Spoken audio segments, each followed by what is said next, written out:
All right, everybody, welcome to the 2016 National Collegiate Championships here at San Jose State. I will be with you guys throughout the whole tournament. My name is Jose Ben Cosme, former team captain, also former coach at San Jose State. So I'll try to do my best not to be too biased, but we'll see how the rest of the event goes today.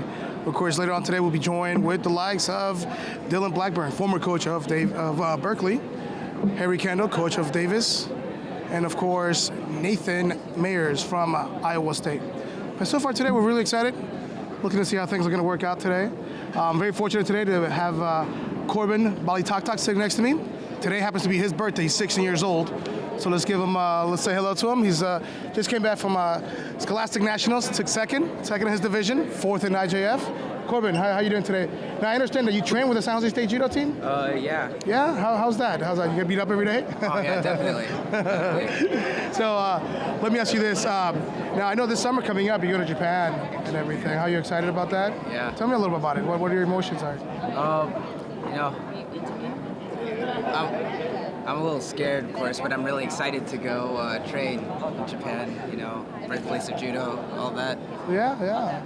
I think you do just fine, considering that you train with some tough guys here at San Jose State. Yeah. And again, you just turned 16, so I think it'll be a lot of fun. Just my biggest word of advice is stay healthy. Yeah. Always smile. Yeah. Train with everybody and have fun. That's what you can ask for. Thank you. So what are you looking from your teammates to do today? What's your prediction? I'm hoping all of them will do well. Yeah, it is a little down here. Oh, look at that! I'm joined by his sister. Wow. Here we go. Let's go, Ms. Balitaktak. Tell us your prediction for today's tournament. You got to talk louder. The mic's over here. No, it's All right. Well, folks, we're really excited today. Got some really good, tough competitors. You guys know, we have our usual crew. We have West Point's here, UC Davis. San Jose State has a good number of athletes today, so we'll see how it goes. We got Fresno State, San Francisco State, San Francisco University. Of course, we got some of the other Texas A&M, some of the other Iowa State always brings a big team. So overall, we'll see how everything goes out today. So we're going to get it started shortly. We're just going to hang out for a little bit. We just had the national anthem, the lineup of the athletes. And now it's just time to get ready. I believe we're starting with the men's novice division. I look forward to see some tough guys. Got a couple of guys representing San Jose State. Nathan Saludo, looking good out there. Jonathan Chen, see how he does. Some of these young men, I've had the pleasure of getting to know them briefly, but of course, your emotions on the mat and off the mat are completely different. So we look forward to see how it's going to go. Now, talking about the collegiates being our 55th year, it's pretty exciting where this tournament started off at, really small, really low, and now it's a national level event that goes over, covers the 4 regions of the country, so it rotates through different universities, different states, and now it's come back to San Jose State. Now, hopefully, the San Jose State team can continue the tradition of winning at home. As you all know, the Warriors lost last night at home to Boston, so it could be done, but we'll be optimistic and see how everything goes today. Of course, later on, we'll be joined with the likes of Marty Malloy. She's getting ready for the 2016 Olympics in Rio. And here we have Vin passing by. Hi, Vin. And, the Olympics this year, I'm really excited for it. I think there's a lot of top quality judo going on right now. Of course, with the elimination of the leg grab, that kind of has revolutionized judo just a little bit to the point where it's really pleasing to the eye. But, of course, rumors are that leg grabs are coming back, which I wouldn't mind. I'm an athlete and a competitor who based his career on leg grabbing. But of course, my best results were definitely after the leg grab was taken away, which is ironic. But we'll see how they implement the rules. But as far as this tournament today, there will be no leg grabbing. I believe the novice division, there is no chokes. There's no arm bars in the novice division. The black belt division, there is arm bars and chokes. So here's Stu. Stu's here. Stu, hey, come over here, Stu. So your opinion on the tournament? Know you think it's going to be the results? You're looking for good quality competition today? Absolutely, we're looking for good quality. It's a packed stadium today. I mean, there's standing room only. It's going to be amazing. Now, Stu, remind us, what was your results at Collegiate Nationals? You won all 4 years? No. I didn't win all 4 years either. No, my last year of eligibility, I got beat by that guy right there. Mike Manning. What a guy, man. Beat your own teammate. Sounds selfish. Oh, man. Yeah. Do you guys have wrestling tape anywhere? Oh, like the... Wrestling tape. If you have wrestling tape, please come to Spartan Complex here at San Jose State. I don't think that's going to work. asking too. Yeah. You guys don't have anything in the room, or you know anybody that might know? I don't know. Shintaro. Oh, Shintaro? Okay. All right, sorry about that. But now, as we get ready for today's competition, looking forward to seeing some good quality talent. It's nice seeing some old faces walking around. I see Keith Nakasone, 1980 Olympic team. So it's gonna be pretty fun. Also got Lauren Maeda, who's a tournament director and everything. So, but Mr. Cheetah yesterday, it was yesterday Mr. Cheetah's birthday yesterday. Mr. Cheetah has turned 96 years old. And of course, as that, we're being fortunate enough to be at the Yoshida Hall, a building named after him. So it's gonna be a lot of fun, a lot of tradition here in this building. Got a lot of medalists, a lot of international medalists. And hopefully we'll have the opportunity to make them stop by later on, see what they say, see their expectation of this tournament, and see the build-up all the way up to the London 2016 Rio Olympics, which I think is the apex of our sport. Of course, you know, Bay Area is represented by Marty Malloy. For the U.S. overall, we have Travis Stevens, 81 kilos from Boston. Kayla Harrison, defending 2010 world champion, defending Olympic gold medalist, first for the U.S. We're hoping for Colton Brown, the former team captain of San Jose State graduate. So, you know, as of right now, he's pretty much into the Olympics, but the qualifications haven't really happened yet. So we're hoping the best for him. It'd be great having two athletes from San Jose State get in there. So, well, now here we go. Got the referees walking out. Let's see if we can start this today. So we're starting with men's 60. We got Freddie Luna against Jonathan Chen of San Jose State. This is West Point against San Jose State. Two rival teams. The last 4 years, the title has switched back and forth between West Point and San Jose State. So we'll see how West Point does with a new coach, new staff. San Jose State, of course, with the same staff, but new athletes. Many of our seniors have graduated. A lot of our freshmen are redshirting, and a group of them, unfortunately, are hurt, which is one of the side effects of our sport. Injuries happen frequently, so we'll see how it goes overall. Let's see if we can get this tournament started. Looking forward to do a good showing by Jonathan Chen from San Jose State, coached by my good friend Zach. Zach, the coach, he also came back from an injury himself, which is just normal judo thing. So let's see how it goes. There you go. The athletes are going to coming out. There you go. They bow in. Now, Jonathan Chen is in the white, and Freddie Luna is in the blue, representing West Point. Here we go. We're going to get started. Of course, you know, it's customary to have all the athletes bow in at the same time as they get out there, waiting for mat number 2, the next mat over, to get that going. So we'll see how that division is going to go.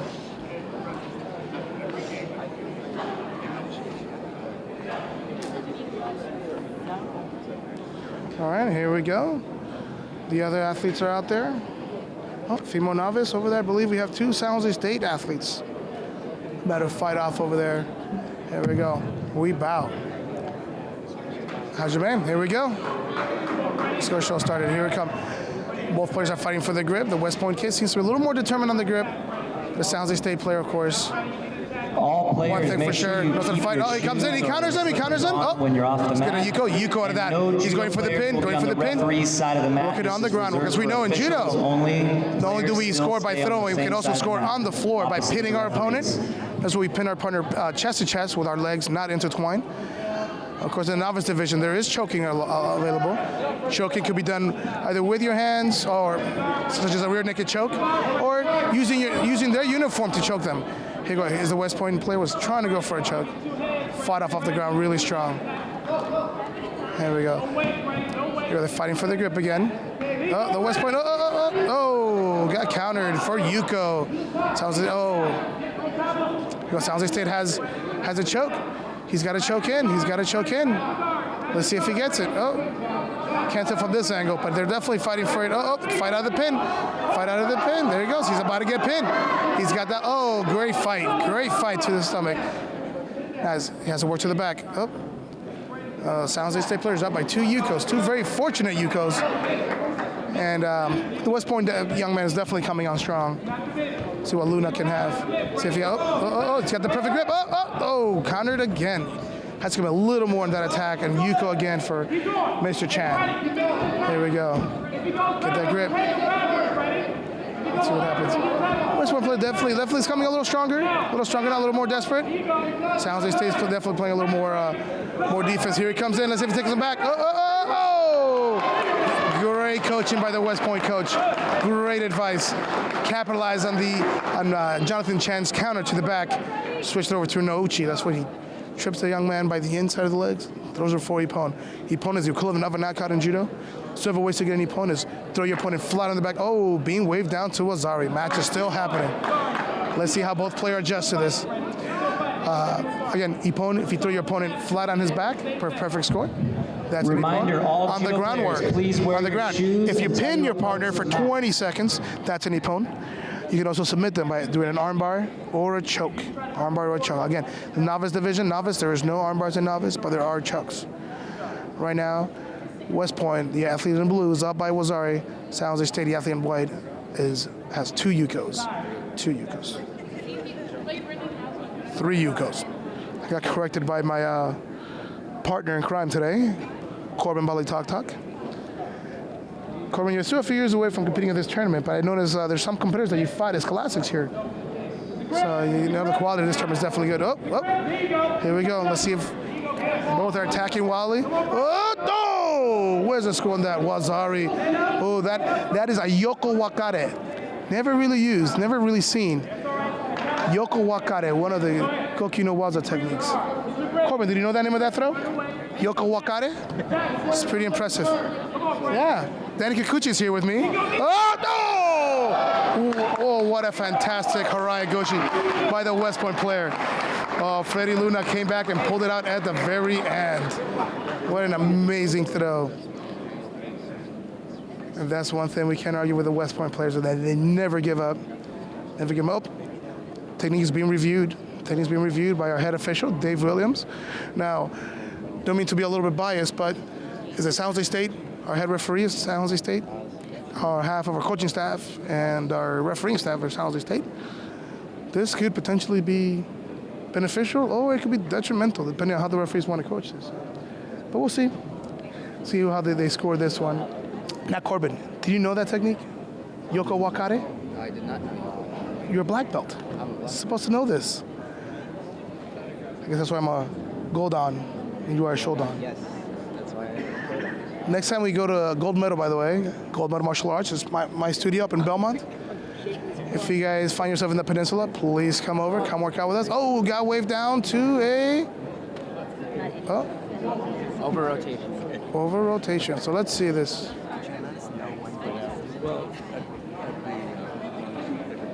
Oh, wave down. I don't know what the call was on that, but let's see. Oh, ooh. There's an over rotation. Spinning, spun out. San Jose State guy Jonathan Chan definitely likes to spin out of things. Remember, I'm a former Zataraya from Ukraine. It's a great guy who's like breakdances while he fights. Oh, here's West Point. So determined. So, oh! Slow counter for another Yuko. Oh, let's see if Nicholas or Mr. Chan can get his leg out. Oh, Mate wasn't really working towards getting his leg out. 35 seconds. 35 seconds left in the match. That's my assistant, Corbin Balatok reminds me. Let's see how it goes. Here it comes. Here it comes. Oh, let's see. He's going to try to go backwards again. Oh, threw himself on that match. Well, unfortunately, that's what you catch in the novice division. Young men learning simple mistakes, over anxious, or underestimating their abilities or overestimating their ability. Of course, that's the issue with teaching your players counters and early on in their career. They rely on counters too much, and unfortunately, that does backfire 90% of the time your first year, because basically you just throw yourself every time. But let's see how it works out today. San Jose State player definitely is a little more winded, seems a little beat up. Of course, the West Point players always come in good shape, always come to take it to their opponent.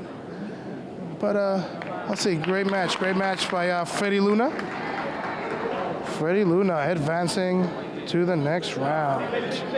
All right, next player. We got Itutaro Imahuri from UC Berkeley against Bill Chan of UC Santa Cruz. This looks like two real tough-looking guys, but of course it all depends on how they do when they go out there.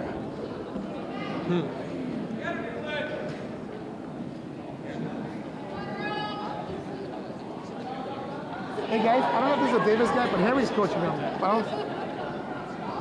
Harry, is he Davis? Is he a Davis guy? Davis. Yeah, okay. Okay, let's see what. All right, well, seems to. Well, let's see how this match goes. Oh, both players are definitely a little more feisty.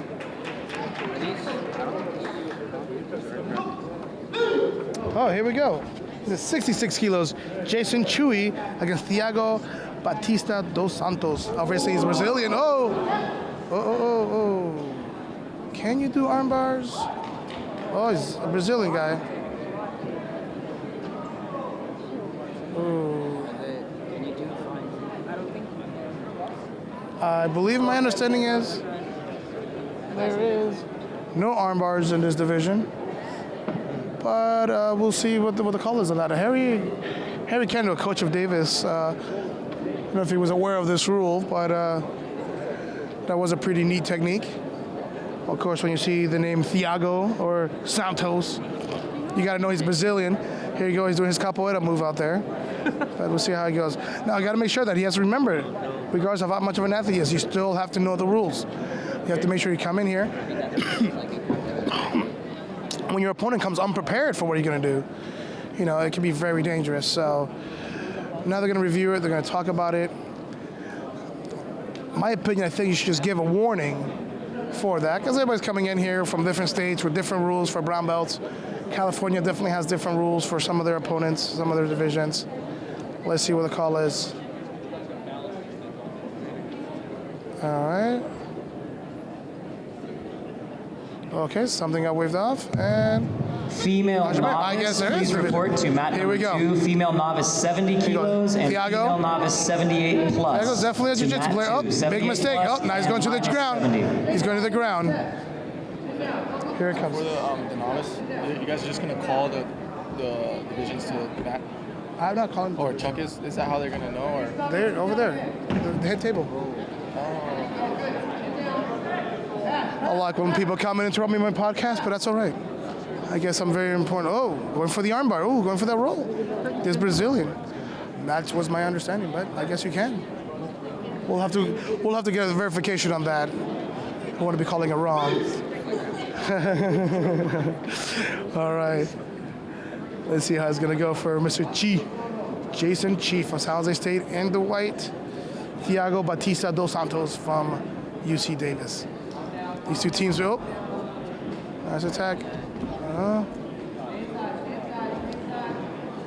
Here's Zach coaching his athlete from San Jose State. They're moving around, trying to set themselves up. Oh, but the Brazilian is very. Oh, Shido for stalling for White. White hasn't attacked. Blue, although his attacks are the best quality attacks, he's still the one attacking. Oh, big mistake. What is he doing? Try to go with a macacomio or macaroni, like I like to call it. But of course, that doesn't work. Now, unfortunately, he's on the ground now. Concession stands upstairs, good groundwork. T-shirts, as well as the Girl Scouts will be selling cookies. What? Upstairs on the patio. They're selling cookies. Yeah.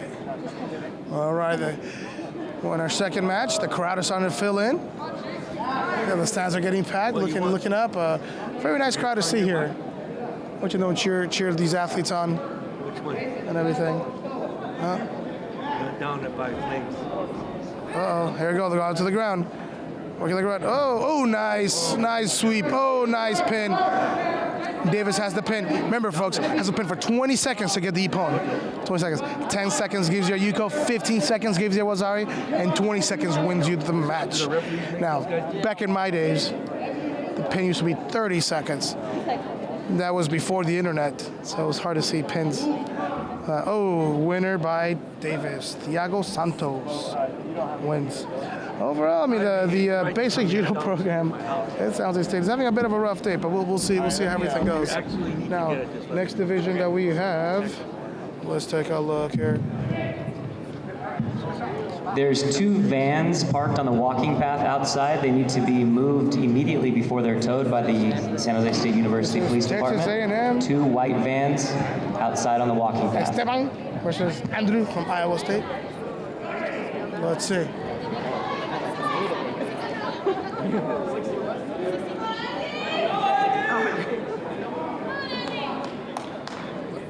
I like the name Esteban. I will pronounce it that way the rest of the day. Esteban. I do plan to do one match in Spanish today, folks, so we'll see how that goes. All right, here we go. Both are very cautious getting the grip. Let's see. Both, oh, nice to side. But of course, Andrew was able to spin out of that. There he goes for the leg. Oh, obviously Iowa State is a wrestler. Gotta remember, no leg grabs in judo. Oh, ooh, nice drop side Aggie for Yuko. But he's gonna start working the ground. Let's see if he gets a show. Don't arch his back. Don't arch his back. Be careful. Huh? He's trying to work it. He's trying to work it. Ooh, it's tough. It's tough. He's working the bottom. Oh, referee calls him out. They're gonna stand back up. Reset. Reset. You gotta go back to your line. Gotta go back to your line. Iowa State. All right. Here we go. So it is Andy. Andy. Yes. Yes. Here we are. He's definitely very aggressive. He's definitely a wrestler. And one thing about Iowa State, they have good wrestling. They have an overall good athletic program. Good at basketball. Decent football, but wrestling. Of course, that's where Kale Sanders is from, the Cyclones. Kale Sanders, Olympic gold medalist, undefeated in college wrestling. Oh, coming in again with a Satemi-waza. Satemi-waza sacrifice technique is pointed out by my partner in crime today, Corbin Bali. Tania in the drop side knock again for you. Whoa, wow, Wazari. That was a solid throw. What a fantastic throw. Of course, wrestlers are prone to that since they lean forward. And a real smart judo player will come in under the attack. Let's see, he's working it. Trying to work. Ooh, watch out with that crossface. It's not wrestling. Even though I love wrestling. Wrestling's fun. All right. I see Akiko's having her doubts about this young man's wrestling style, mixing very well with judo. But I think he's doing a good job considering how long he's been at judo. So I think wrestlers can adapt faster to judo than judo. Oh, he tried his own Senagi. Unavailable. Oh. Comes with a nice little foot sweeps. He's keeping the distance away. Oh, here he goes again. Oh. Let's see. Andrew has his back. The blue competitor has his back. Let's see if he's going to try to move to the top. Oh, Esteban escapes. Oh, crossface again. He just, got to be careful with the crossface. Let's see Esteban can do something today. Here we go. Oh, thank you. I've been giving my lunch tickets, so I'll see you folks later. All right. I got 2. Oh. Apparently, Kiko has connections. She knows somebody who knows somebody who knows somebody. Oh, he got him pinned. Oh, Esteban, what a great escape, Esteban. Fantastic. Let's see. See if I can get a hold of somebody.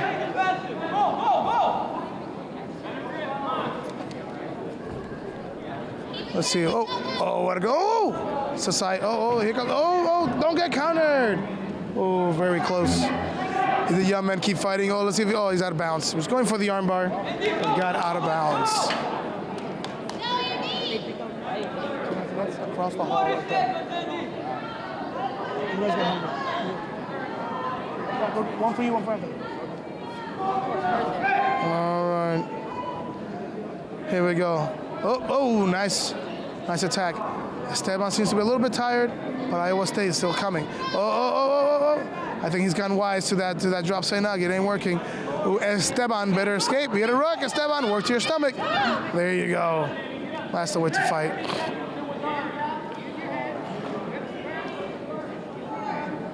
Gotta back up to your line. Here we go. Of course, our referee today is from LA. Great referee. His son goes to UC Berkeley, I believe, or Santa Cruz. Forgive me on that. Oh, it's a nice attack. Sensei Ishii. Oh, Wazari. Oh, blue is up. Oh, he's up with that move. Esteban was doing fantastic. Oh, what a great win from behind. Way to go, Coach Nate. Good job. Fantastic fight through. That's how you do it. So Iowa State advances. Andrew Roundabout.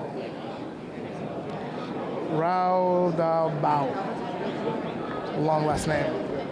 All right. Going back to 60s. Let's see. I think we're really going back to 60s here. Let's take a look here. Yes. UC Berkeley against UC Santa Cruz. Yep. A banana slug versus, what was Berkeley? The Bears. So it's a banana slug against a bear. Yeah. Yeah, Cal. All right, let's see. So we have Itsataro Imahuri. Ooh, that's a scary name for a judo guy. But he's fighting novice, I don't know, against Bill Chang. Bill Chang is in the blue. Itsataro is in white. Ooh, what a great bow. That's scary. That is scary. Oh, he's got that comment. Ooh, he knows what to do. Oh, here comes a Saranage. I can see it. Oh, no, Uchimata. Oh, how's this guy in the novice division? Oh, both sides. Ochi, don't get countered.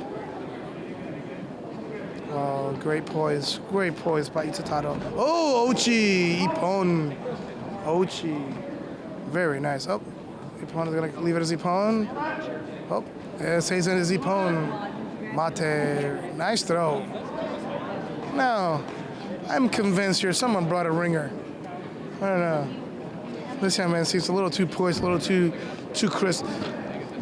Proof number one of a ringer, his perfect bow. Let's watch. He's gonna bow perfectly. Got a crush of that. But he is from Japan. Let's watch this. Look at that. How's that not a ringer? Man. Oh, wow. Well, Itsataro was on. I feel the intensity. I'm not even reading it now. There it is. All right. Way to go, Itsataro. Next. This is SJSU's. San Jose State, Art Female Jonathan 63 Saludo kilos. Please report to against mat Michael 1. Dartini. Female 63 kilo Seems to be the novice. second Saludo guy. Report to mat today. 1. Seen that name before? No? This is it. Whoa! Oh, Wazari, what a great Saranagi. Oh, but let's see, make sure he defends himself on the ground. It could be one thing to have good throws, but if you're not equally good on the ground, keep fighting it. Oh, he worked out of it. Way to go, Saludo. Saludo means to salute somebody.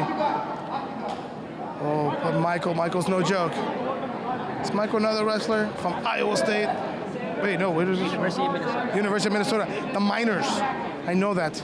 There's a mining school. That's where you go to learn how to mine. Isn't Junchi from U of M? All right, looking for a great day. That was a great throw. Let's see him do it again. Oh, he's trying to set it up. Go for that Saranagi again, man. It's there. Oh, there he goes again, but too slow. Oh, again. Yuko for Arch Jonathan Saludo. Greetings, salutations. See how it goes.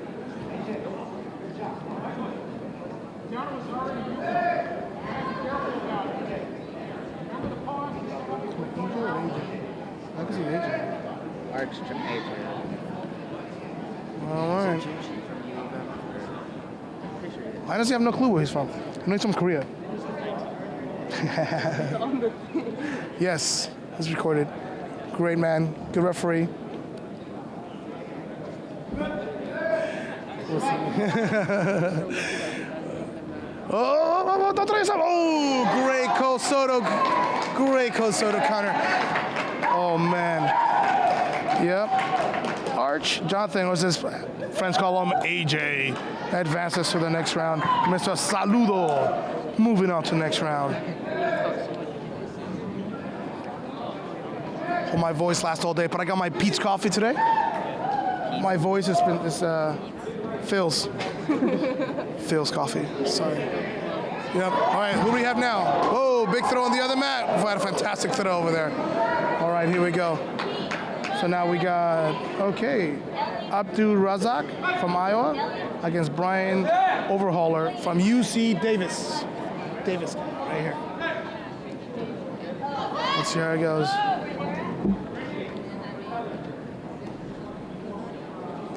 And tonight we're very happy Men's to have novice -1. Ralph Palmer representing the referees today. Men's novice -1. Northern California staple. Please report to mat number 2. We also have the likes of Dave Long, San Jose State alumni. Cal Kitira. Sensei Cal, of course, is my partner in crime's coach, the sensei. Corbin and Akiko Bali Tak Tak. Oh, what a nice, Ippon. Ippon for Brian Overhauler. The nice, smooth Osoto. All right, I believe now we're moving up Ellie to the next McLean weight from class. San Jose State, please report to mat 1. Ellie McLean All right, now from we're going San Jose 66. State University, please report to mat number 1. We have maybe 73. How you know? Yeah, it's Santos and Valle. Where?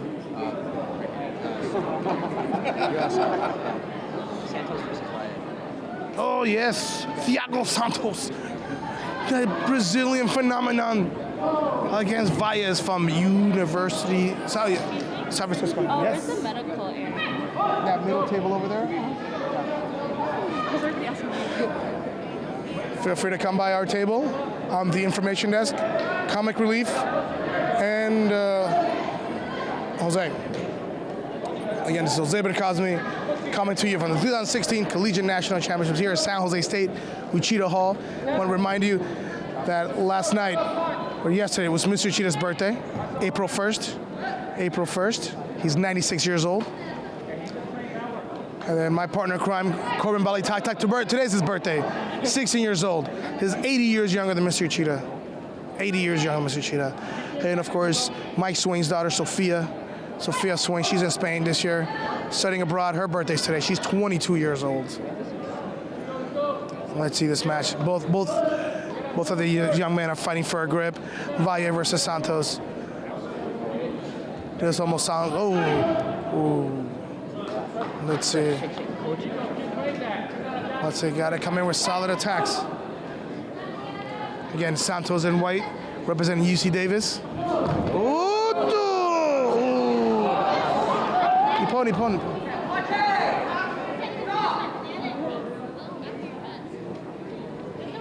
Questionable call. Yeah, man came in to say Nagi, a failed attempt. Santos ran right into the armbar. I can see that referee's point of view. It was a little bit dangerous on the referee's point of view, but the other didn't tap. So if he doesn't tap, I mean, you technically gotta let it go, but you do have to worry about athlete safety. Athlete safety is the number one concern, you know. But now the referees seem to be in a very, very strong discussion. Oh, but she's smiling, so it's okay. Let's see, did our Northern California reps have anything to say about that? No? Was not involved in this discussion. Oh, player safety is number one. Again, player safety is number one. Right, Santos advances to the semis. Valle goes down to the losers bracket. I understand, young man, but here we go. Now here we go. This is,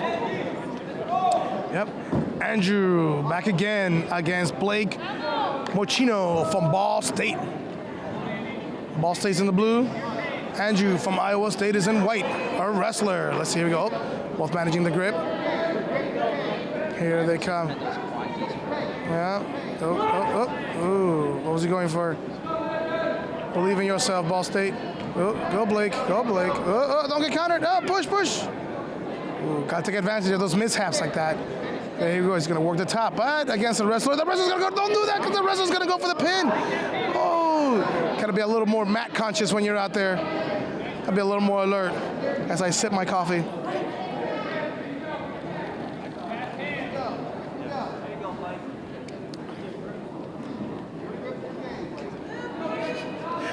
See some of my students up here. See my little boy Liam. Liam, wave at me, Liam. There he is. Other Liam, not redheaded Liam. My Asian Liam.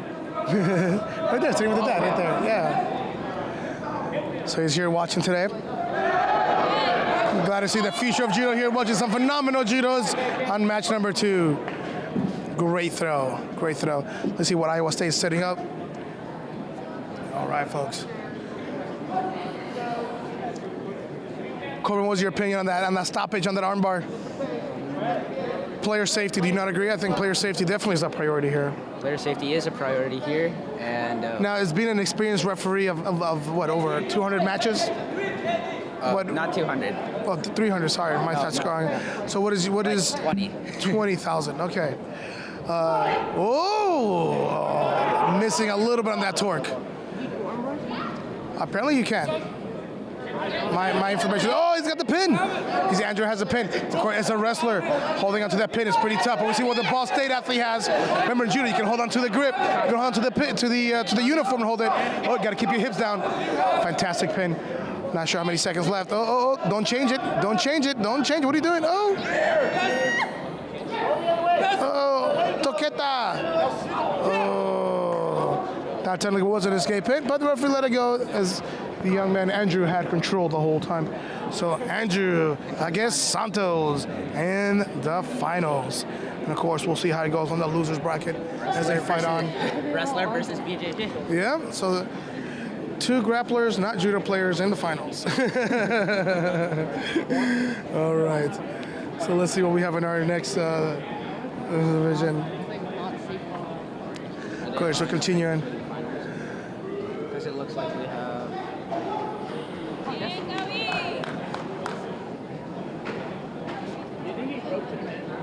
Female novice.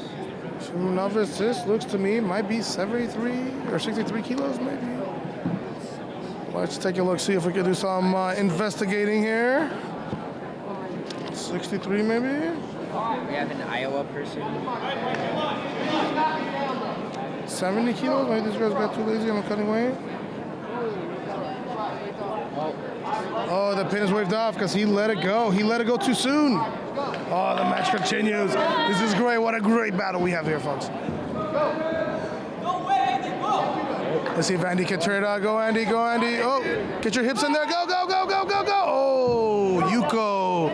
What a fantastic fight through. Could not have gone that. Oh, I see some more of my students coming in. Some more students coming in. We'll see how it goes today. I love my little guys coming in to watch the nationals. It's fantastic. There you go. Oh, Timur Nagy, pero failed attempt. Era Timur Nagy.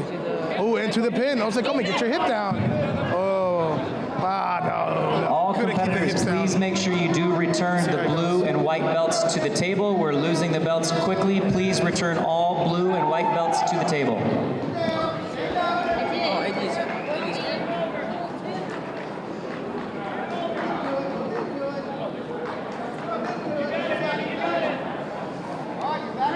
We'll see how the rest of the day goes today, folks. Oh, there's stuff lying on the ground, and they send them right up. All right, folks. This is 66. It's still 66.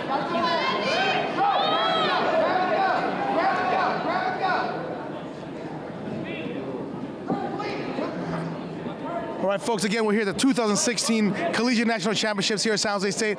I'm joined at the table by Angelo Carbone. Angelo's going to be our future national champion. Angelo, how are you today? How are you feeling, buddy? Good. Good. Are you excited to see some great judo? Yes. You want to go out there and fight these guys? No. Oh, I bet you could. I bet you could beat these guys. Glad to see that you're here today, watching people. Now, my brother's here. Aggie. Oh, you know, the dude guy. You guys saw Liam walking around, right? Yeah, so don't those guys. There's a whole San Jose State team right here. So, go beat up these guys. Okay? Hey, look, see these guys? No. Say hi to them. Oh, hey, how's it going? What are those? My new kicks. All right, we're waiting. Huh?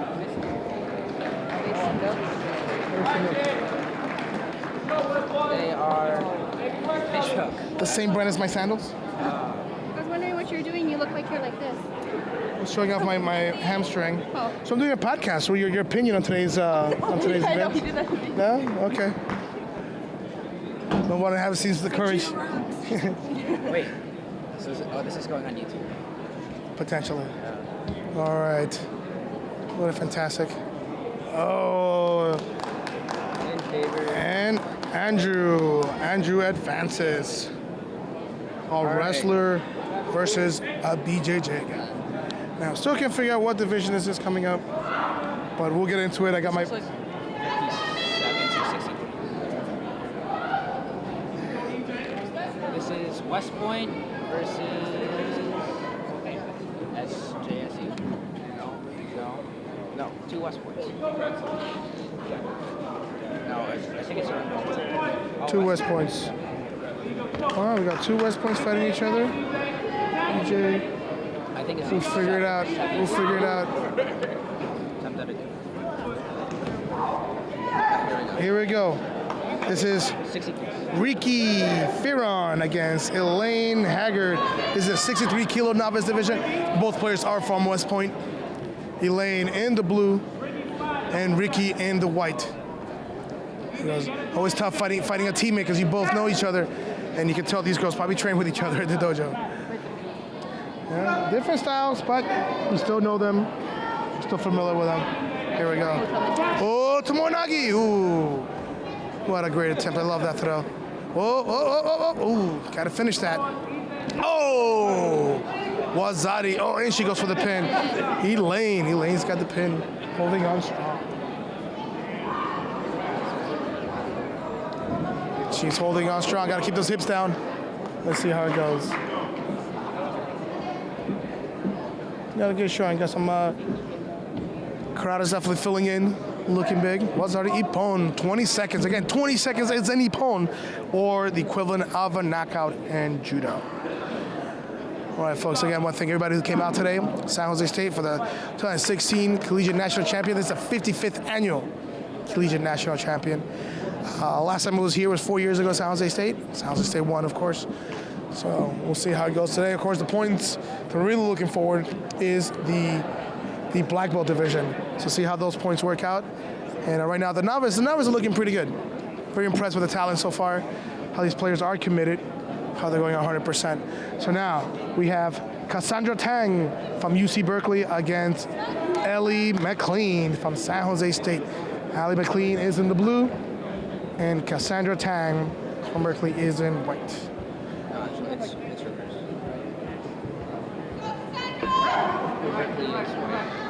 That's what I said. Don't question me. As we fight on.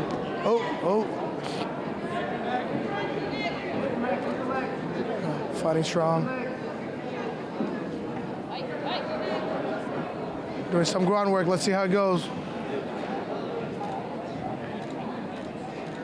Billy Vidal isn't got nothing. Of course,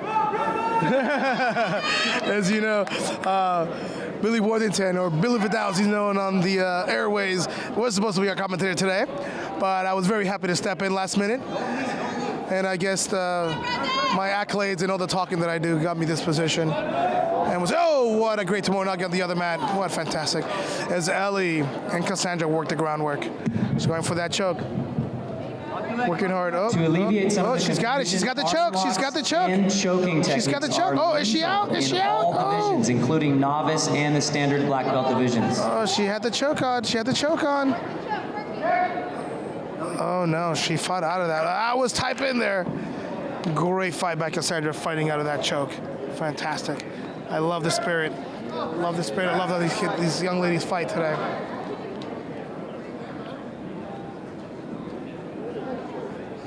Oh!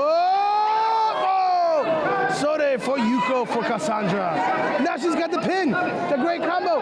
Oh, but she's got to control it. As Ellie fights out of there. Oh, what a great fight. What a great fight, ladies and gentlemen.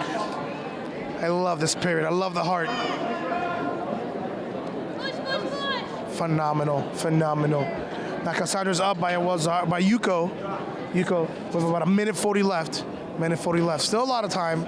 Anything can happen, as we've seen in previous matches. I always try to tell my athletes a match doesn't end until the buzzer goes off. So every second you got to be alert. Every second you got to be out there ready to go. Here we go.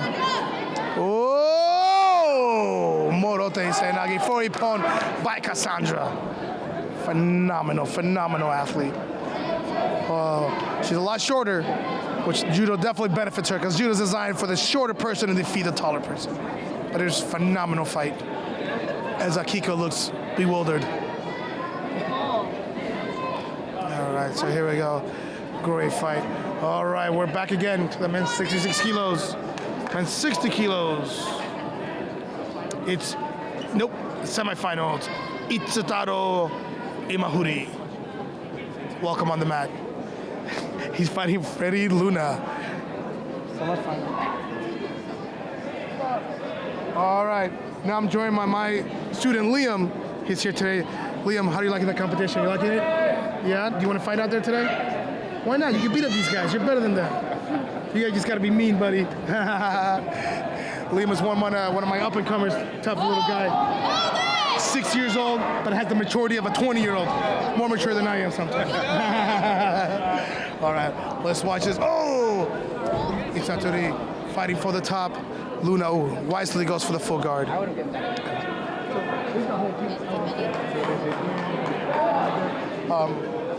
Let's see. Our head coach is walking around here somewhere. He's like 96 years old. He's around here somewhere. So half of the referees, half of this table, like some so like we try not to like get too biased. Even the medic sounds so here, so we have the guy on this side is Berkeley. The other guy on the other side is West Point. So white is West Point, and then but this is novice division. This is like brown belts. So the black belts will come after this, but these guys are moving up pretty fast. So hey, this is the UC Davis coach. Everybody watch out. The guy in black there, Yeah. his name is Richard Callahan. Son Don Henry, he's also the dean of the business school at USF. A guy for you to interview? The dean of where? The dean of USF, University of San Francisco, is the dean of the business school. Okay. Yeah, and he's a big judo man. Just got back from So Oxford Richard, doing judo. come on in, come join us, sir. Oh, okay, thanks. Thanks, Liam. I'll talk to you guys in a bit. All right, Richard Callahan, I believe. Yeah. How you doing, sir? And then you're also from Tenri, I heard. Tenri in LA and Tenri University in Japan. I've been to Tenri in Japan. I was there one time with Sensei Imamura from Fresno State. I used to train with Sensei Mamura's sons up at Fresno State in their garage and at the club with Rodney and Richard and those guys. Yeah. Those guys are great to work out with when I was at Tenri in LA. Nice, fantastic. Yeah. So now, and then you're so, let's take a look here. So I help Sensei Kevin O coach he's the head coach at University of San Francisco, and when I can get to practice, I help him a little bit there, but he does a great job. He doesn't need any help. But you never know. I mean, everybody comes in with a new insight. Everybody comes in with fresh Kevin, thoughts. and they have good women and men's judo there. He develops them really well. I agree. Yeah. So, Sensei, what are your thoughts today about how awesome these novice players are fighting? I'm so excited because we haven't even gotten to the black belt yet. Yeah. And I'm seeing great spirit and good fight from these young kids today. Well, I think it's brilliant how they separate the novices from the black belts in the collegiate judo, because I started judo when I was 19 years old in college, and I was always competing against brown belts and black belts. I've been doing judo for 5, 6, 8 years, and you never got a sense of how much progress you're making as a collegiate. And so the separation of the novices, I think, is a brilliant idea for collegiate judo, and gives people who are starting judo in college a chance to see how much progress they're making. Exactly. And then also the goal is also, have them start at the novice division. So by the time they're at the senior level, they're able to move up to the black belt division. Absolutely. I again, like you said, I do like the separation. I do like the fact that it gives a stepping stone for these athletes. Absolutely. And once they get to the black belt division, I don't know if you're aware of this, so if you win collegiates, you get free entry to the senior nationals. You also get E-level points that gets you on the national roster. Well, I competed a long time ago, and the winner of the high school nationals and the collegiate nationals both got to compete in the Olympic trials. I think it was the 76 trials. So my roommate, who eventually became national champion, Kenny Patterson, who I trained with at Tenri, he was 17 years old, high school national champion, fighting with the men, 6 other guys who are men's seniors in the Olympic trials. Fortunately, they did away with that, but the collegiate champion oftentimes, like, the Imamuras, when Rodney was a college champion, he was fighting men's and, making the finals. Or, placing third. So, same from San Jose State. When Michael Swain was a collegiate was at San Jose State, he had already been on a U.S. Olympic team. Yes, he was. So, yes, he was. you know, American collegiate judo can be very, very strong. Well, I do like the fact he just in our region alone here in the Bay Area. You know, you got a lot of strong teams coming up as well. I mean, absolutely. Of course, you got you got San Jose State. Men's novice 100 kilograms At least a couple plus. of Please national report champions Mat at two, the men's collegiate, novice, senior level, 100 and some kg Olympians. plus. Mat two. Of course, you got USF, you got City College San Francisco, you got UC Davis, Berkeley, Sac State, Fresno State. You know, of course, you got Christine Penning over there at Modesto Community College. She's trying to bring up a program. Yep. So, you know, I'm very happy to see the state of judo where it's at the collegiate level here. Particularly collegiate. I mean, San Jose's always been strong. I've trained there after I graduated for a while. A young guy who I used to work out at Tenry, Maurice Popescu. Yes. Went to San Jose State, won the collegiates, won the nationals. Was really a good guy. And so when I was living in Santa Cruz, I'd come up and work out with Maurice, and he was nice enough to let me work out with the club here. And so you guys have always at San Jose State been the world, you know, since Ben Campbell was here, been the world class in collegiate. But what I'm really impressed with is, I believe, is a senator from Colorado now. Senator from Colorado, retired Senator Ben Nighthorse Campbell. He was the flag bearer for the U.S. Olympic team in 1964. Fantastic. And I believe he was went to San Jose State. Yep. And so you've always been at the forefront of American judo here. But it's really great to see Harry Kendall, the great work. He's a Tenry guy from L.A., the great work he does at UC Davis. Yes. Really a good club there, men's and women's.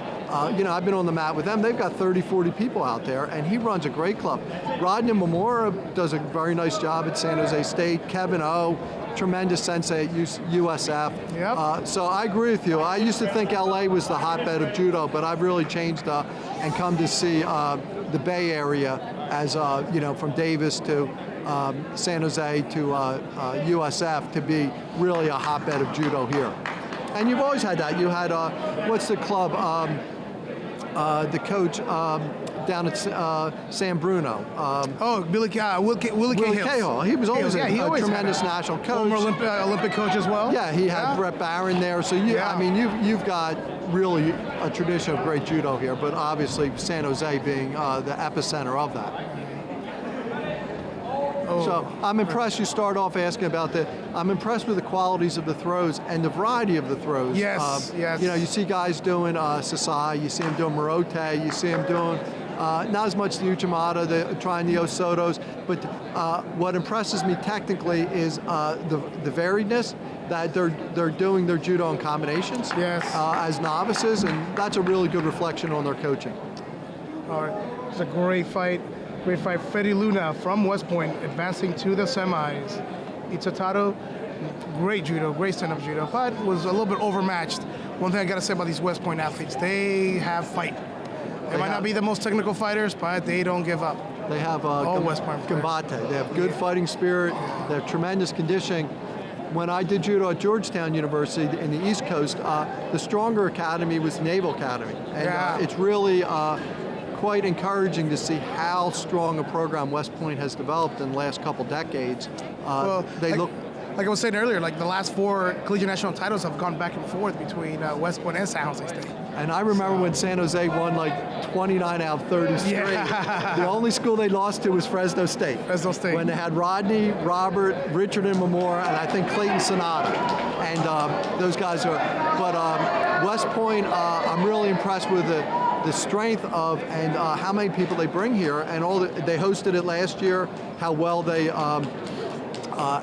really do judo out of West Point. I mean, and you know, that's one of the sports, judo. You know, you spend so many years trying to develop to be a good quality player.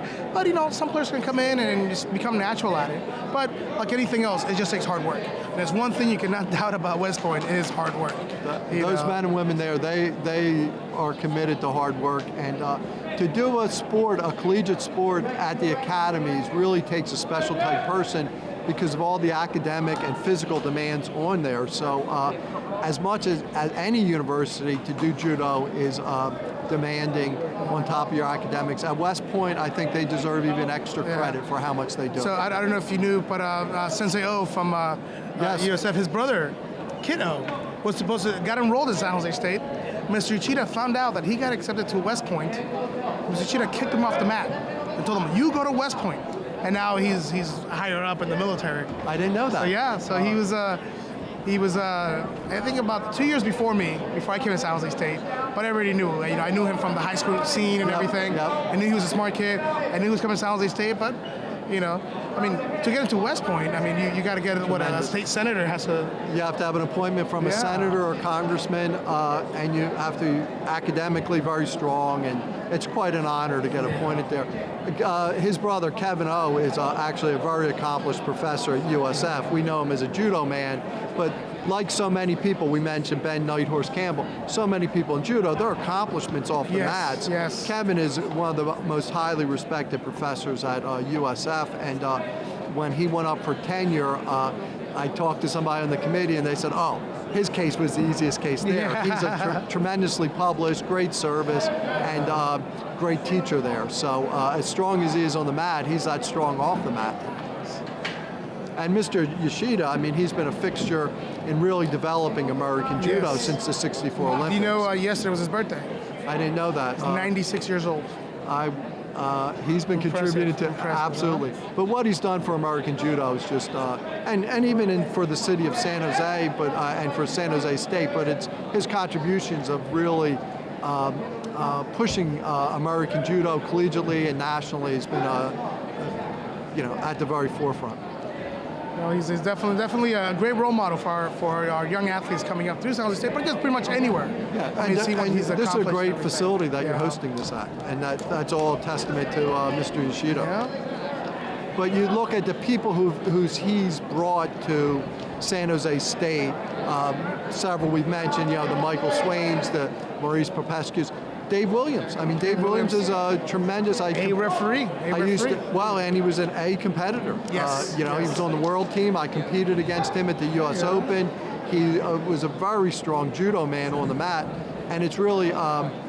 This is a good match. That's a very unusual armbar with the. I saw that. I was like, and you usually just see Jujigatami. Yeah. I think that's one of the positive influences of Brazilian Jiu-Jitsu. It's opened up the variety of what's always been there in Newaza, but now people are coming and rediscovering stuff that Okano and others knew. I agree.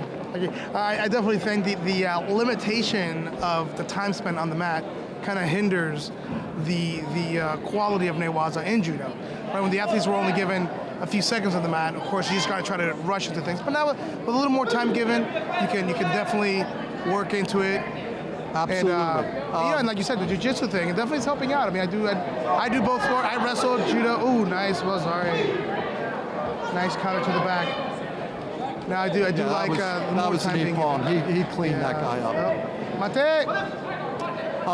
I think. When I came back to watch Nationals after not seeing it for a number of years, a few years ago in Reno, I was stunned at how little mat time you had. Yeah. When I was doing judo, the Japanese, Okano had developed Kashiwazaki. The Japanese had developed tremendous Newaza, and it was such an integral part. And when I trained at Tenri in LA, we used to do a half hour of Newaza every night. We came back from Nationals one year. I remember, I think it was my sophomore year in college. Came back from the senior nationals, and a few of our athletes got pinned and whatnot. And Mr. Uchida just went berserk and made us do 6 months of nothing but Newaza. Good for him. Tell you what, after that, nobody got pinned, nobody got armbarred. Oh, fantastic throw over there at the other end. That's a big heavyweight throw. That's a nice heavyweight throw. Well, I remember the Imamoras. We talked about them. They always had tremendous standing, and their father had been captain of the Tenri University team, and Tenri was renowned for its Newaza. But he wanted his sons to get better in Newaza, so they had a sensei, they had a graduate of Tenri University come and live with them and train at San Jose for a year. And I'll tell you, Richard, Rodney, Robert, their son Kakajime, their Newaza really took off from that. And so it's always a function of time. And I think for people in beginning judo, the time you spend doing Newaza helps your standing, helps your conditioning, helps your judo strength. And so I hope that in the evolution of judo, there's more time given in competition judo to develop your newaza so that it becomes a more integral part of the practice. I agree. Much agreed. I know. And my theory on that too is, the better the quality of newaza that you have, the more confident you are in attacking. And if you get countered, whatever, well, you go to the ground, and then 100%. Let's make it happen. Oh, here's Itatato go for the armbar against our player from Ball State, Michael Darney. Oh, he fought out of that. Oh, what a great fight we have going on here, folks. Itatato coming with some good quality judo, but being controlled a little bit here. Oh, let's see if he comes in. Oh, he's got the choke. And fight. Oh, choked. Nice. That's a nice move to go from an armbar to a choke. But this is, I think, illustrates perfectly our point. And the timing is, he was given a minute, he was given time to work on his jujitsu. He lost it, but the referee didn't stop it because he went right into another technique. And I trained in Philadelphia with a guy named J.B. Gross who trained with Okano and Pat Burris at Seiki Juku, and they always emphasize, Okano's thing was from one mat move to another mat move to another newaza. Never think of newaza as just being singular moves. Right. Now this is one of the athletes that Kevin O coaches at USF. He lost in an earlier Francis Valles. Yeah, goes by nickname Kiko, and had a tough match. A really nice armbar was done by him. Yeah, I saw that. And of course, you got to look out for athlete safety. That's what we were talking about here. Absolutely. It was called prematurely, but it's athlete safety. If he gets armbarred or arm snaps. Well, and from the angle I saw, and he's a guy I coach, you could see what looked like him tapping twice vigorously as his arm was fully extended. So I would agree with the referee's calls on that. They reviewed it nicely. But this is one of the great pieces of judo is how you come back and fight after you lose a match. And he's in a tough match. They both look like good novice players. The kid Esteban, he's from Texas A&M, coached by Daniel Gomez, who's the vice president of NCJA. Okay. They've had very good judo out of Texas for a long time. Carl Perez has done a great job out there. Carl Geis, but Kenny Patterson runs a great female novice 57 kilos. Please report to mat 1. Female novice 57 kilos. Report to mat 1. And he was one of America's great judo players. Great newaza, great standing, tremendous uchimata. And so to have people like that down in Texas, he hosts the Texas Regional Tournament that Vince Tamura used to host. So they have a really strong tradition down there of very good judo. And this player is really showing that. That's fantastic. Yeah, both showing good spirit, good fight. They both got good posture and good movement. Yes. They're in the novice category, but it's clear they've been doing judo for a number of years. Yes. For what I found. Oh, nice. What I found a lot with here at San Jose State, across the nation. Every time I meet somebody who's trying judo for the first time, where was this sport before? How come I didn't find that sport earlier on in life? It's one of the sports that's not well known. I think us as judo veterans, it's up to us to kind of find a way to promote it. Absolutely. I think Hawaii and Washington do a great job of having judo as a high school sport. Yes. And both started by George Uchida. Ooh. Nice shot. George Uchida's Mr. Uchida's, I believe, younger brother. He started both in Hawaii and Washington. They have a good program. We have a couple of players from Hawaii, a couple of players from Washington. The women's black belt division, 57 kilos, has 3 Hawaiian players on there. So that's going to be a lot of fun to see that. When that and guys that we mentioned, Maurice Popescu, when he was in Tenry in LA, he was 15 years old, literally right from Romania. Yeah. And Kenny Patterson, I'd give him a ride to practice, and he just worked with the adults and would work and work and work, and becomes a national champion and collegiate national champion. So you can do well in high school getting started in judo. The challenge with this sport is just staying healthy. Number one thing, that is for sure. Staying healthy. And so I think that's another good reason on the having the novice division in collegiate is it helps guys and women get the experience in college and stay healthy. So. Yes. And it's funny you mentioned earlier, Marius Popescu. He was one of the alumni I was talking to earlier this week to come out. Unfortunately, he had some prior arrangements going on, but he may make it to the dinner tonight. I don't know, but he was planning on coming in. It's always nice seeing the veterans and alumni. He was a great judo man Yes, here, he but was. Yes, he also, was. and this is one of the real compliment to San Jose State is, he's here for judo, yet he gets his engineering degree Yes. and is a very successful engineer. Yeah, Marpo Kinetics. Yep. great So, compliment. both again on and off the mat is Kiko going for armbar. Lost. Gotta keep that tight. Gotta keep that tight. Esteban is fighting strong too. I like the Yeah, spirit it of wasn't both players. it wasn't the first armbar he fell on, but I'll tell you next time at practice, Kiko and I'll be talking about that armbar. And I was of the generation of judo where Neil Adams was developing that armbar as a series, not just a Juji Gatami.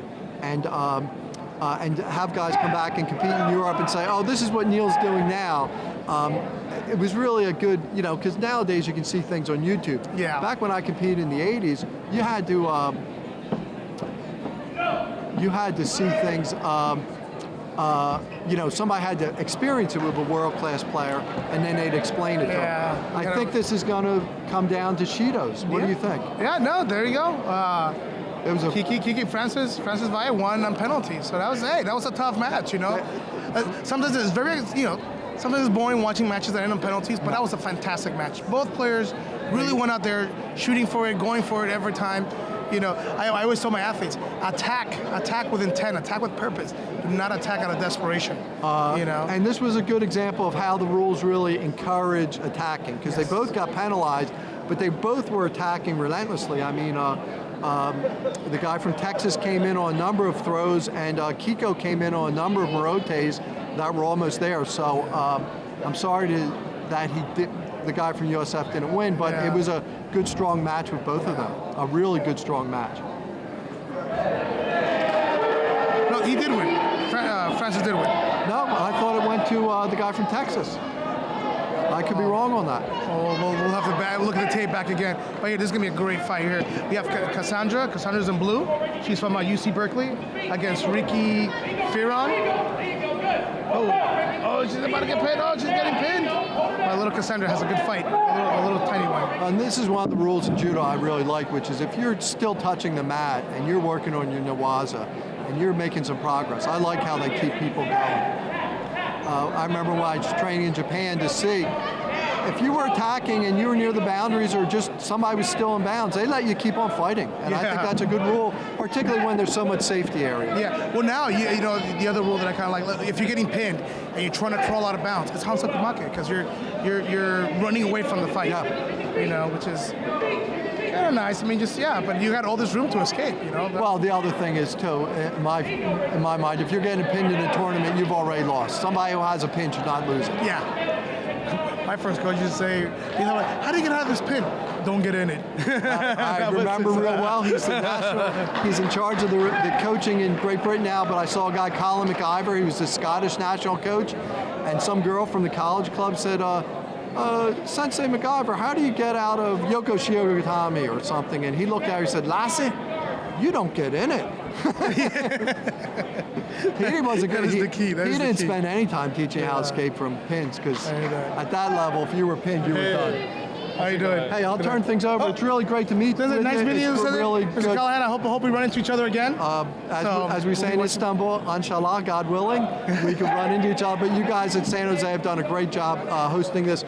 Please give Maurice my best regards. We'll do. And I believe I saw Mr. Ben-Horace Campbell just walked in. I think he's on that side over there. I saw a crowd sitting there, so you might want to go say hello. You do a great job. It's really an honor to be here. Let me know if I can be of any other help. Thank you, sir. Thank you. All right, that was Richard Callahan, Department of Public and Nonprofit Administration at University of San Francisco. What a greatest. Oh, here we go, back to the fight. Ricky's got that armbar, but Cassandra seems to be fighting out of it. Oh, is she gonna get out of there? Oh, she is. She's trying to her stomach, pulling that elbow out. Oh my God, this is intense. This is so intense from the novice division. Again, just want to thank again Richard Callahan from University of San Francisco. A lot of good insights, a lot of things you learn from having some of these judo veterans come around. Oh, Cassandra, had to pull that arm in. like it. And it's funny that even though we're from different generations, we share similar stories. Our people in our lives have crossed paths before with us, and very nice seeing those things. Now, as we get back to the action here, Cassandra had a pin. Reminder, upstairs in the patio, we do have concessions selling the 2016 official NCJA Championship T-shirts. So next coming up on the mic, I got Hector Fajardo, San Jose State alumni, coming in to sit down with me a little bit here. Now, Hector is and has switched over from judo to MMA. And Hector, how you doing, bud? Doing great. Pleasure to be here. Thank you for having me, Mr. Ben Cosby. Thank you for joining us. Now watching today. Now you came up through the college ranks. You came up, started judo at San Jose State. Novice, eventually worked your way up to the varsity team. Got your black belt. Novice, and 81 you definitely have your medals and your good results here at collegiates. But explain to me, what is the importance of having a novice division and a black belt division, as opposed to having everybody just fight one division? It's purely developmental. My first time here at this tournament, I actually did the novice division, and it's just good to put people in the similar skill set, just to see where everyone's at. The difference between a green belt or a brown belt to a black belt, I mean, it's a big difference. So it's really good to see some of these kids try their hands at just have fun at other levels. Good attack by Cassandra. As a committed finisher, a little bit stronger. Hey, it's fun. You competing today? No, I'm here doing commentary today. Podcasting right now with my friend Hector Fajardo and our brilliant, very beautiful assistant today. Can you give me some coffee? Just kidding. So no, just here having fun here at the 2016 Collegiate National Championships here at San Jose State. Of course, again, here talking to Hector Fajardo, San Jose State alumni and young up-and-comer. So yeah, I mean, I do like the fact that developmental thing coming up, gives these athletes a chance to really see how well they improve. Yeah. I mean, absolutely. First day on the mat, going with a black belt who's been doing it since he was 10 years old is not the most pleasant way. No, it's not. It's definitely a painful experience, but it's very humbling as well. But like I said, it's good for a lot of these people to to get put in their proper levels. And I mean, there's always the option for some of these guys to fight up. There's always the option, but there's also good to have a fallback for some of them to stay at the proper level.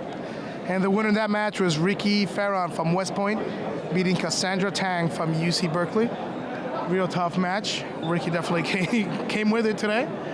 But we'll see our next match. Our next match will be also in the 63 women's novice division. This is Elaine versus Ellie McLean from San Jose State. She's being coached by Zach, also another young man, similar to Hector, who started in the basic program, worked his way up.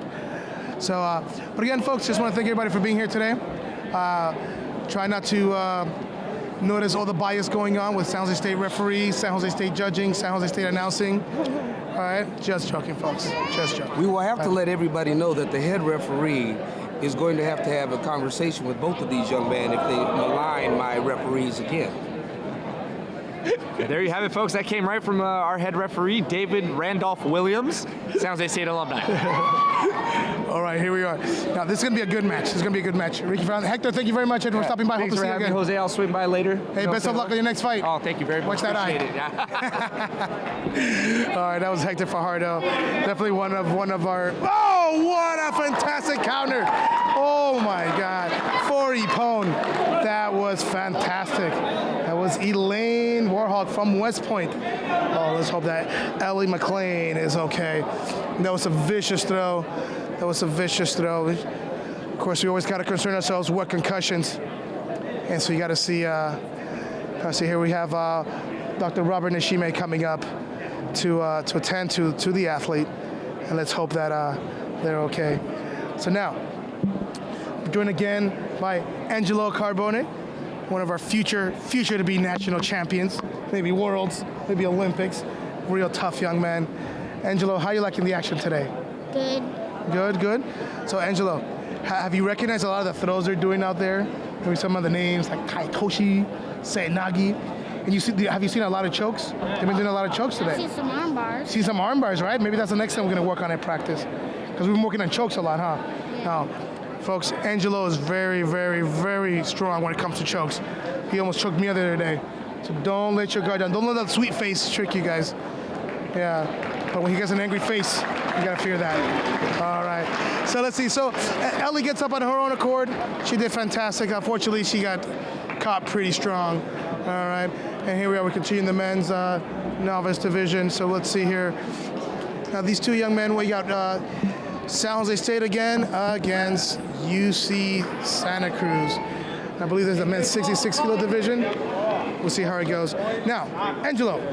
Yes? Based on what you've seen today, have you learned any new techniques, some things you want to try when you go back home? Not yet. You got to watch the black belt division. This is the novice division. This is the brown belts and below. Later on, when the black belts come, that's going to be fun. That's when the whole San Jose State team comes down and fights. Right now, all the players that we have here from San Jose State are from the beginner class, the beginner program at San Jose State. So, Marty said, plug like the, you know, the oh, what a great throw, what a great throw. Oh, what a nice counter. Now, Angelo, Yes? if a San Jose State player gets hurt, can we call you in to sub in for them and go out there and fight? Just kidding, just kidding. The face on this kid's face is amazing. So of course here, Angelo's joined by his beautiful and caring mom, Natalie. Natalie is also a brown belt in judo. She's been getting back on the mat. She's a tough lady. So Natalie, what was your impression of today's matches and everything? Oh, I love seeing the judo again after such a long time. Yeah. Makes me want to get back on the mat. Well, you can pass as a college student. We'll get you in there. So now again, we have Itataru from UC Berkeley coming up again. Kid really impresses early on, but definitely is still a raw player.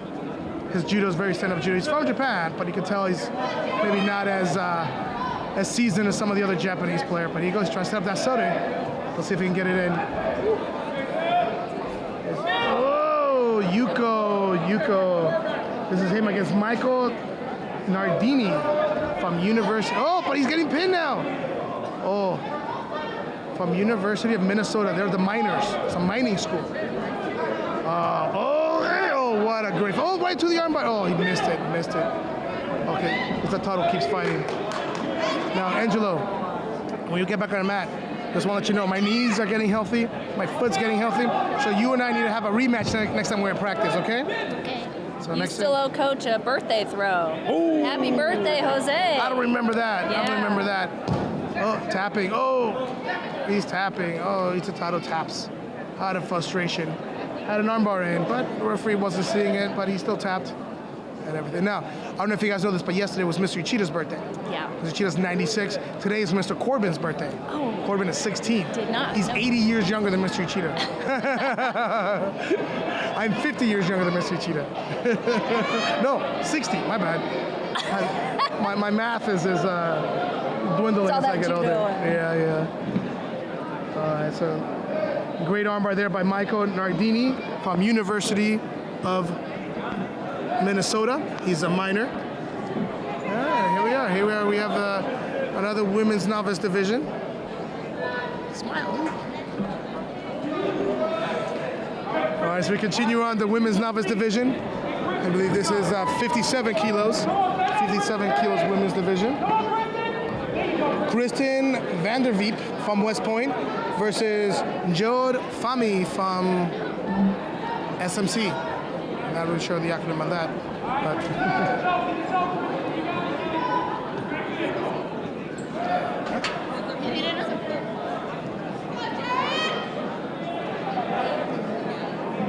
all right, here we go. Working on the ground. Working on the ground. Kristen, of course, from West Point. She's the athlete in blue. Like I mentioned before, one thing you cannot doubt about the West Point athletes is they definitely come to fight. They come in Men's great novice, shape. 90 kilograms. Please report to mat 2. Men's novice, 90 kilograms. Please report to mat 2. So you can see which gi to warm up in. All right, as we get ready, referee breaks them up. They come back. They reset. Oh, Shido. Black belts, please begin to warm up. We have one more novice division to call, then we will begin calling Oh, the going black for that belt counter. She divisions. comes in. Oh, Chimata. She missed it. And the counter. Oh, kind of threw her. So that's the problem with counters. If we're not applied correctly, you pretty much throw yourself. There we go. All right, folks. Blue, then white, then white, then blue. All right. We're visited by Raj. That was a big guy, huh? That was huge. West Point coach very animated, trying to instill some knowledge on her athlete while she's out there. Gotta love how disciplined these West Point athletes are. Always attentive, always listens to their coach. Always thinking. Very smart athletes, very smart athletes. Got another penalty for Jude. West Point's definitely attacking. Oh, here she goes. Get him across, bring the hips across. Take her back, go. Turn those hips, turn those hips. Get it. Oh, Jude. Here we go. Someone's gonna go. Oh, what a great spirit here. Here comes Jude. She has to rotate on that. Oh, now we go to the ground. Really intense match. It's fantastic. Love the way these young ladies fight. Love the way that there's no stopping of them.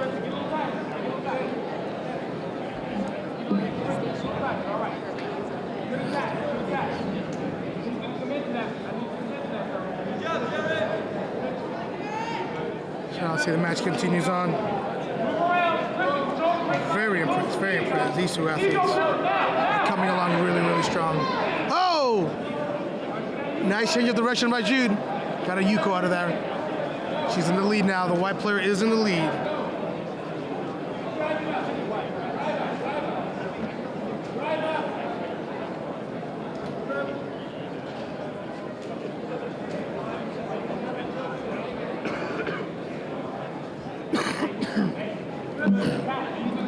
All right, looking forward.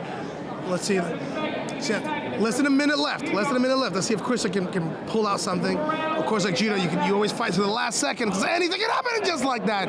Oh, no score on that. That counter. Tania Toshi was the name of that technique. Tania Toshi. It's a counter.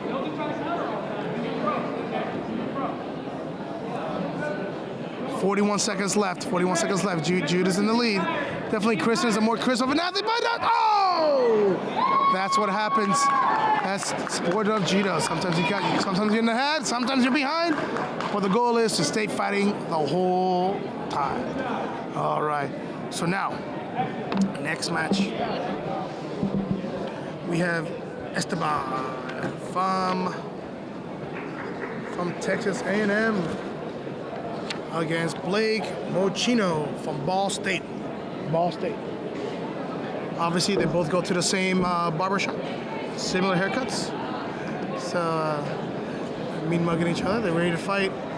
Two very strong young men. Very impressed with the way they've been fighting all day. Of course, in Judo, sometimes it doesn't go your way, but you gotta enjoy the courage and the spirit these young men are showing out there. One of my favorite Japanese words is konjo. Konjo means desire. Your desire to go out there and compete, do a fantastic job. That's the true spirit of Judo. You know, no matter how the odds are against you, you still prepare yourself, you gather yourself, you go out there ready to fight and bring on all comers. You definitely got to have, when you attack, like I mentioned before, attack with intent, not attack out of desperation. That is the key.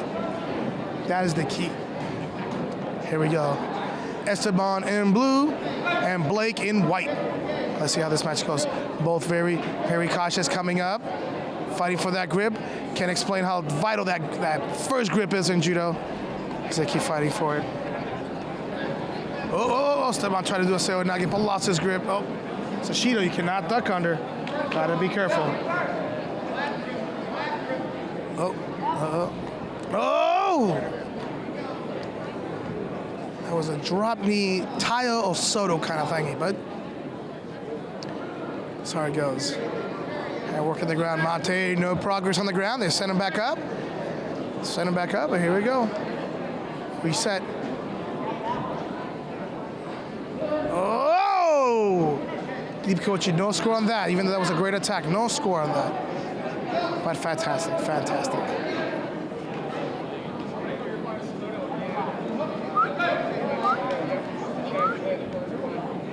Go!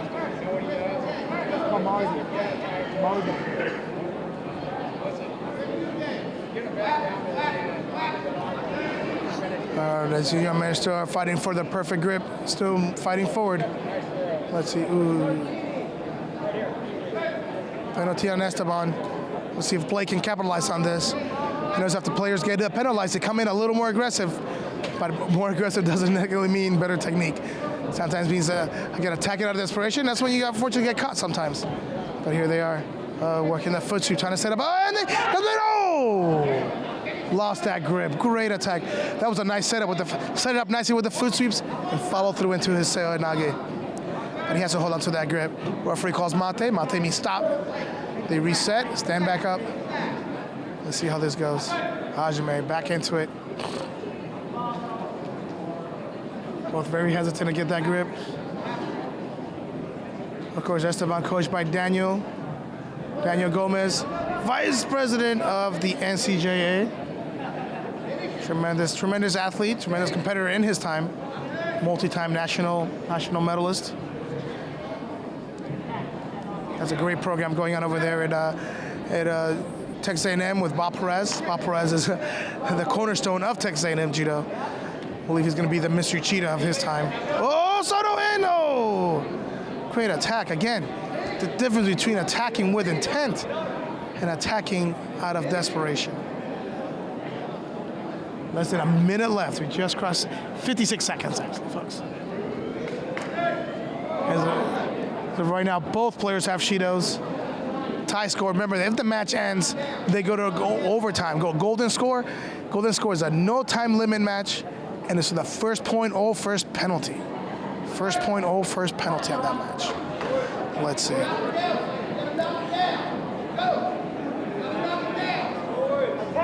Neither player really seemed exhausted. It seemed like he could probably go on another few more rounds. And here it comes. Leg grab. Let's see if the referee caught that. Referee didn't catch the leg grab. That's all right. It's novice division. We'll let it go. Rather let these guys get in. And sorry. He has a little more drive on that attack. A little more drive. I see the referees over there conversating. Oh, I see our head referee standing up. Let's see if they're going to call the leg grab. I know. 30 seconds left. 30 seconds left. Esteban is in the lead. He has one Shido. Blake has two Shidos. And here we go. Oh, you go. Finally, that throw came in. Work the ground. I should not be advising on coaching, but working on strategy. Great fight.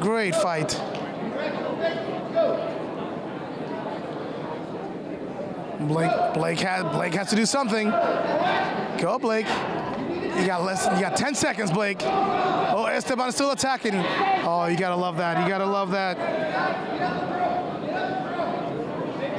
6 seconds left.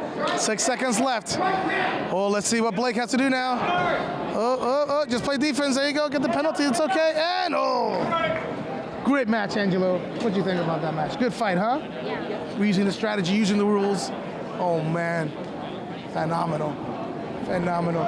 Really happy watching these athletes, these novice players, who some have only been doing judo for just a few months. You know, showing great judo. They all come from great programs. Got to appreciate where judo's coming up. You know, all these universities definitely picking up judo in their system. You know, judo's definitely one of the safest sports to partake in. Of course, incidents do happen, just like any other sport. But it's a great sport to learn, great for safety, teach you how to fall, confidence, and you know, overall coordination of the body and mind. All right. Here we go again. We got San Jose State against University of Minnesota. We're back to the 60 kilo division. There we go. This is Michael against Jonathan Chen. Michael Nardini against Jonathan Chen from San Jose State. Michael from University of Mining University of Minnesota is in blue. Jonathan Chen. Oh, Tamor not go right to the ground. Let's see, they were working out. Oh, gotta get past those legs. Got the head. Oh, lost the head control. Gotta control the head and then work your leg out. that technique to Men's novice, 73 kilograms. Please report to mat 1. Men's novice, 73 kilos. This will complete the novice divisions. The next divisions that will be called will be the black belt divisions. Oh, armbar. He's going for the armbar. Let's see if it. Come on, you got to fight out of it. Get out of there. Get out of there. Oh, Tabo. Nice. Michael Nardini with the armbar. Oh, very impressive. I'm liking this young man more and more. He's definitely shown me good spirit. He lost early on, but he's fighting his way back. He's fighting his way back. You gotta appreciate the way these young men fight. Actually, if I'm not mistaken, these two young men fought in the first round. Arch Jonathan Saludo against Michael Nardini, where Arch Jonathan won. Or I could be mistaken. We'll see how it goes. All right. We're back in the women's novice division. Let's see how it goes. Let's see, who do we have now?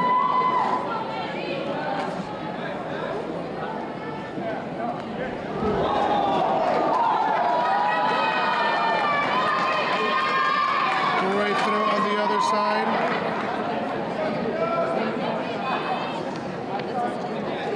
That guy? I keep missing it because I'm over here watching the guys on this side, you know?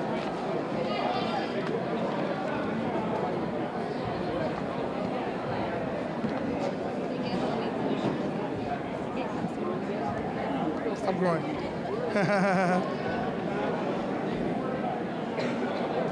Zach.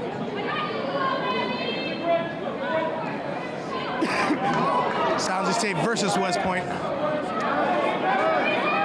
Sounds of State in the blue. Oh, Sadaki! Oh, Wazadi! Oh, gotta get those hooks in, West Point. This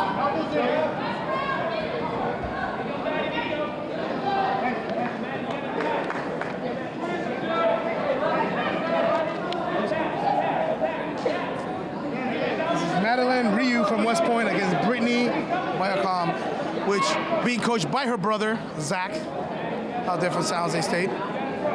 Always intense when you got brother and sister coaching each other, helping each other out. Oh, don't push, don't push. She's gonna come across. Hey, Sainagi, go, go, go! Yeah! Wazadi. Oh, 2 Wazadis equals Ippon. Referee will notice that just a little bit once she looks at the screen. Look at the scoreboard, but 2 Wazaris equals Ippon. Phenomenal, phenomenal. Way to go, Brittany. Great coaching by Zach. Great coaching by Zach. 2 Wazaris equal Ippon. I like how she set it up. She pushed. When the opponent pushed back, she set it up with a nice drop Saranagi following through. As we know, in California, or Northern California, drop Saranagi is not legal for kids under 12 years old. It is a great effective technique, but a lot of injuries do happen for young athletes with that move. But you know, you can see at the senior level how that throw can be effective and how it works. All right. Waiting for the next match. Let's see what happens next. Here are our next opponents.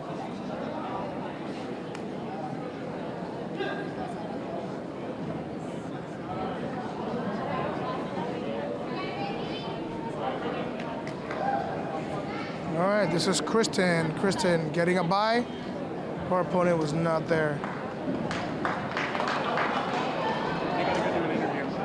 Come back. I will. Okay. Maybe. I'll find you. I'll choke you, bro. That was a team captain of the team. He's about to make the Olympic team coming up. Colton Brown, good kid. He's actually from the same dojo as Mike Swain, up in Jersey. All right, next.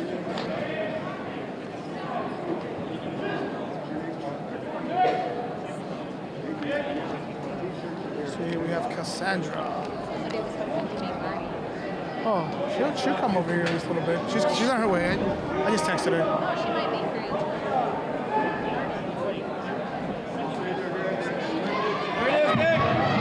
free. We have a limited supply of the 2016 National Collegiate Judo t-shirts for just $10. Please go to the top second floor and see Brad with Screen Designs. Get up, Nick.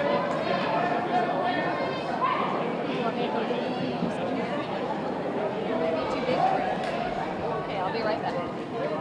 He's gonna stand with you. Soon we'll be joined by Marty Malloy, 2012 Olympic bronze medalist, 2013 world silver medalist, former team captain San Jose State, now assistant coach. Of course, Marty, as we know, is sponsored by Dolomer. Dolomer, the best sports mat in the industry.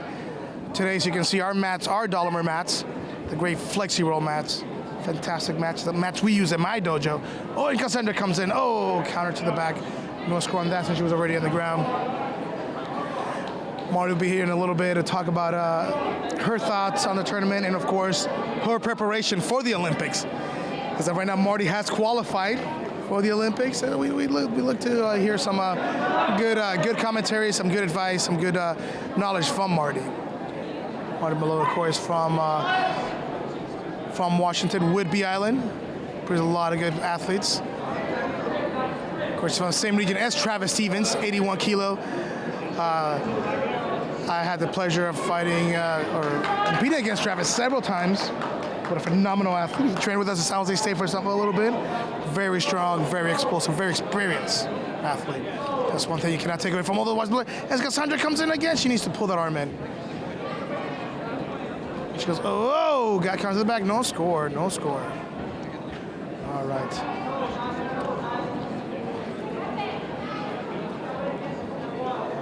All right.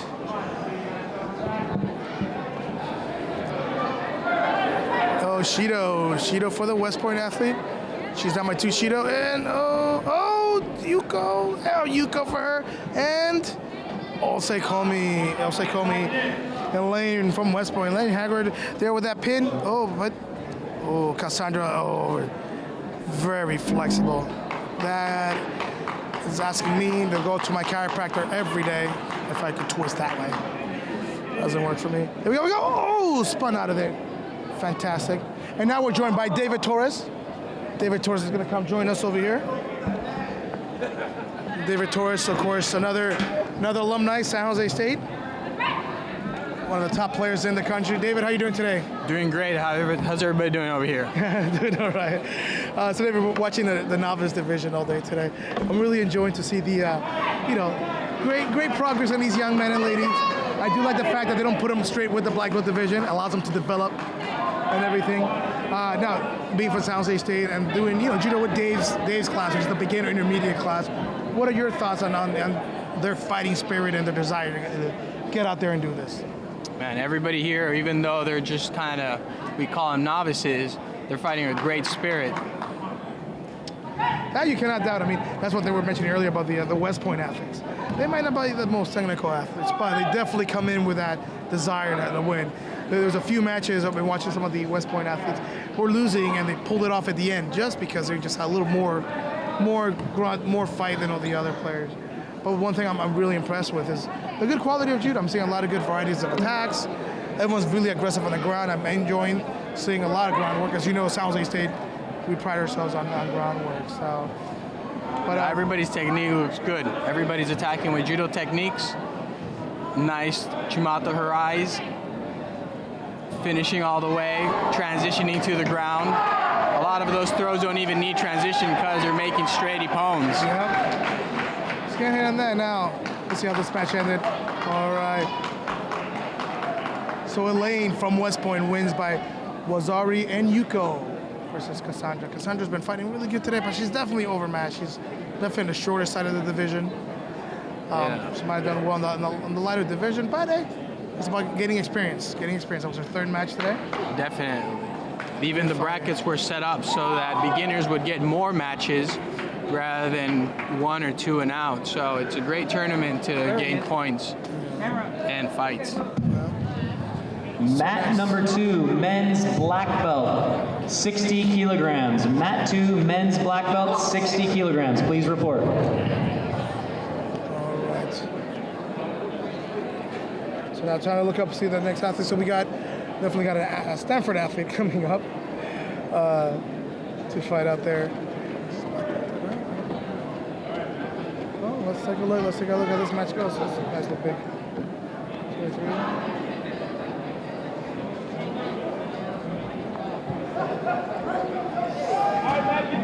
Let's see, West Point against Stanford.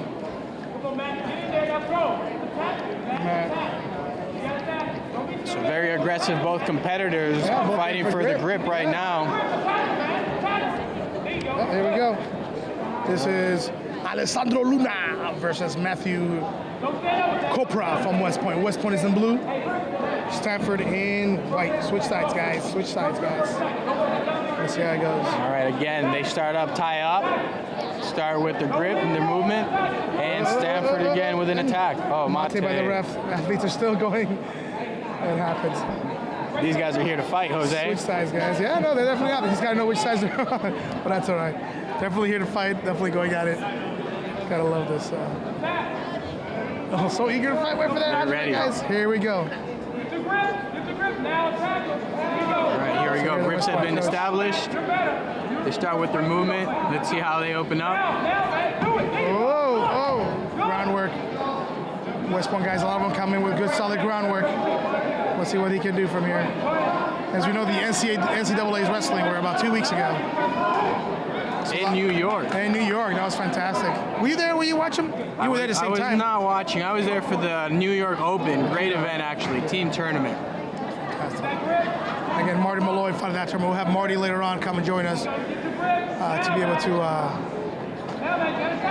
get her thoughts on today's events, and of course, listen to her preparation for the 2016 Rio Olympics. That's right. Rio Olympics. That's coming up, and again, I do like that after every Olympics, they kind of change some things, so we know that after the Olympics, they're considering bringing leg grabbing back, leg grabs. That is big news. That is a major point of argument that happens. Should judo have traditional leg grabs? I always thought about the way to do is you always got to keep one hand above the belt. Shouldn't be able to do double leg, which it is. Morotegari is a judo toro, but then you're mixing into wrestling. It's kind of diffuses the point of turning your back, coming in with a hip throw and everything. And to be honest with you, the way judo looks now, all the divisions are doing stand-up judo, even with these novices here at the Collegiate Nationals.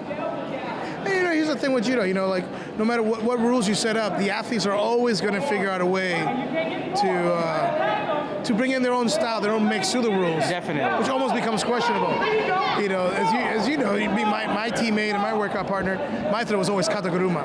Yeah. Now you see some of these athletes doing kataguruma from the sleeve, shooting that arm between the legs. It's a power throw as opposed to a technique, but it's still there. It's still that technique's still happening. Very much. And it's been working for these athletes, which is great to see still, old techniques coming back in a new way. Going for an unconventional choke here was definitely over the chin. So this is a competitive fight, but West Point athlete is down by a couple of penalties here, so let's see if he can pick it up. All he needs is either a score. Get those hips in. 40 seconds left. Go, go, go. Oh, work on top, Stanford, man. Get the choke. Oh, he's going for the choke. He's going to get the choke. Oh, he's got the choke. Can he hold it? Can he hold it? Oh, he's got the knee in. Leg for leverage now. Oh, 20 seconds left. He's rolling with it. Oh, he might have lost it. Get on top. Oh, what a great transition from a choke to a pin.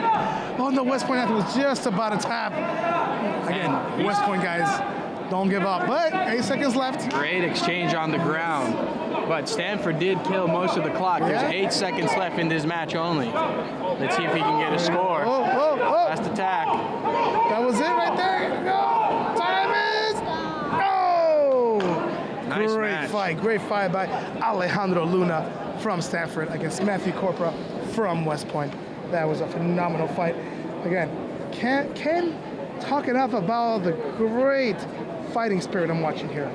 And again, this wouldn't be possible if we put all the players in one division. Definitely, definitely so. I mean, you got players in the black belt division who are coming from established dojos, or for example, the case with Fresno, some of their athletes, their dad is the coach, their grandfather is the coach. So it's like coming through that whole system. And of course you got San Jose State where almost everybody gets recruited here from different parts of the country. You know, we'll see how that goes. I think all the other teams are this year pretty equal to San Jose State, so it'll be interesting to see how this roll. All right, next we have. I want to say this is Dakota Jefferson from West Point versus Jay Wu, SMU. Oh. All right, here we go. Mr. Wu's coming with a purpose. Very strong and powerful, these guys. He's novice 73 kilos. He's trying to utilize the outside. He's trying to utilize that line game. Here we go. Mr. Wu is definitely bringing it. Assuming he's all right, first penalty goes to West Point. No combativity. Mr. Wu is very aggressive here with his judo. Oh. Is he just going to push him out every time for penalties? I think that's his strategy. All right, we'll see how that goes. Oh, nice. Off the grip attack. Oh! Nice. Follow with the counter. Cole Soto foi bom. Mate. Sorry, coach. As a commentator, I shouldn't have to be saying mate, but hey. Oh, yeah, nice seeing you, buddy. See you Monday. I'll see you Monday. See you guys. Thanks for coming. Again, another one of our future champions. That was a little buddy Liam. Coach from my dojo. Gold medal martial arts in Belmont. If you find yourself in the peninsula and want to get some good judo in, come by, stop by. Judo Monday, Wednesdays. But we are expanding, so eventually we'll have judo every day. We'll see how that goes. We're expanding, growing our program. Of course, if you come in, you may get beat up by tough guys like Angelo Carbone. Mean guy. We'll choke you out if you put your guards down. All right. This is Siebert from University of Minnesota Mining against Reinzig from SJSU.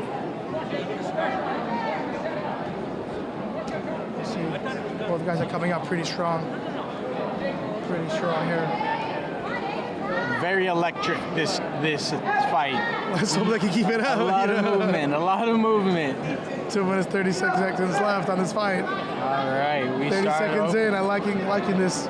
We start with Shido White. Not enough combativity, a lot of aggression, but not enough attacks, and blew it. Now we got Osei Komi. Yeah, there he goes. But David, I want to thank you for joining us today. Thank you very much. I'll let you continue on photography. Now, ladies and gentlemen, we're joined by David's better half, Marty Malloy. All right, Marty Malloy. 2000. Oh, this is Angela Marty. Angela's been waiting all day to meet you. He's one of my kids. How are you? Right here. He's starstruck. He doesn't know. You good? What's your favorite judo throw? All of them? He likes Taitoshi, he likes Soto. He likes doing chokes. You like choking? Yeah, he choked me out the other day, almost. How's Jose? Is he a good sensei? Yes. He's kind of funny looking, huh? Sometimes. You don't have to answer that question. Yeah. Here, Angela, come over here, Angela. Oh, you can sit next to Marty and everything. So, Marty, got you, Olympics bronze medalist, world silver medalist. You got the Rio coming up. Tell us about your mental preparation and everything for that coming up. Honestly, it's getting to the point where I know that I'm qualified for Rio. I'm not in the same position I was 4 years ago where I was like right on the cusp of qualification and I was nervous. What do I need to do? Don't get hurt. Now I'm in a position where I'm already qualified, so I get to focus on training. So instead of going to competitions every couple weeks, I'm going to training camp. So I've been to a training camp in Austria this year, France, Cuba, and Japan. And so I've had the opportunity to train with a lot of different people and be prepared to fight any style that I'm going to be up against in Rio. Now, folks, if you guys never met Marty, he's definitely one of very, very stars of USA Judo. Men's black belt, very easy to talk to. 66 kilos. Please report to she's been a staple of San Jose State belt, 66 for a long time kilos. as a team captain, assistant coach, and now she's one of the top athletes for USA Judo. Now, Marty, tell us your little thing going on with Dahlinger Mats. Yeah, so my long-term sponsor, Dahlinger Sports Surfaces, who has been sponsoring me as an athlete for more than 10 years, is having their 20-year anniversary this year. 20 years in the business of selling some of the best judo mats in the industry. And in order to celebrate that and promote awareness for me going into Rio, they came up with a campaign called Mat Moment. And it's basically asking you the question, what is your mat moment? It could be whatever stands out to you the most. You know, a lot of people will talk about their kids getting promoted to yellow belt for the first time, or some people are like, oh, you know, I've been working on Uchimata and I finally got it in practice, or maybe it was meeting your favorite judo athlete. So whatever that moment is, we want you to go to the Dahlinger Sports Surfaces Facebook and give it a like, or go to their Twitter and follow the Twitter page, and then do a tweet or do a post on the Dahlinger page using the hashtag mat moment and upload a picture, a video, and tell us what your ultimate mat moment was. And you know, if it's not incentive enough just to post and share something like cool like that in the martial arts community, it's going to run for 8 weeks, and every week they're going to give out a prize to someone who did a mat moment post that they like. So I don't know if you guys have heard of the Marty Malloy home mat. It's I don't know how long it is exactly, like 5 by 10 feet. 5 by 10 feet. Roll out mat with my official autographed signature on it, picture of my black belt, and just by entering the contest, you can win one of those roll out mats that you can use in your home, in the gym, in your garage. You can do uchikomis, you can roll on the ground, you can lift weights, you can stretch, you can do yoga. They're awesome. It's $250 value. You're just gonna get one just by writing a few words and posting a picture about what you like about doing judo or jiu-jitsu, or even if you're a cheerleader or you do yoga. You know, these are all things that use the kind of, that we will have a moment on the mat with. And the coolest thing is the grand prize, which is an all expense paid trip to San Jose, California. You get to hang out with me, you get to train with me, I can teach you some of my favorite throws, you can show me your favorite throws, and on top of that, you get $500 cash. So free trip to Cali, hang out with me, eat some food, talk judo, and make $500. I mean, I can't think of a better prize than that, but then again, I kind of like myself, so if you don't like me, don't enter the contest. Anyway, it ends on May 31st, so you guys have a few weeks to get your entries in. Nice. So Marty, here, you know, my dojo has Dahlinger mats, so I can attest that there's a good match. I'm really impressed with the mats here in this tournament. I like how they hold up. I'm really liking how they you know, and then, I mean, on top of that, having such great competition. I mean, we're watching right now, Comstock from SJSU against losing from West Point. I noticed from San Jose State, you got your former teammate, Anthony Kwan, coaching. Of course, San Jose State known for a good pedigree of good judo players. Yeah, of course, and I think he's at one of his newer students. And yeah, like you said, the Dahlinger mats are here, and it was really funny. Yesterday, we came to help set up the tournament, and I was running a little late, and I was like, okay, you know, we got to be there at 5:30. I was like, I'll show up at 6, and then I'll help with the mats. I showed up at like 5:50, and the mats had been done for 10 minutes. Yeah, when you're using the flexi-roll mats that Dahlinger has, it used to take, what, like 3 hours to lay out all those tatami. Now with the flexi-roll, just roll them out, Velcro them together, and you're done. So I just sneeze and they roll out. Yeah, well, at the Collegiate Nationals, the college students appreciate it because they got homework, they got to train, they got to make weight, and they don't want to be up all night putting the tournament together. So they appreciate it a lot. Well, Marty, I want to thank you for stopping by. Marty, you know, we'll talk outside of this, but Marty, you know, I just want to let you know what an inspiration you are to some of these younger athletes. Inspiration just even to the San Jose State Judo team. Marty, I want to wish you the best of luck at the Olympics.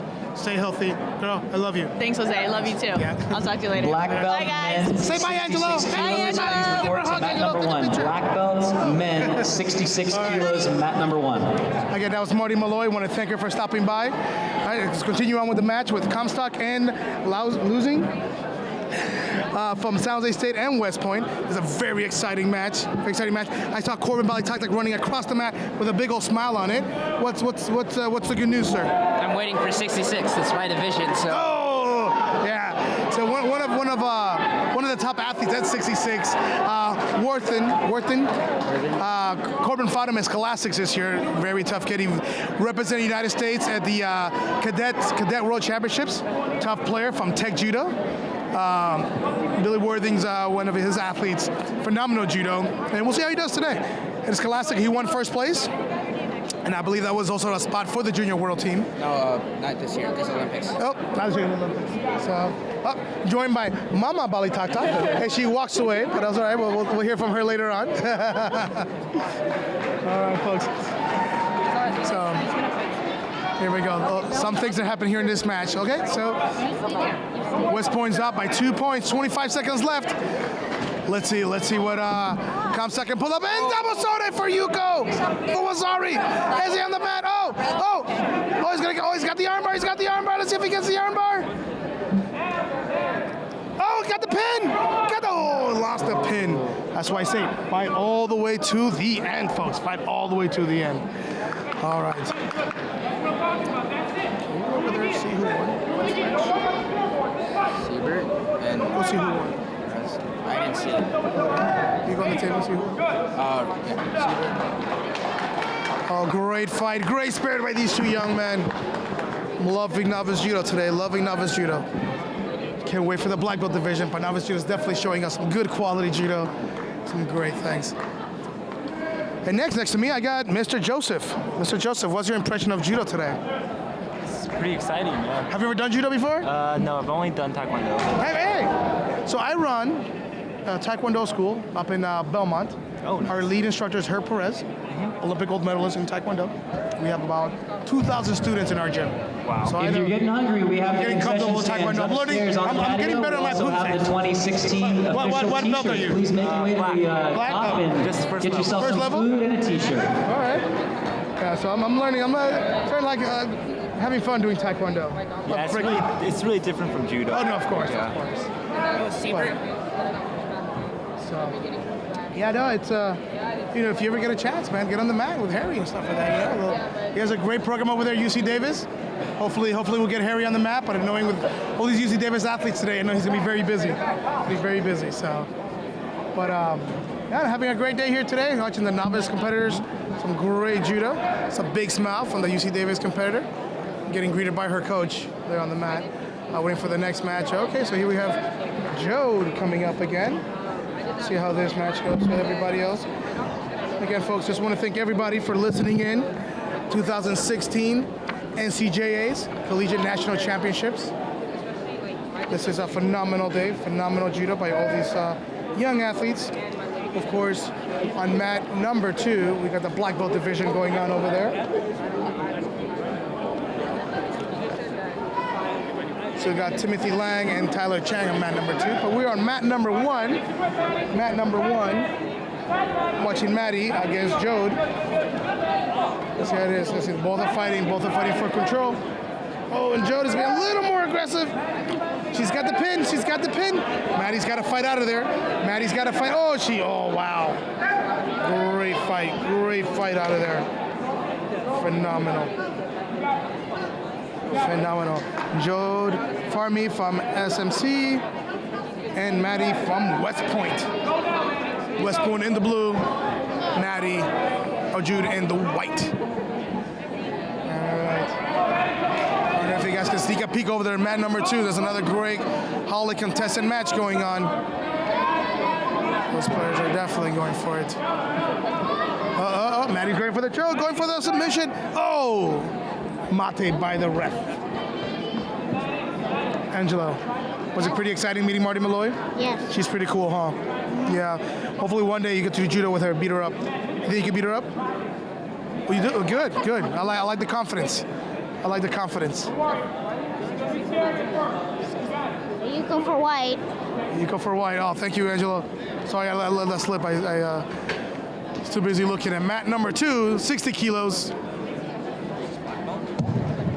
Andrew Radaba from Iowa, please report to mat number 1. Andrew Radaba, men's 66 kilos. Please report to mat 2. Mat 2. I apologize, it is mat 1, but this is your second call. Andrew Radaba from Iowa, please report to mat 1, second call.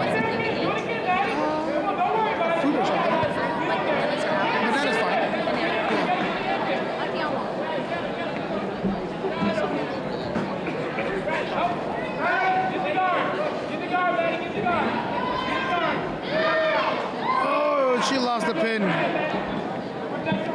Jode Fami against Madeline Ryu.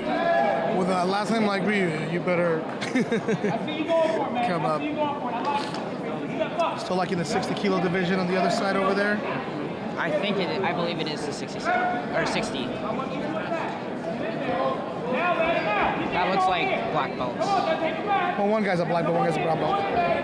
Oh, so it is.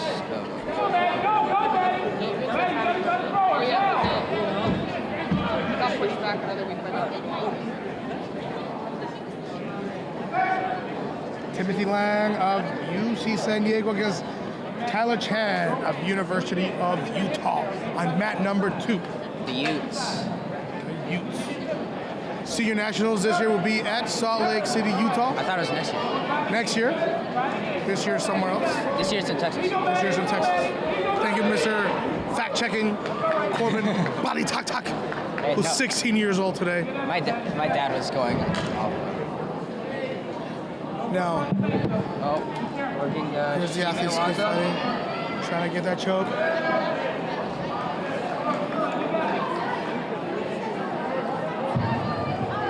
This is the second call for Batista dos Santos, men's 66 kilos, mat number 1, Batista dos Santos. Please report to mat 1. This is your second call. He just arrived. He's just arrived. I've confirmed. He's right there.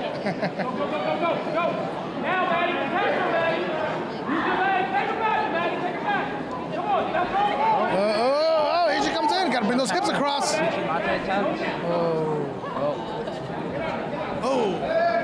That's leg grab. That's a leg grab. Oh, Ralph Palmer definitely calling that. Ralph Palmer is a stickler on the rules.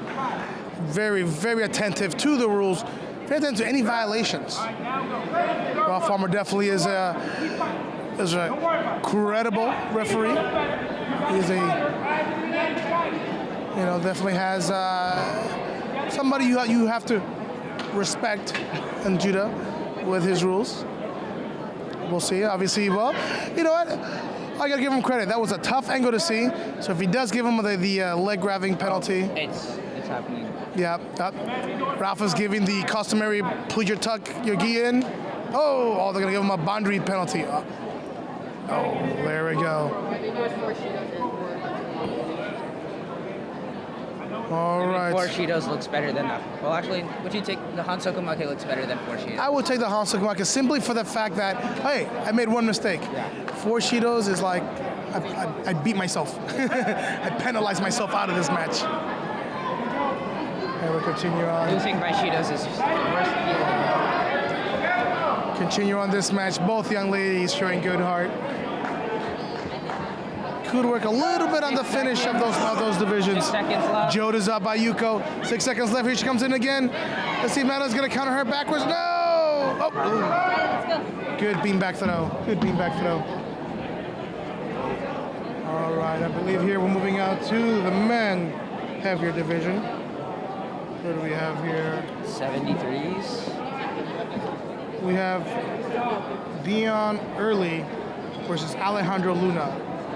Dion Early is from San Jose State against Alejandro Luna from Stanford. Now, ladies and gentlemen, I'm being joined by Nathan Mayers. Nathan is former coach, now assistant coach, still helping out at Iowa State. What's your backstory, Nathan? How you doing, first of all? Welcome. Hey, great to be here. Great to have you, Jose. Yeah? My favorite Tomoe Nagi's from my whole life are from you, so I look back fondly on those memories. Hey, just trying to give you freaking flyer miles. That's what it comes down to. It keeps me coming out to San Jose year after year because it keeps the cost down. Now, Nate, you recently got married. I did. Congratulations on that. Thank you, sir. Oh, my banana. Thank you. It's hiding behind your back. So I got one anniversary down, almost 9 months being married, and this is my 10th year coaching the Collegiate Nationals for Iowa State University. It's amazing.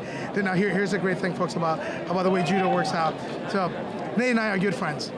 We've definitely have been mat rivals. Never had the pleasure of competing against each other on the mat, but we've had to coach, I don't know, over 100 matches against each other. But you know what? Here's the great thing about this sport, right? On the mat, you can hate somebody. Off the mat, you guys can be best friends. You know, this is a great thing. You know, the share of knowledge and the experience and just the whole experience of judo is a great thing. It's one of the things that you're definitely a vital person in that aspect. Every time I think about, collegiate judo, you're definitely a great standout. So, but outside of that, your opinion on the good quality of judo on the novice division? Well, the novice is one of the places where you start seeing faces that come up year after year, and they're the ones that make up the advanced bracket in 1 or 2 years. And it's fun to see the new talent coming out, and definitely at Iowa State, for example, most of the competitors that we have come out as a white belt, starting off their freshman, sophomore, junior year of college. And so the program that we tend to build is a strong novice team, and that's where we get a chance to have a really hard competition here, especially against some of the Bay Area competitors, but seeing consistent programs from 10 or 15 universities across the country has been one of the exceptionally fun parts. And today we're seeing a lot of Ippon Judo. There's still a couple matches here and there going the full time, but definitely a lot of Ippons, definitely keeping the dust off the rafters, which is exciting to see from younger players. It's, you know, it's something that we expect in the advanced brackets. Well, that's so excited looking to see that. I mean, we have some players that fight in the novice or fighting in the black belt division coming up next. After this fight, we have Batista dos Santos, who's in the finals of the novice 66 against one of the tough guys from San Jose State, Brenton Sue, definitely a multi-time medalist in this division at the Collegiate Nationals. We'll see how that goes. But right now we have Mr. Early and Alejandro Luna. Alejandro Luna is from Stanford. Mr. Early is from San Jose State. You know these guys probably have fought each other some local tournament. 2 universities less than 15 minutes away. So it's definitely looking to be a tough match. I do like the spirit and the fight of these guys. Something you got to appreciate. So. One thing you don't lack in the novice division is that excitement about a good match. People come out here and they're just as excited about competing and winning a bracket as they are in the advanced, which makes the competition exceptionally fun for young members. Yes. They don't have to come out here and their part of the competition isn't secondary. For us, it's a primary aspect of our year. You know, and then, always talking about the different coaches, different ways to promote judo, in the national scene. It definitely takes work from coaches like yourself, taking the time to show these kids, that could have been dangerous Han Sokumaki, could have been a head roll. But we'll see what the referees say on that. I think they're looking at it. Yeah, but definitely, trying to, express to other players what our passion is in this sport. It's something tough, it's something to get it across, but, when you do an exceptional job, it shows on the mat. Definitely Iowa State, you guys always showing up with a lot of players, and then the unfortunate thing that happens in Iowa State, I think you and I talked about this, is that once your athletes retire, they go on and then become, hit the workforce. And, Iowa is kind of a city where you come in, go to school, that's how you graduate, you kind of go into other things.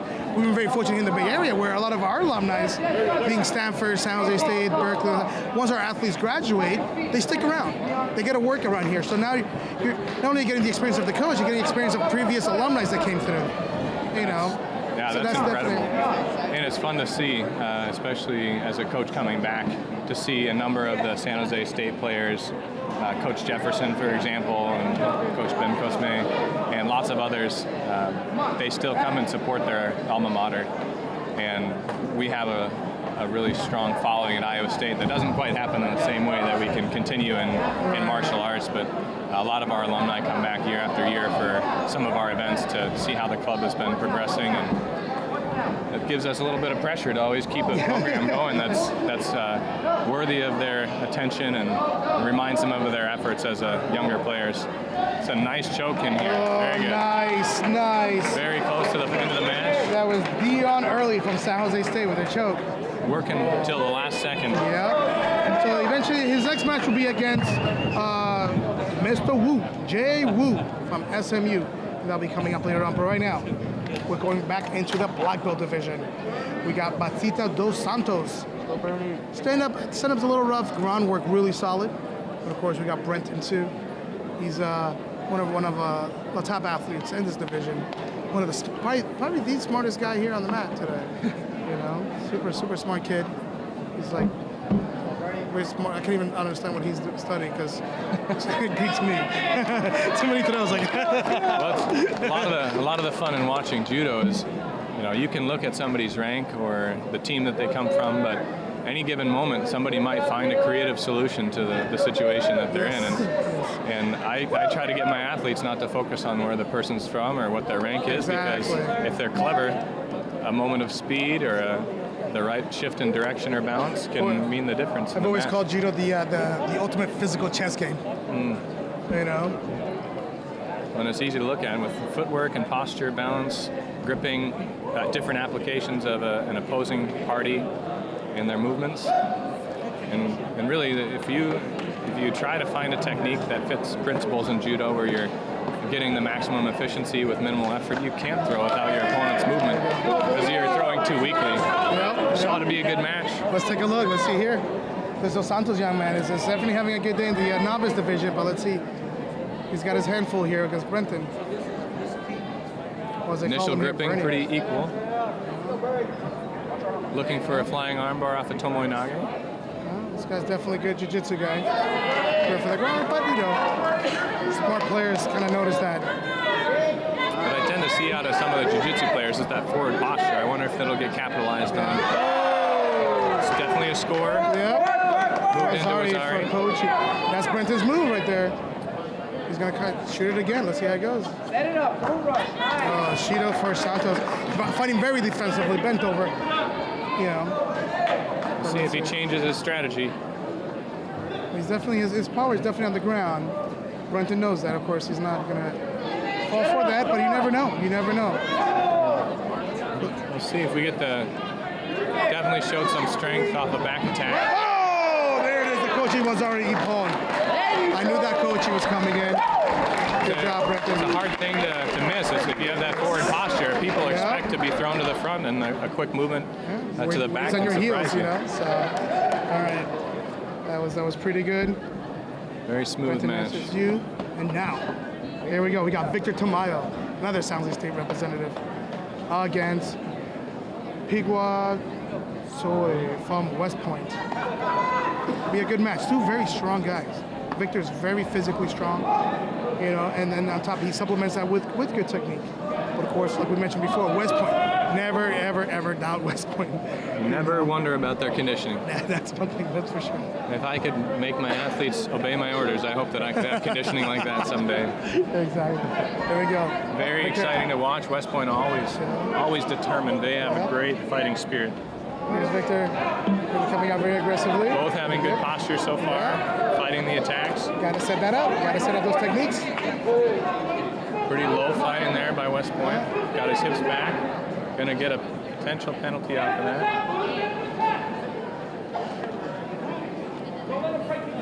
Stalling penalty on West Point.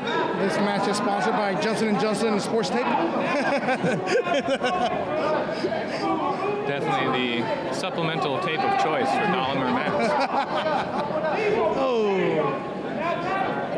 Very exciting. A lot of great attacks. I'm liking this. Very powerful swinging.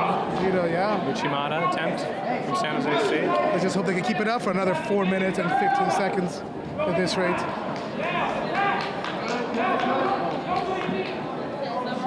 A lot of the fun in judo is it's designed in such a way that you're penalized if you fail to attack. You're penalized if you do defensive posture, if you have defensive gripping or fail to grip, and that makes it fun because it keeps the action in the front of the game. You can't wait it out, and only 4 penalties, 3 chances, and then the 4th penalty will lose you the match, even if you're above by points. Got to be aware of that. So looks like the West Point player may have caught a finger to the eye through the grip fighting sequence. it happens. One of the fortunate things that happen in judo. Couldn't ask for a better weather for San Jose. Oh, great weather. So coming up soon, later on when he gets a chance, we're going to have Dan Hatano is going to join us, former San Jose State coach, 1991 world team member, senior national champion, who's trying to choke me at the moment. But still a very powerful man. Very powerful man. So he'll stop by later on to do our podcast when he gets a chance. So nice to meet you, buddy. I'll do a podcast with you later on. Looks like the medical may be awarded against West Point. Yeah, the poke of the eye. I mean, that's unfortunately that's hazard of the job of doing judo. Mat number 1, female black belt, 57 kilograms. Female, 57 kilograms, mat 1. Blown up spleen. Leaky pancreas. Punctured lung. Yes. But these are all things you wear as a badge of honor. Unfortunately, that eye poke resulted in checking the medical and forcing West Point to forfeit that match. Now here we have an outstanding match. We have Brandon Worthen. He is the cadet representative against Daniel Luz from San Jose State. This match is going to be awesome. Oh, he didn't do it. He didn't do it. Oh, no stance. It's a funky taekwondo stance sometimes. This guy's very strong. Let's see what Daniel can do. Quick attacks off the bat with Newaza. Ashiwaza. Daniel's here with his. Oh, Wazari. Good counter attack. Hawaii representing. Sometimes when they're driving in Hawaii, we get the old aloha from the locals. When we get proper driving technique is shown, you get a little aloha high. Continue on Brandon Worthen against Daniel Luz. Oh, both ranked players. Yes. Very exciting. Brandon's definitely. Keep it up. Nice. Definitely some great balance and agility, especially off quick multiple attacks by each of the players. Nice, Daniel. Watch out. Looking for that counter. Here goes. Oh, shot. Work the ground. Looking for arm control. Trying to get a Senkaku. Oh, lost that girl. Oh, he had to choke and lost it. Brandon's a strong posture, strong judo player. Definitely good entries into Newaza from Novice.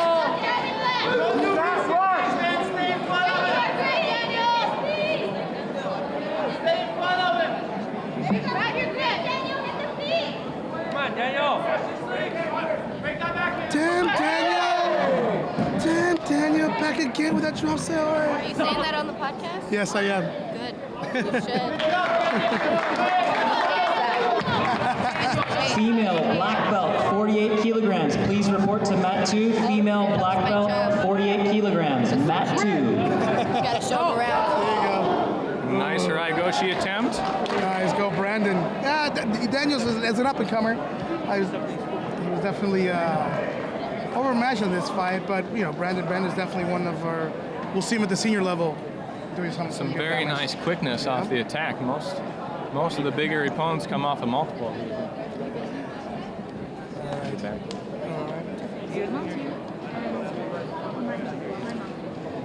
Good tough fight.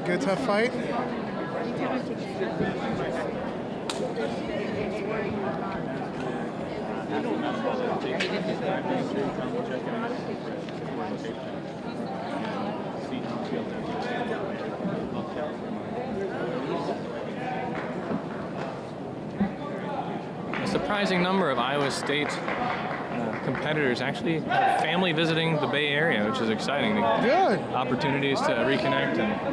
Oh, what a fantastic Uchimata. Very nice. Very controlled, brought That was all in the through. coaching.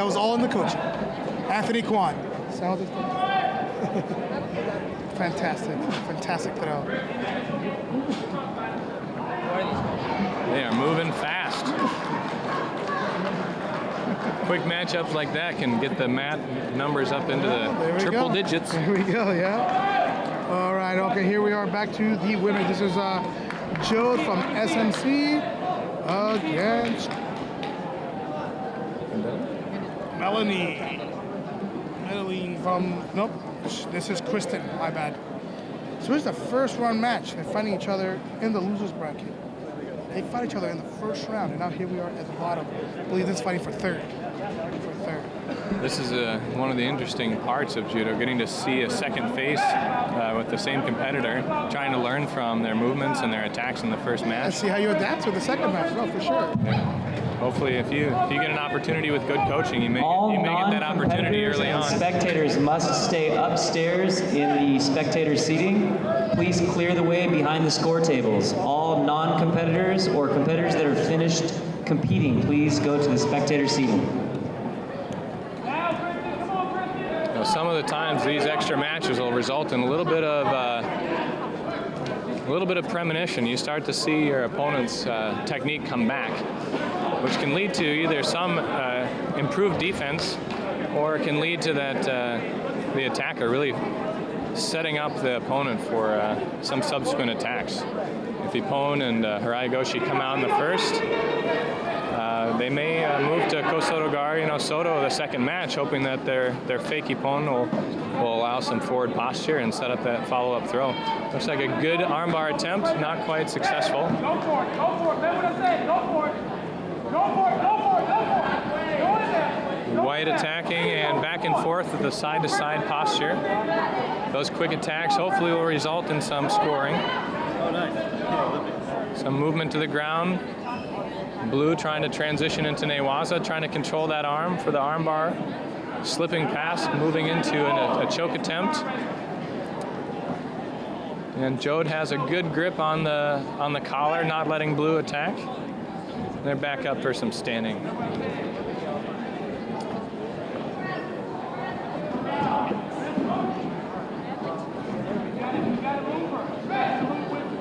And the action's starting again.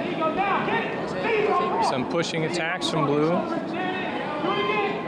And waiting for White to capitalize on that movement. That's been pretty predictable. That Ouchigari may get countered pretty soon. And they're back and forth with some hip throws. Still both standing. Light attacks off of each. Looking for something bigger coming up here. 52 kilograms. Please report to mat 2. Female black belt, 52 kilograms. Pushing follow-up gives us a score to White. 70 kilos. Subsequently also moving into report to mat newaza. 2. Female minus 70. A lot of top weight from White. Good position for Jode.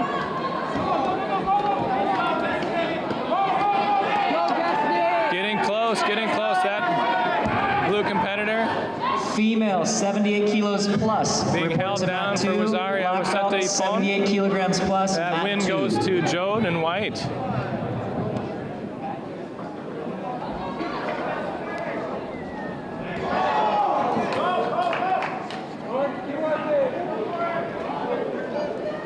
An exceptional turnout for referees today. Plenty of time for rest. 24 referees coming from around the area.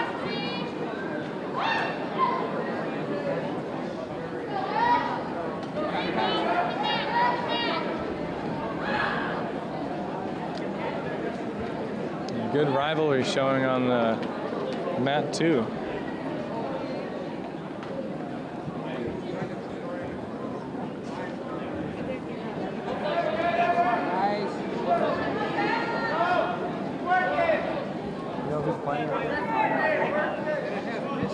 It's a San Jose. Nice.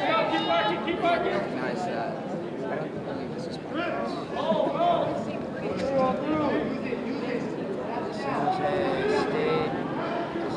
Blue definitely trying to utilize the edge of the mat. Starting off with some control and gripping, keeping his opponent to the edge.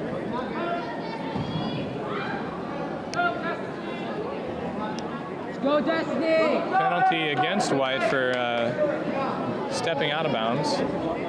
Blue definitely looking to establish some good top grip. He has a nice Koshiguruma, Hiraigoshi stepping through. That's awarded an Ippon. And Blue continues through, having won the match. Definitely established some good position early on in the match. Kept his opponent riding the edge. And as he started up that second engagement, had a lot of pushing forward action from White and definitely moved that in.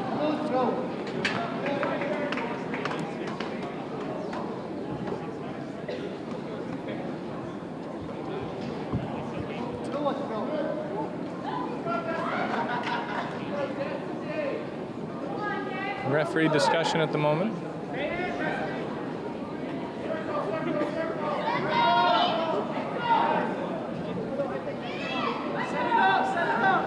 And the referee correcting his mistake, awarding the score to White instead of Blue. Yeah, it's a little tough to follow, but hey, Well, I'm looking for some good judo out there, and I'm really impressed with these athletes. Again, I want to remind everybody the 2016 Collegiate National Championships is the 55th annual. We're here at the campus of San Jose State. We are at Uchida Hall. Uchida Hall. We all know Miss Uchida turned 96 yesterday, and still 96 years young. And it's amazing. Still on the mat every day. But here we go. Good tough division here. Looks like Diaz from Iowa State having a good engagement to start off. Quick attack with a drop left, Ippon.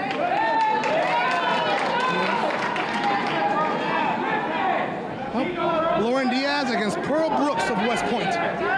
Looks like possibly some driving, maybe. Lauren Diaz is from Hawaii, so you can tell by her back patch. Hawaii definitely produces a lot of good judo players.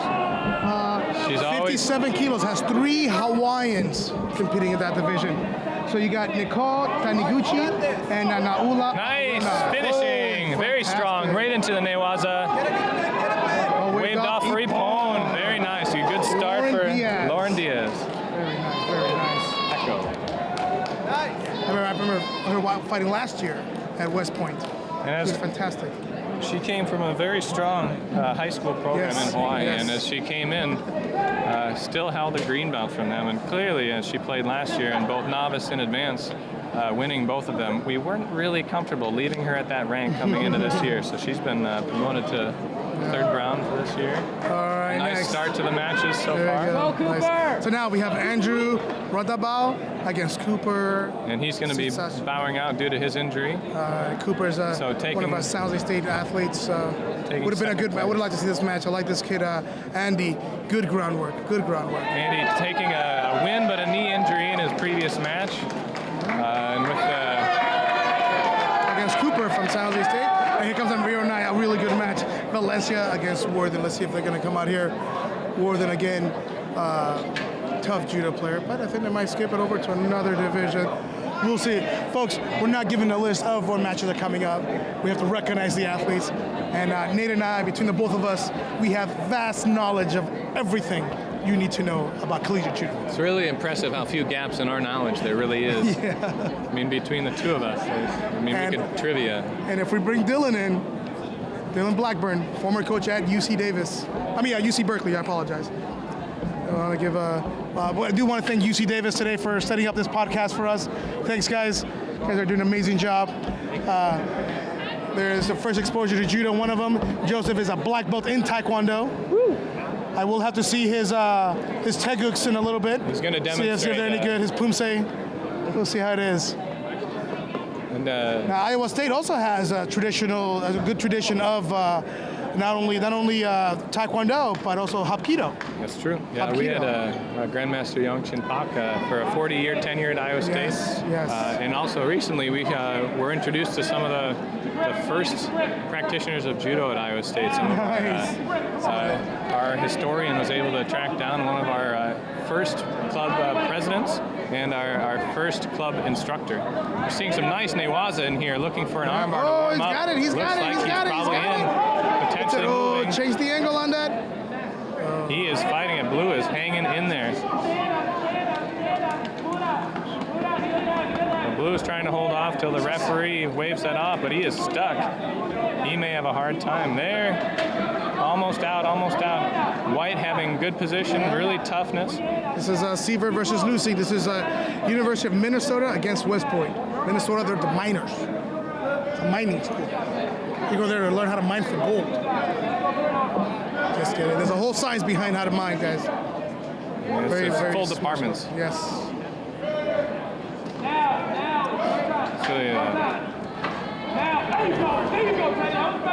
Quick turn and a drop Marote from West Point. And Minnesota sneaking through, dodging the after the call.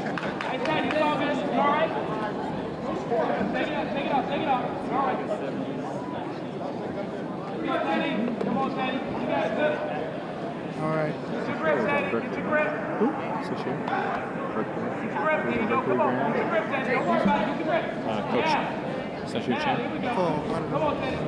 So far, standard gripping up top. really trying to find each other's weakness. Got a nice attack. Looks like a possible Yuko. Love those. Nice attack Big from boom, boom, boom. Nice attack from White. Go to the choke. Looking to transition into Newaza. Again, folks, this is the fight on to the finals. This is the semifinals of the men's novice 73 kilo division. I'm very impressed with this division. I always find that 73, well, 66, 73s, 81s are probably some of my favorite judo, not because of those other divisions I competed in, but, you know, they're not lightning fast like the 60 kilo guys are, but they're not overly strong like the heavyweights are, super slow. But right in the middle, there's a lot of dynamic judo in this group. Yeah. Very quick. That seems to be an average weight. I mean, that seems to be the consensus across all weight class sports. Wrestling, boxing, MMA, those middle weight class. Of course, everyone wants to see the heavyweights, those are the big guys, but I think that the more complete athletes generally hang around those three divisions, you know? One of the good things about this renovation is they've really structurally improved the flooring in the gymnasium to allow for a lot of those big throws from the 100+ kilogram players. Yeah. On the other mat number 2 is Aaron Fukuhara from LA. One of the interesting parts of judo is there's growing up, doing lots of judo in the early 2000s. We set up every tournament with traditional tatamis. Those were the days. You know, we had to work very hard to find 20, 30 people to do the setup, to stick around after competing, and then to do the cleanup. And these Dahmer roll-up mats have really added a level of simplicity to the tournaments that's quite nice. And the setup can really be done by 2 or 3 people and with a minimal effort. But I suppose that is the judo way, and this movement to rollable mats is really following our tradition. Maximum efficiency, minimum effort. Minimum effort, which is what a lot of us want as athletes.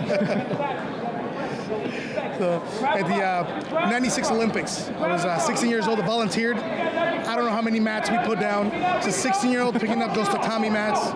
Felt like a dream, didn't it? You were just impressed to be there on site, very excited. Oh, yeah, the mat fell. I don't want to relive that at all.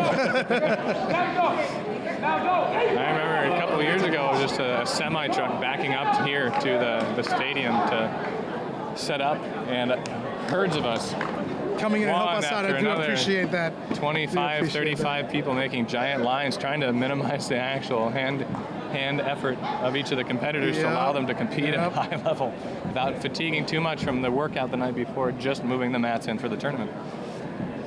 That's life. Life for the old mats. Now, flexi rolls, now it's easy. So that was Siebert. Siebert beating Rensgit. So that was Siebert from University of Minnesota, fighting against, losing. Losing, I'm not saying correctly. Well, the nice thing to see from Siebert was a very quick, strong transition into Newaza, always looking for a good armbar or choke as he finished up a partial technique. Moving up on. Oh, kind of threw yourself there, lady. Be careful with that. It looked like White attempting a counter. Very good position maintained by Blue and costing White a Yuko in that position. Really didn't get the opportunity to show the ref a change in control, so the position from the original attack from Blue gave her the Yuko score. This is the women's 57 kilo. Sofia Greco-Barnes from USF against Sky. And very, very tight arm control. Bruce just hanging on to that arm. She's a veteran player. You know, didn't even sink in the full case of Gadame, but really just that arm and rolling back. She's a tough girl. Tough pin to hold. Very nice. All right. Oh, here we go. This is going to be a good, tough. It was a good match last year. This is Nicole Taniguchi. She's from Hawaii against Miranda Imamura from Fresno State. Of course, you know, her grandfather was a coach there at Fresno State. Now her dad is a coach there. And she did an excellent job last year. So this is going to be a good match. Again, Fresno State, University of San Francisco. 2 players of pipe fight each other every single local tournament here. So it's like get each other first round. So we'll see how this match goes. Again, the challenge of knowing somebody's technique and having to figure out something new at the moment on the fly. There we go. Really offers a lot of excitement for the competitors. Actually, a very nice turnout. We have several hundred competitors, almost 200 competitors this year, and Looks like a great turnout from the crowd. Probably 200 bystanders for the... Yeah, it's a lot more than that, but it's pretty good. Enjoying the atmosphere, and the finals will be fun. The finals will be great. Finals always get extra support from the teams. Team's really excited to find out if they're able to place as a team in the standard division. Yeah. Now on mat number 2, on the other side, we have Elaine Ramos Tendron from San Jose State. She's the defending national champion against Araceli Sandoval from West Point. Unfortunately, this is one of the situations you find yourself in, a veteran judo player against a novice in some divisions. But hey, the great experience. And again, like we said, you never know what can happen in the sport of judo. Quick Yuko score. Yeah. We come back here to mat number 1. Two very tough girls, Nicole and Miranda, know each other very well. Blue picks up the Shido. Looks like Miranda picking up that Shido there. Oh, nice wrap around deep kochi there by Nicole. Really had her following through, giving her a good opportunity to stick that kochi.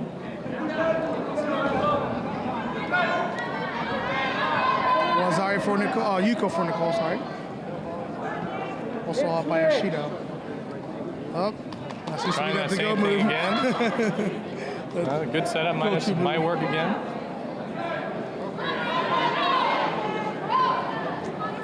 Very aggressive on the grips.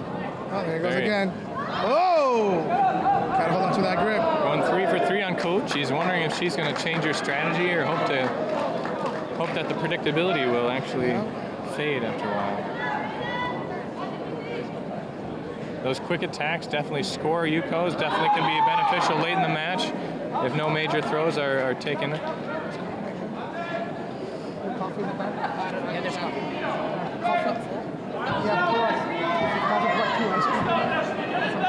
Some quick Ashiwaza from Blue. Back and forth with some low. She's definitely out attacking. Now she's, has to catch up. now, Don't want to be in that position against mat number national competitor. Mat number 2 over there, San Jose State against Davis. These girls, again, two athletes who fought each other many, many times. Player in blue, Destiny is the defending national champion in this division. But we come back to match number 1 over here. These two girls are definitely taking it to each other. Nicole and Miranda. Imamura starting to put up a lot more combinations in her attacks. Back and forth between Ayesha and Ochigari. But position from Nicole, staying very strong on top, maintaining good position, not giving up any scores to Blue. Quick Osotogari attempt from Imamura. Definitely enough to disturb some balance and surprise her opponent. Penalty. She's still up. She's still got that Yuko. A minute 45 left. Still plenty of time. Plenty of time. Again, most of the match is not lasting out into the end. Oh! Good ippon. I don't know. Probably going to be downgraded to Azari. Did not look like a solid hit to the back. But hey, you know what? Here we go. Referee's getting the signal. Let's see. Anytime they fix their uniform, they're definitely in to have a call questioned. Looks like the jury definitely had a good view, especially on that fall there. It's on the far side. Well, it was away from our side, but even from our side, we could tell it wasn't a complete. Looked like a good block, keeping her body perpendicular to the ground on that reception of the technique. Definitely not exposing a lot of her back to the ground. Well, she didn't bridge on the other side because that's dramatic ippon there. But hey, we'll see what the referee say. Care system definitely comes into good use when we have questions like this in these higher level matches, and you never want to have one of the competitors leave wondering what the real call was, and that's the benefit of this video replay. And a majority of the matches just end up being called by that initial center referee and supported by the side of 2, but that care system really adds an additional level of control to make sure that those high profile falls get double checked.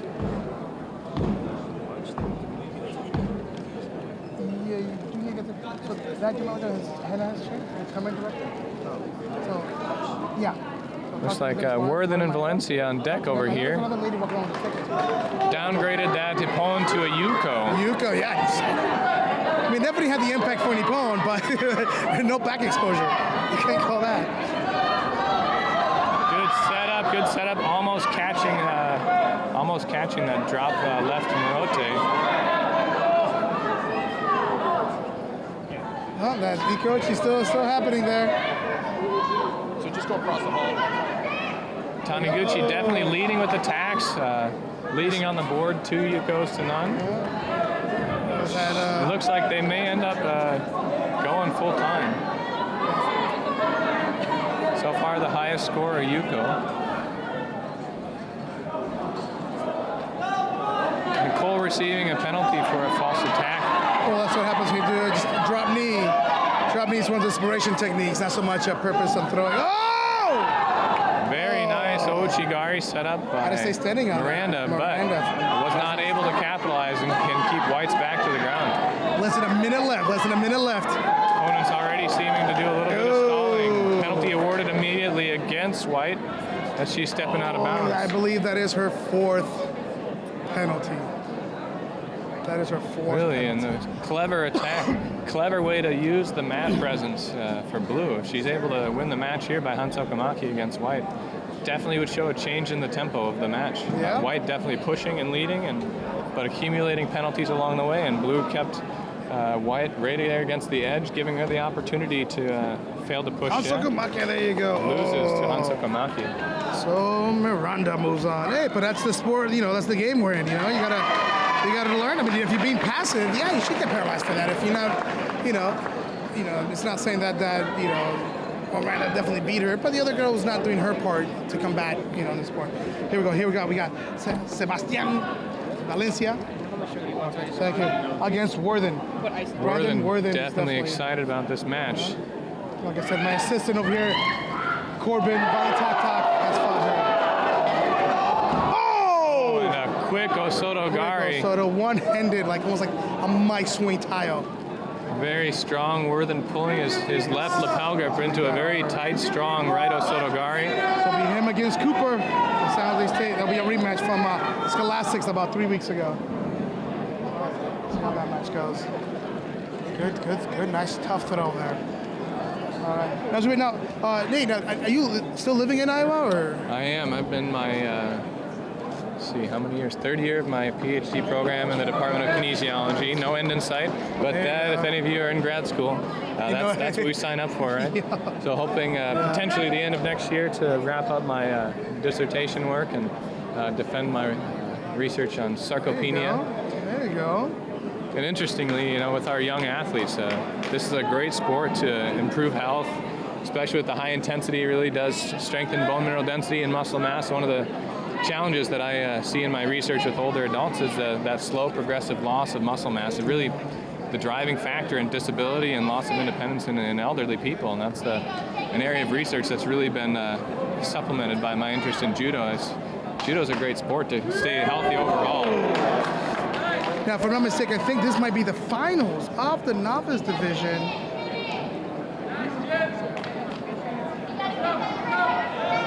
No, this is some other division. Doesn't bother. What is it? These are 2 San Jose State guys fighting each other. Oh. Strong Haragoshi attempt by White. Blue trying to settle into a quick choke. So when they give Natalie that victory over there on the other side, saw her clapping. That's it.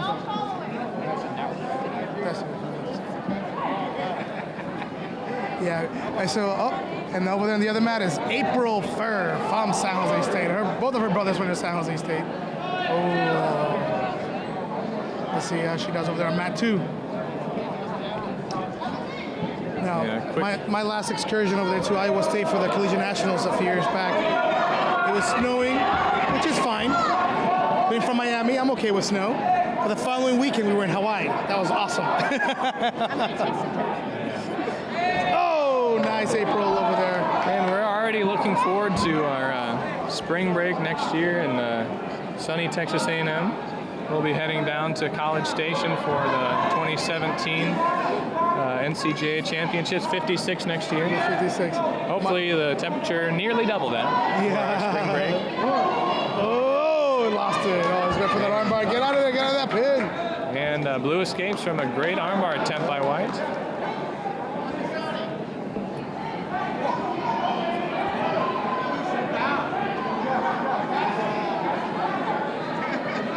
Not sure what it Is that fair? Yep, fair, sister. Fair, putting on a good show with a lot of quick attacks, racking up some points. Looks like a possible transition for her into Newaza. Controlling that head, trying to get her leg out. Let's see if she can get it. Oh, here comes that leg. Looks likely that she'll pull in that pin. Pinning position, time there you go. awarded. She's got it. Not sure if you folks are able to watch this. Oh, the camera's panning over there. Matt too. Very good. Thank you. Thank you, camera guy Joseph. There's April. April getting a good forearm to her face, but she's still holding on. Very close. Oh. April adjusts that. Pulling it off. Nice. Very nice. There you go, April. April first.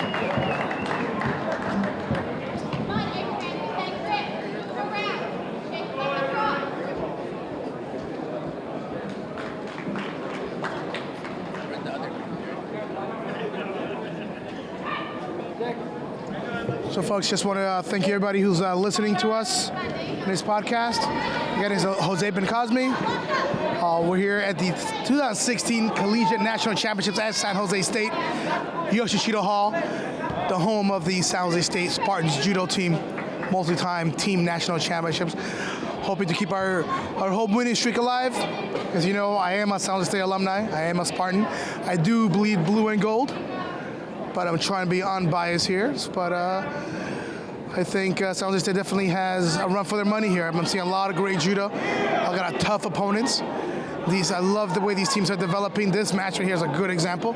Even though these are two novice San Jose State players, you can see the future and where these young men are coming to. Other universities are showing such good work as well. We got Stanford here, UCSF, Fresno State, Davis, Berkeley. A lot of great Black belt men's 90 kilograms. Please report to mat number 2. Men's 90 kilos, mat 2.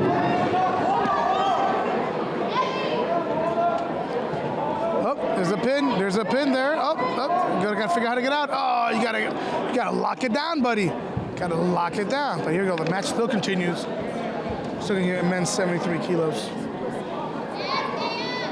It's Abraham Lanesink against Jeffrey Comstock.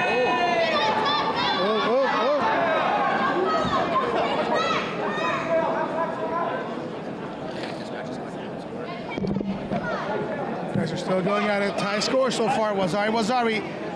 Oh, 7 seconds left. These are part of the fun, seeing penalty awarded. This will shift the weight of the match if he's able to survive it. Oh, come on, get it. Oh, right to a pin. Oh, he's got to lock it down. Oh, time right now. Golden score. Oh, my God. This match is for the ages.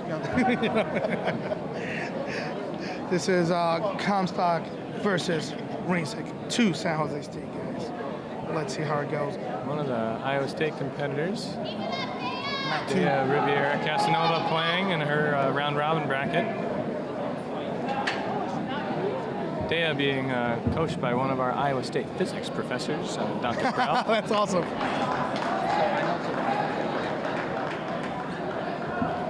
What happened here? Dea trying a quick rotate, potentially losing position on the ground. Getting out, receiving Osekoni. Really needs to struggle to get out of that. White holding down.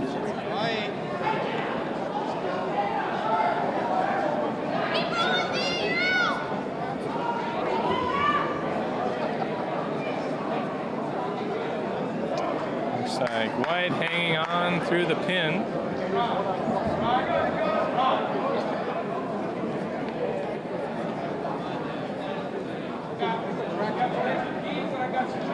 Blue slow to get up.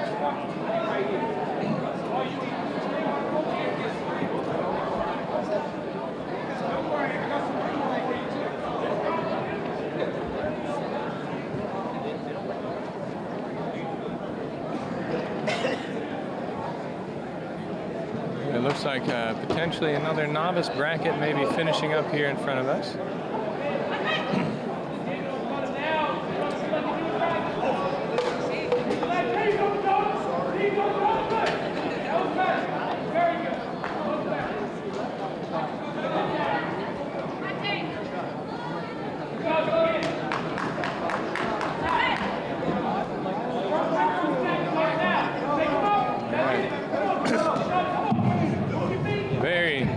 Down to the last 5 official T-shirts for the 2016 NCJA Championships. Please see Brad at Screen Designs. The last 5 shirts going fast. A good matchup between West Point and Stanford here. West Point in white, Stanford in blue.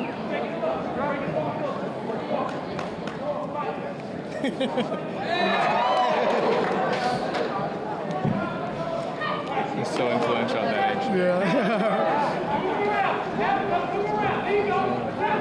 Oh, guys coming out very aggressive. Oh, that could have been potentially scoring you. A lot of energy in that throw, definitely. White trying to transition into Newaza. Oh, he's got it. He's got it. Gotta get some body weight down. Got the upper body control, but got the knee in the way. Blue's got some space there, and he holds it off.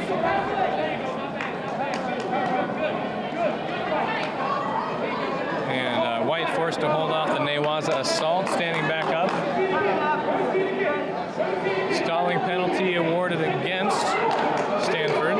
Oh, they're coming at each other. A lot of pushing, a lot of energy. Commit to that. Turn those hips. Commit to those hips. Oh, dude, you gotta. It's not getting that full rotation on that drop CO. Definitely getting a mostly straight push, not enough angle on that.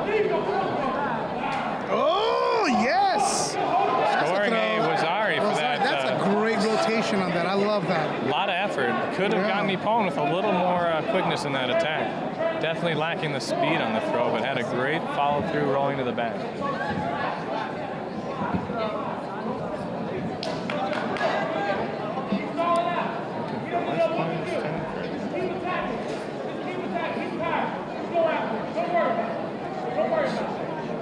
West Point's coach giving a lot of encouragement to his player, instilling a lot of confidence that his player is definitely on the way to the win.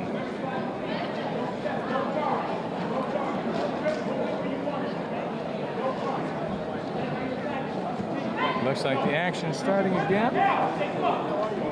Nice Ochi. Whoa! Countered. So you got to learn how to commit to those throws. You got to follow through. Turn your body up right to the There's pin. the Osaikomi that White was looking for earlier. West Point known for a nice tight Newaza. Get past those legs.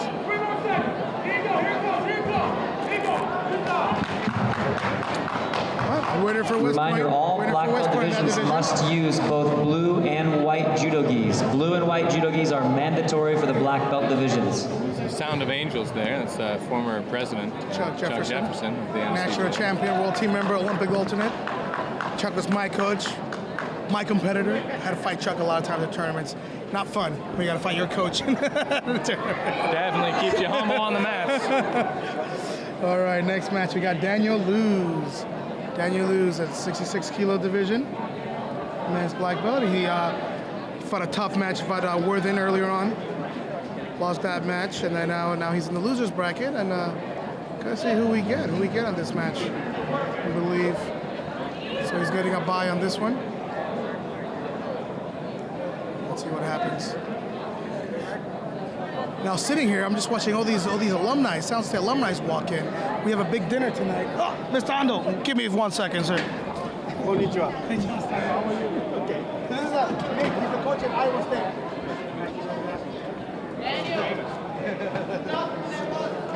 Hold on, doing video.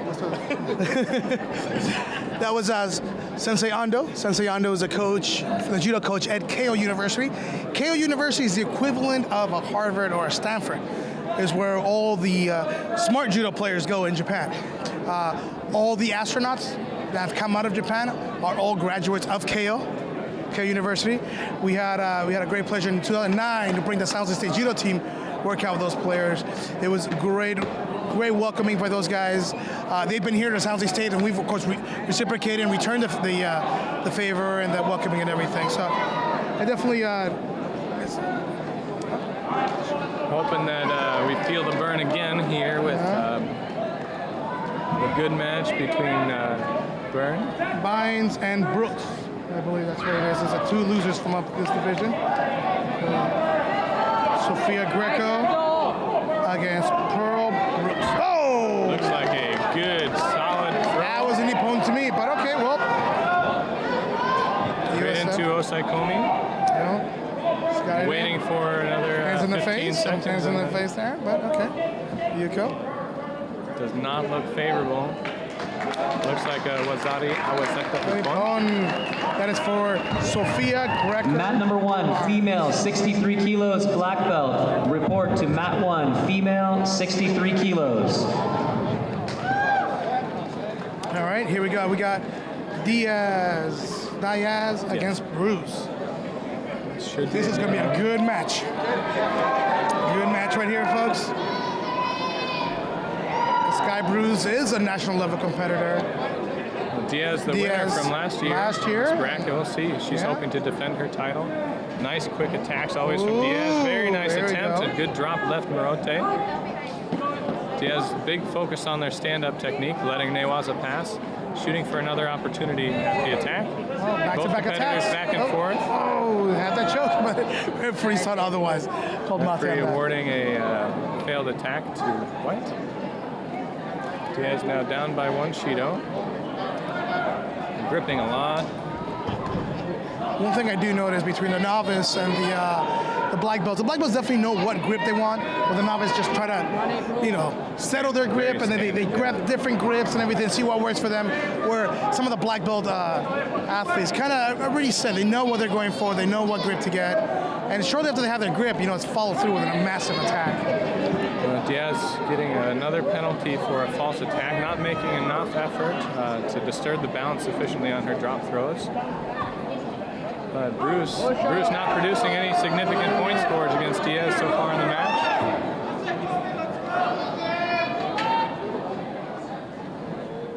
Maybe starting to stall a little bit against each other, needing a little more action. Diaz again with that drop away. That's a tough throw against a standing opponent. Yes. Oh, 3 Shidos now. Have to change One her more. strategy. One more. But not that Bynes is doing. Bruce is not doing any amazing. Oh! Flexibility. Flexibility is the key. Definitely out of bounds for that. Bruce trying to sneak in and apply some choking techniques, but too far out of bounds for that encounter. Let's go, Destiny! Now the hair definitely comes into play against these females. It does make some of the normal gripping, especially in Newaza, seem a little bit unfair. You get a grip and nice follow through, pushing through. Definitely a scoreable. That's it. That gives her the lead right now. Brings Diaz up. She's going to have to start applying. She's going to just make sure she protects herself and not make any mistakes. One more Shido gets. Definitely putting some pressure on Bruce. Belt's going to have to get fixed before they really start the action again.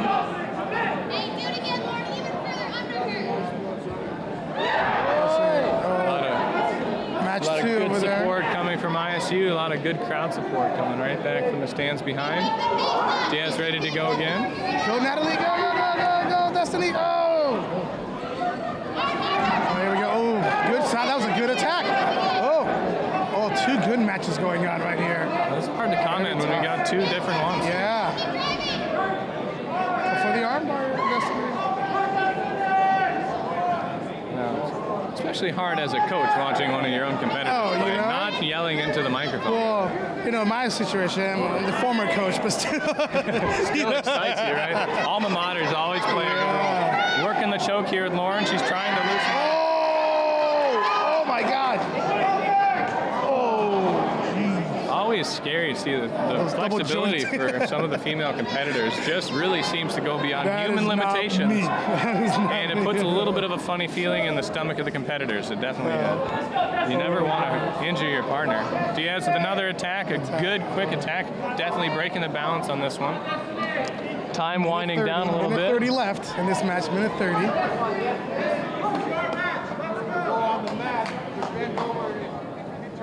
Lauren only up by Yuko. Definitely needs to continue having strong action to see the avoid the last result. penalty. Definitely needs to avoid the last penalty. But that would give her. Oh! Nice. Anna Wazari at least maybe turned over. That definitely seemed too easy to the back for just Wazari, but Bruce has still a seemed to mentally have might have well given up on that little match. She did look like she didn't give a second thought to that. You got to fight to the end, right? I always say that. Now, one of the things that we never had a chance to teach Lauren was that she fought hard all the time already and never wants to give up anything. So she's been an incredible athlete to push all the way through. The mental focus of Diaz is We're very under strong. a minute left. She's out by Wazari and Yuko. So I guess she can avoid getting that extra Shido. Especially exciting at the moment because Diaz is definitely set to have either a quick win with the Wazari or a quick loss if she is able to give up another Shido. You have to have a clever attacks from here on out. Oh. Good attack by Bruce. Good attack. Good attack, but kind of keep it in bounce. Getting stalled on her second attack due to the playing on the edge of the mat. Grip fighting still heavy between the two. See what Lauren's going to do now. Oh, how do you... Lauren's still playing tough. 35 seconds. 35 seconds to go. Jinx. There we go. Two great matches going on here. Very exciting. Very good. Finishing through was Aria was set. That's it. Diaz dropping underneath Diaz. for a right side technique after throwing many last drops. The position dropping right between the legs. Very hard to to opponent dodge. chasing you. You can't fight that. Now, Sensei, we really got to think about promotion. Really got to start thinking about getting her something else besides a brown belt. One of the challenging things is her dedication to her original club is so strong that she turned down our request to have her test over and over, even though her rank with us was clearly insufficient. So we're gonna have to go over her head to go do that. Make a few phone calls. And after her performance this year and last, it's definitely around the showdown level of competition. I would say. All right, Hanging in there with these tough competitors. You know it. Now here comes two prime athletes. This is Naula Rona from San Jose State. Her uncle was team captain at San Jose State. Oh! Against Imamura from Fresno State. Again, two local players right in the same neighborhood. You can see the heat coming off their foreheads. Definitely an intense match here. Ula definitely got that grip. She's got to follow through. Oh, she gets a high grip. Mate, strong grip. She's got to rotate on that. Very strong. Nice attacks back and forth. Giving up any little bit of balance in any of those situations would have definitely resulted in scoring. The two San Jose State girls fighting. The energy definitely in the place has picked up. This is great. I gotta love the energy. A lot of people standing in the crowd, pushing up against the edge of the matches. We'll see how loosely we're getting refereed here, and maybe forcing some of those competitors back up into the Matthew stage. over there, Natalie against Davis. That's a tough match. This match here continues on. Let's see if Ula can capitalize with that top grip. Head up. Blue giving up some position there. Nearly receiving an Osotogari. Good attack. Giga says it, Pare. Imamura is a seasoned player. Nice spinning Taitoshi from Blue. Good attack. Calling out of bounds on the girls as they come to the edge of the mat. Miranda keeps her poise, even though Ula's coming strong. Blocked. Shoot. Good position, missing out on the grip on that one. Gotta pull it in tight. Ula's being coached by Keith Nakasone, 1980 Olympic team member, multi-time national champion, assistant coach and executive member at San Jose State. And of course, Miranda being coached by her dad and her coach, Naula. She goes by Ula. Ula definitely pushing through the brown belt, definitely looking very strong against another black belt competitor. And Ula just moved out. I believe this is like only her first or second tournament at 57 kilos. She's a 63 kilo player. Woo. That's a long way to cut. know, San Jose State, you got Marty Malloy too. He's your training partner. You know? Oh, yeah. If you're not learning there, there's no opportunity and no hope for you. Ula has an amazing voice too. She's a great singer. Comes from a family of good singers. We had a barbecue a few weeks back. She was serenading everybody. She's amazing. If you guys get a chance to check her out online, on Facebook or anything like that, she has an amazing voice. But it really does highlight a lot of the athletes are definitely broadening their expertise academically, with lots of other skills and talents. Don't follow. Oh! Definitely scoring a Yuko for one there. I think that mate kind of slowed down the momentum that Ula had going there. But she'll come back. She's a tough girl. Let's see how she does it. There's Imamura following a Raigoshi attempt into a Maki Komi. She's backing up very defensively, but she's up by that Yuko. Ula get aggressive with the grips. I think Imamura's a little more methodical on her grip, but Ula's a little more on the aggressive. Oh! There it is, looking for Ippon, driving through. Very tough match. Tough match, hey. Ula, keep your chin up there. Downgraded to Azari, still in it, Definitely, you can see everybody watching these matches now. Two tough matches, two tough San Jose State players against good rivals. Out of that for the armbar. She was in a great Wakegekame position to finish and stood up to continue. 2 minutes still left. A lot of time left. Very acrobatic escape from Blue. Looking very methodical. I can see with the weight class, the weight cut is definitely because he's affecting her somewhat. Her energy levels down compared to what it was at the beginning of the match. White does not look like she's fatigued, and she definitely has the energy. Quick miss there from Blue. Oh, well, it's definitely showing the weight cut. We'll see.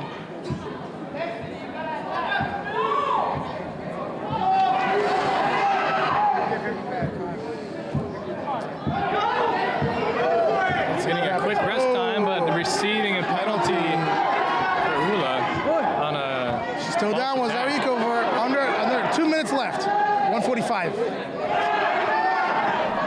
Imamura trying to capitalize on a quick Ashiwaza. Trying to work the groundwork, trying to work that choke. She had that choke sunk in a few times, but don't freak up Saint Mate. Moving from the choke. Escape by. Turning out. Flexibility. Turning out against the choke, very tough. Now trying to transition into the armbar. Fight it! Sorry, coach. Could easily change to the pin right here. Again, at the flexibility of the competitors is definitely hard to watch. And Ula narrowly dodging that armbar. Just gotta suck it up. You gotta suck it up, young lady. Miranda doing a fantastic job managing the fight, managing the match, controlling the grips. Whoa! Very, very smooth. Very nice Haraigoshi. Leading her in, definitely fatiguing a little bit from that groundwork exchange, and Blue gives up a little bit of position and receives a little bit of frequent flyer time. Very nice, very nice. Keep your head up, Ula. That was a tough match. Just got to work on that cardio a little bit. And the match quite even all the way up into 2.5 minutes into the match. And really catching up with the conditioning towards the end.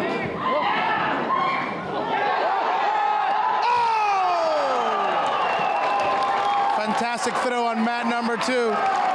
Destiny, San Jose State versus UC Davis. Those two young ladies fought their heart out. We got to give it to both of them. The crowd is definitely into excited about these opponents. Nice thing is the higher level, and you're not seeing the matches ending up in a draw. You're not going to golden score. We're getting great opponents. Next match on mat number 1, right here, right in front of us. Brenton Sue against Victor Tamayo. 2 teammates from San Jose State. This is the semis. Winner of this goes to the finals. Now, if you were a betting man and somebody with the inside knowledge of these two competitors, where would you be placing your money today? I'd probably go with White. Brenton has proven himself at the national level, but I want to get it past Victor. Competitors, please move to the I want to get it past Victor. unless Victor you're is on deck he's a or crafty getting player, ready to very compete. strong All player. non-competitors, please go to the They work out spectator together, so stands. again, you know, you could be the world champion and your teammate could be number 500 in the world. It'll still be a tough match for you because he trains with you every day. Now, match number 1, we got Lenny, another San Jose State product. Like me, he's a fellow Dominican, so of course I'm extra hard on him. But we'll see how he goes today. He got bronze last year. I hear this match in front of us, Brenton. Brenton definitely doing great, controlling the grip. Great posture. Maintaining balance. Here comes that coach. You know that coach is coming up soon. It's a sneaky coach. I mean, the way he just pulls it, snaps it forward.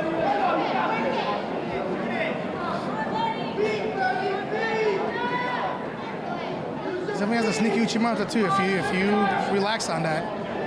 Here it comes, right? That's a great thing. We're setting up that kochi, right? People start feeling that step back, and then just leaves them wide open for that Uchimata to come right down the middle. Good exposure to that back thigh.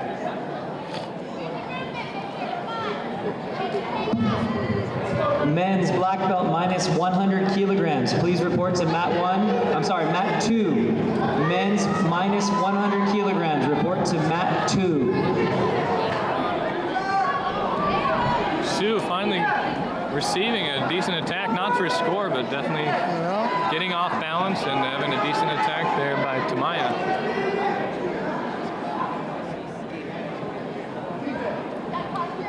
This match definitely, you know, some of these athletes, you know, you can see the experience in some athletes. Like for example, the previous match with Miranda, and now you see it with Brenton here, right? The other person is attacking, coming aggressive, and they're poised and calm. The key in judo is not to buy into somebody else's game. Don't play somebody else's game. You have to impose your game, your will on your opponent. If your opponent's coming out fast and that's not your style, definitely cannot, you know, follow through on that. That's not your style. So as you can see, Brenton is keeping calm. Victor's staying aggressive, but you just gotta hope that he can keep that up for another 3.5 minutes, you know? Definitely Tania there losing balance and receiving a false attack, defensive position. Well, again, difference between attacking with intent and attacking with purpose. It's a perfect example of that.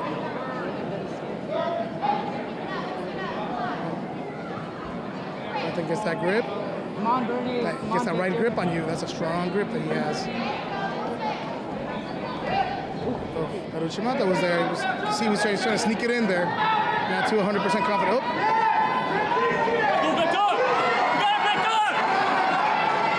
Very nice, quick attack into Jujigatami there for Tania. Tania has good groundwork. Good groundwork. That's one thing you cannot doubt on that. If he's not capitalizing up top, hoping to sneak in, then Jujigatami on the bottom.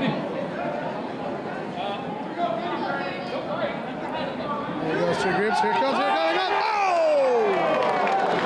Now Tania turning out. I'm wondering if they'll give an opportunity for a downgrade of that score. Yeah, well, I mean, it's on the opposite side of the referees. That's another question. So they don't seem too intrigued by that throw. It seems like they were improving.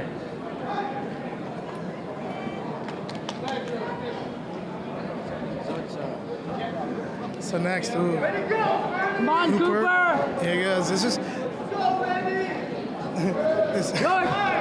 This match was this young man fought about 3 weeks ago. This is Cooper Tiazia against Worthen. Worthen is, again, Scholastic National Champion, representing the United States at the Cadet World.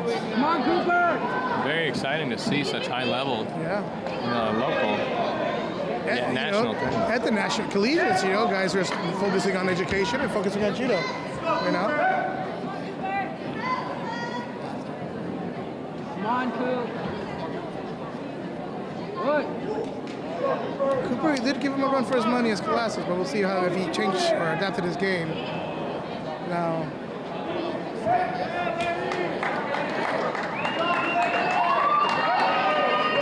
Come on, Coop. There's definitely a gripping battle over here. Nice. Both have very strong. Oh. Go for it. Almost a counter. Let's go, Cooper. Let's go. Show. Nice spinning harai. Worthen definitely is a tough guy. So it's Worthen against Sue in the finals. Promises to be a great, exciting match. Looking really good forward to that match.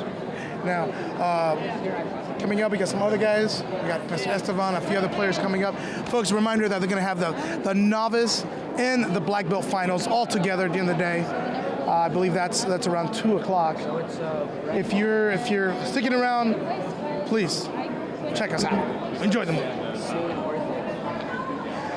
Again, just want to thank everybody who's took part in this event today. I want to thank all the universities for coming out. I want to thank for all the judo clubs, Silicon Valley, Buddhist, Palo Alto Judo Club, of course, San Jose State Judo Club, all the clubs that are here helping out to make this an amazing event.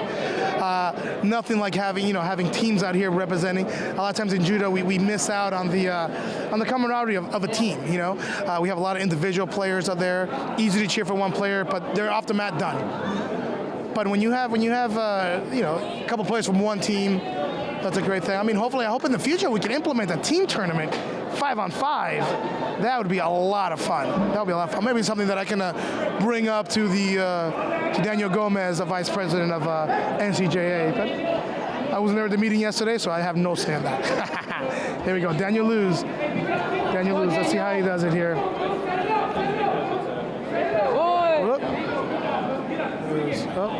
Again, unfortunately, this young man from West Point, Pingiwa, went out last time with an eye injury, and it seems like he's back here again. No, to me, it might seem like maybe like some orbital issues or something. Oh, good attack.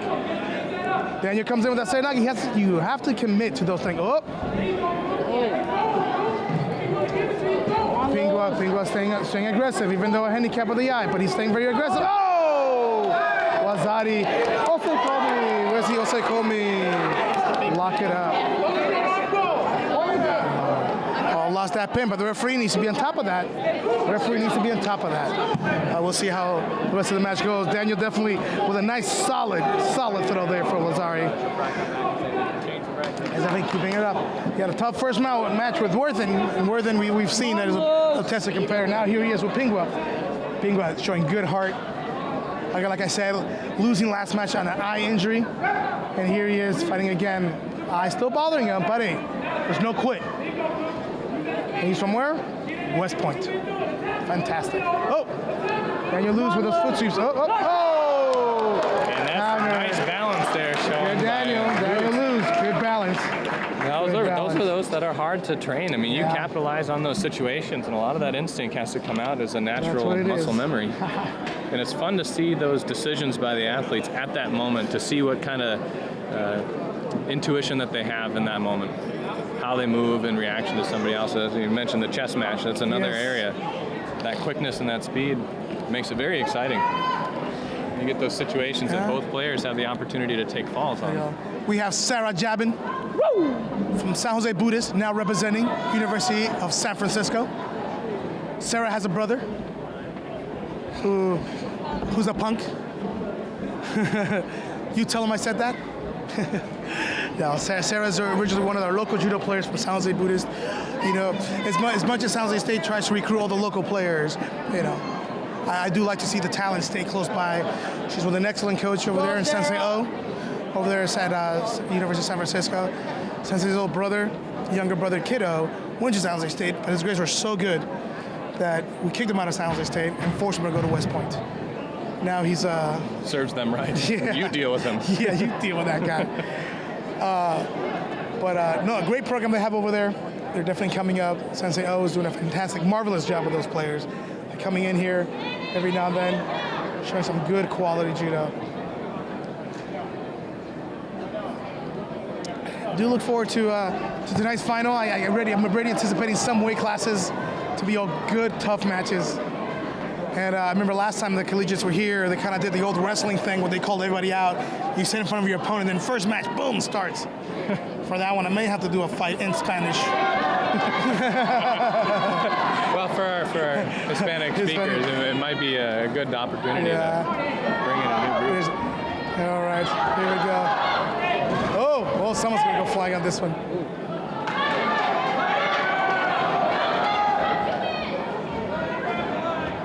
Got some players, got some athletes here today showing good motion. Folks, I'm gonna give it up to Nathan for a little bit. Step away. He's multitasking, sending a beautiful text. Updates as I walk away. Yeah. I'll be right back, folks. This is interesting to see. Ayesha should be transferring into San Jose pretty soon for the next college semester. Big Uranage, but turned out potential with all that energy to have a little bit of an injury here. We'll see how the competitor's doing. Took a big fall, potential for a little head bounce. Referee checking with the competitor, giving her a second to be checked out for potential for concussion. We'll be taking just a minor break here for medical.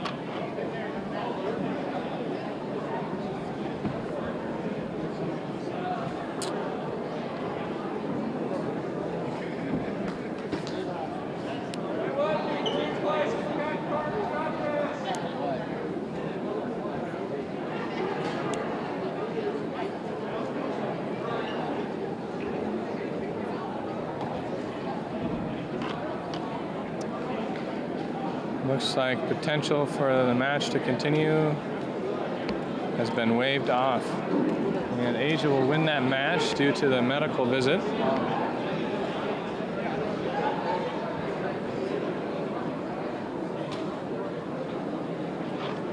Next match setting up right now.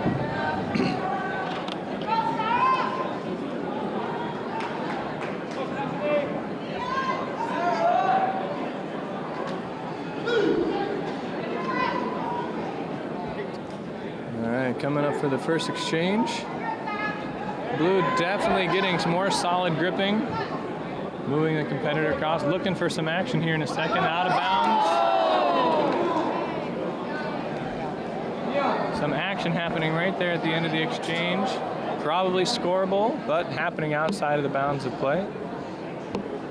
Looks like the referees are standing up and are considering whether that throw will be considered in or out. Potentially Wazari or better score for that throw.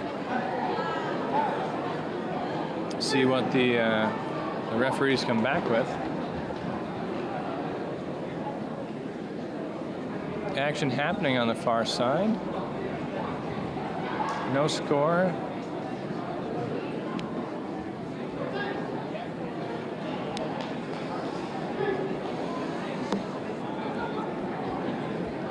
Like West Point blue matching up with Texas A&M in white.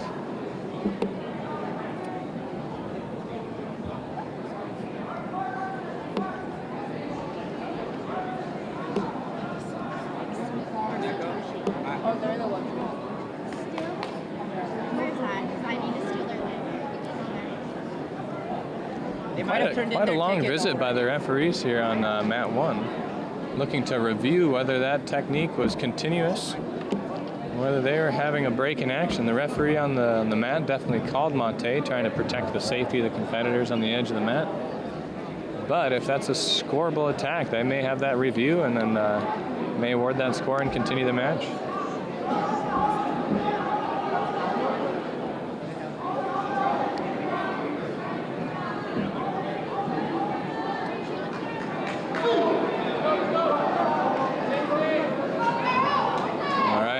Continuing, no score awarded on that exchange out of bounds.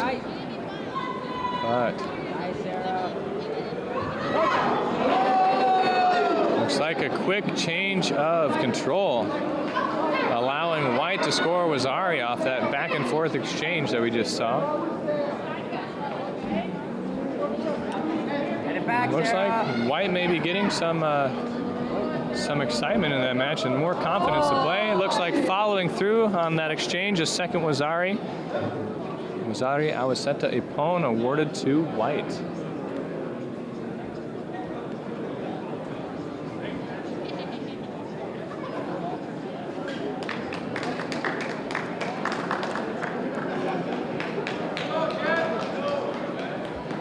Definitely with the gripping from Blue, expecting more attacks. Could have gone the other way at any moment.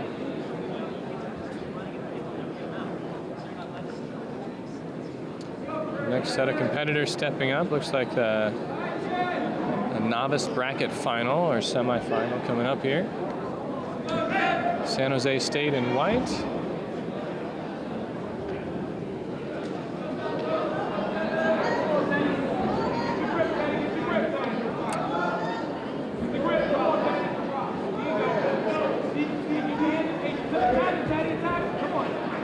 first exchange. Blue attempting a Sode Tsurikomi Goshi left, but not capitalizing on the balance.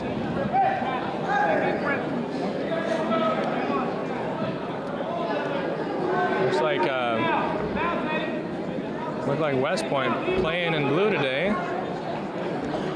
White starting an exchange, but giving up for that Newaza.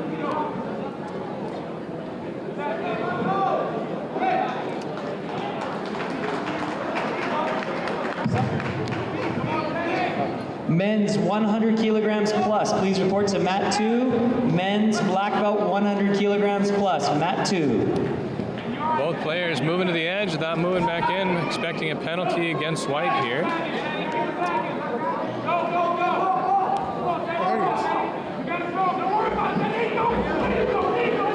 And Wazaria awarded to Blue on that nice drop Morote. Looking to transition to Newaza, but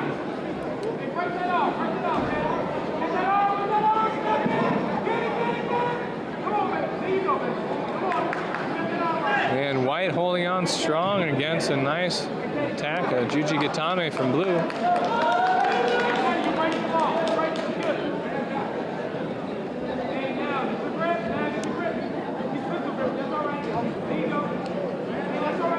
Still focused a lot on that first exchange. Still no score from either competitor. White trying to pull out an armbar against Blue, not happening.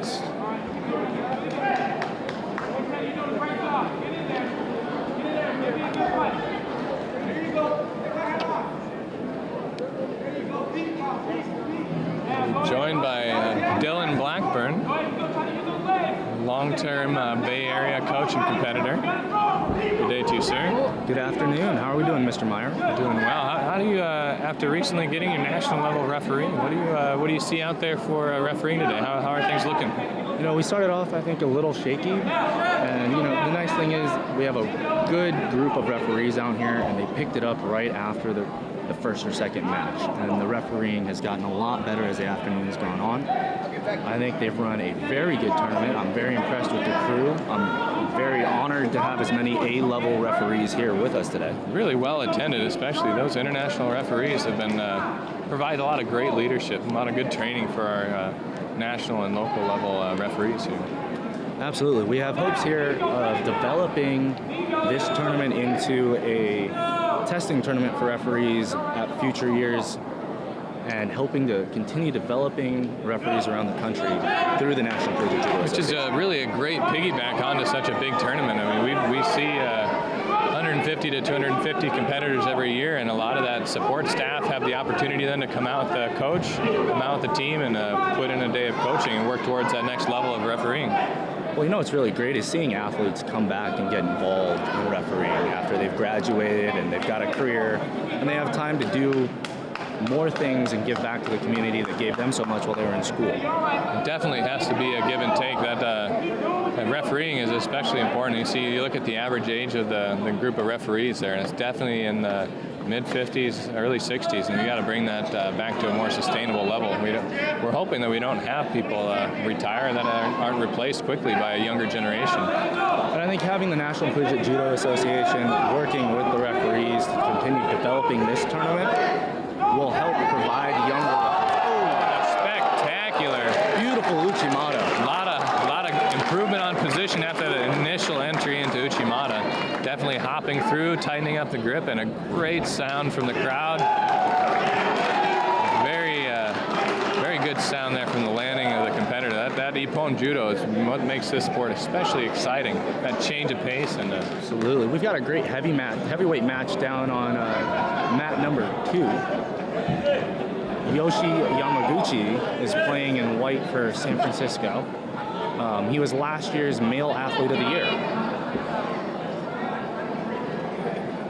We see Kenny Prell, one of our coach's son from Iowa State, a solid competitor, very, very strong, very tall, maintaining good balance there against that lower and more solid opponent. An intense match here on mat 1 as well. You can hear it probably all the way from there.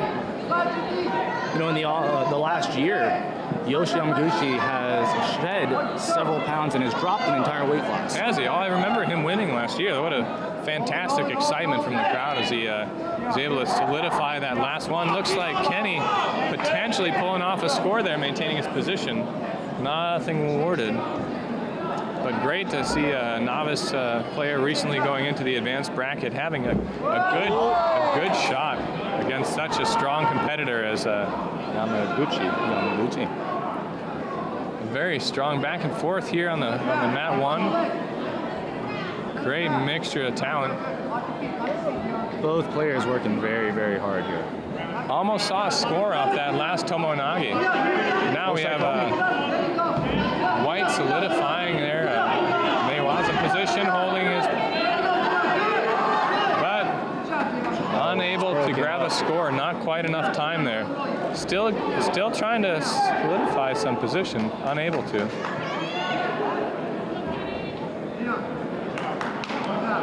And Kenny Prowl hanging in there on mat 2, trying to maintain good position.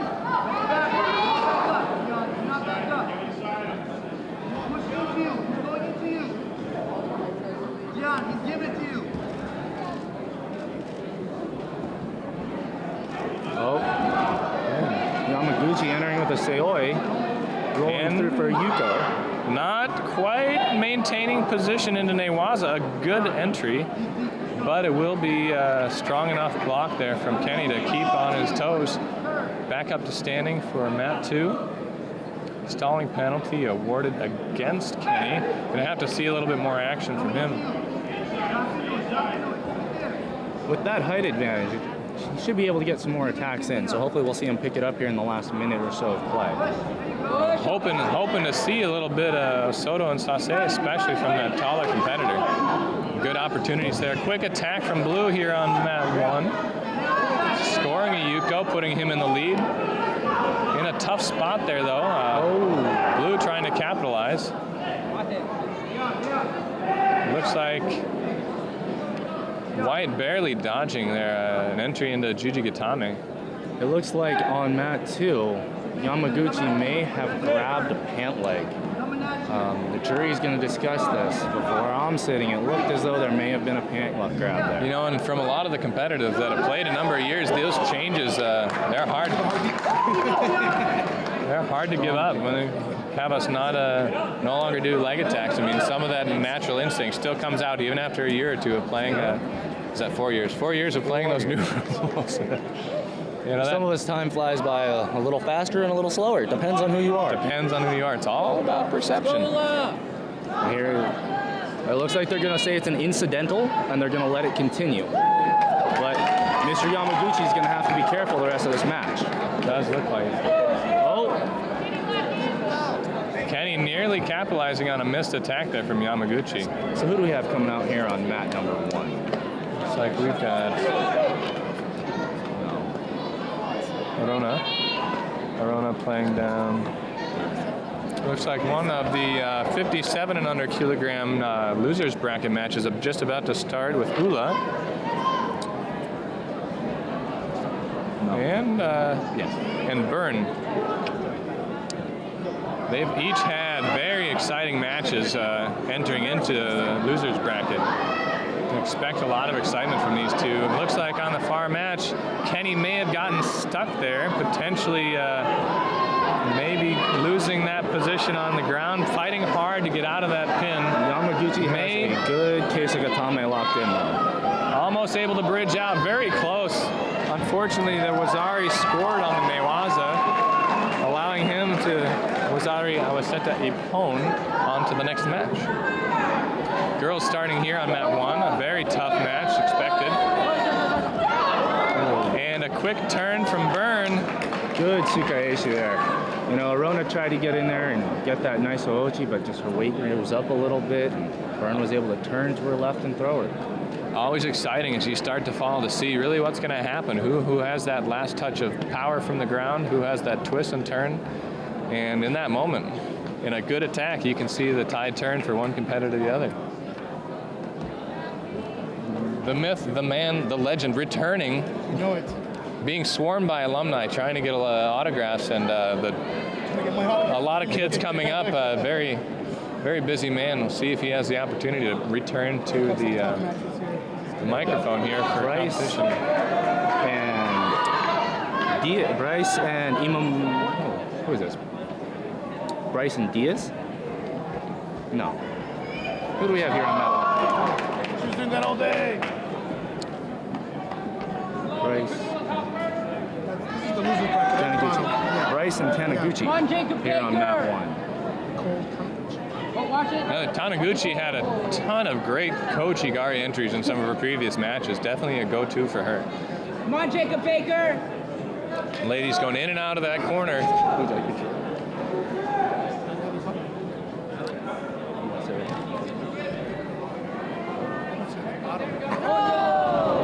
Looks like a... Oh, Taniguchi with a drop Seonoi for a Wazari Awasete Pong.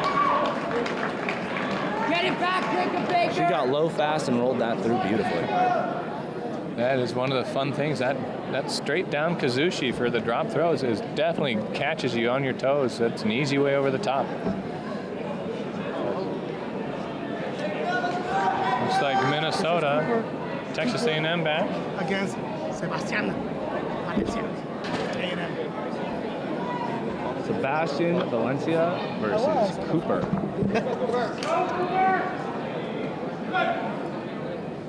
Always exciting to see some of the novice players moving up into the advance, to see them test their skills against some more veteran players. You know, this is one of the beautiful things about this tournament. Those younger players get a chance to come out and play in the morning, warm themselves up, get those jitters out, and step into the ring with some of those players who are more experienced, used to the competition world, and get a shot at them and see how they fare. Cooper really showing great structure of his posture, balance, good gripping, a lot of good opportunities for him. Not being off balance all that much. Trying for a Soto turning there. One of the nice things you see, Cooper has great connection, eye contact, and listening for advice from the coach. Something you see a lot stronger in those advanced players. Almost receiving an Osotogari there, Cooper. A good attack there from blue, from white.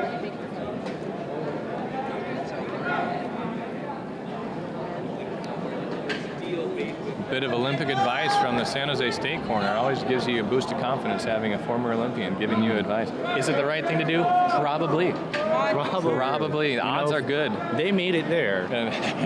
Cooper, they did something right. Cooper definitely taking advantage of the edge, forcing his opponent out with a little bit of pressure, and Texas A&M not walking back in, taking that Shido up to 3. If he's not careful, he's going to Shido out to a Hansoko Maki instead of having a good match of competition there. Cooper definitely gets a little bit of inspiration from some of those Shidos, makes him confident to go in and play hard, and maintaining his posture on the mat. Now they're checking with the referees to see if that will end up being a Hansoko Maki, if that out of bounds was possibly. I think they might let this one go, but if he does it again, it will definitely be a Hansoko Maki. With all the action in there was a lot of movement back and forth, probably more incidental. But as somebody with 3 Shidos, you really need to fight and not let that go to the potential call against you. You really want to. Now, to Valencia's credit, he is stepping up into the big leagues here to play, and he's stepping up against a very strong player from San Jose State, and he doesn't look terrible out there. This is a good learning opportunity. Definitely. Come on, Jacob. Matt, too, definitely another strong Uchimata Makikomi follow-up into a second throw. Good position, maintaining into the pin. And it looks like Valencia is going to lose this one on a Hansoko Maki. But unfortunately, good learning experience. He can learn from this. I look forward to seeing him back here next year. A lot of those upper level matches end up going to the person who can manage the mat and play in the rules and see how many Yukos they can be up by, or winning by position.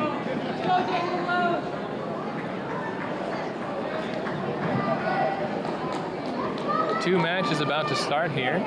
Is that Sue from San Jose State and Worthington? Nefty? No. Who do we have here? Yeah, this is Daniel Luz against Victor Tamayo. Victor Tamayo. This is like a 2 San Jose State guys fighting it on. Let's put that in the middle somewhere, guys. Whoa! That was an exciting entry there. That was exciting. Head injury. Concussion. He may be out. He's out. Oh.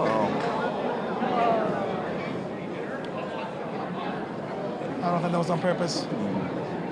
And coming to, White Yeah, he's had slapping the like mat. 3 and concussions in like under a week.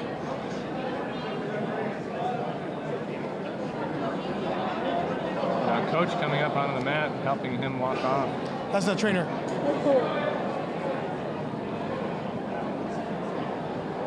His whole family's here too. He's from Sacramento. Well, hopefully he'll be okay. Looks like our referee got a little hurt in the incident too. Hopefully she's all right. She's laughing it off. Wrong place at the wrong time, definitely awarding the win there to Blue. Who do we have up next? This is Lee Gellis over here. She's definitely one of our top female competitors, 63 kilos. Her name is Ayesha, or she goes by Lee. Lee Gellis. I like the short name there. Yeah. She's definitely one of the up-and-comers in American Judo. Of course, as you can see, she's being coached by her teammate and her workout partner, Marty Malloy. You can't have a better partner than that, can you? No. Unless you were out there, right? Oh, watch out. A match three over there. We also have another San Jose State guy having a tough match over there. Lenny. I believe. Men's black belt, 73 kilos. Please report to mat 1. Black belt, men's 73 kilos. Mat 1. I believe Asia Robinson is transferring to San Jose State next year. I can just show you how I'm out of the loop. So this is an exciting match. Future teammates here. Yeah.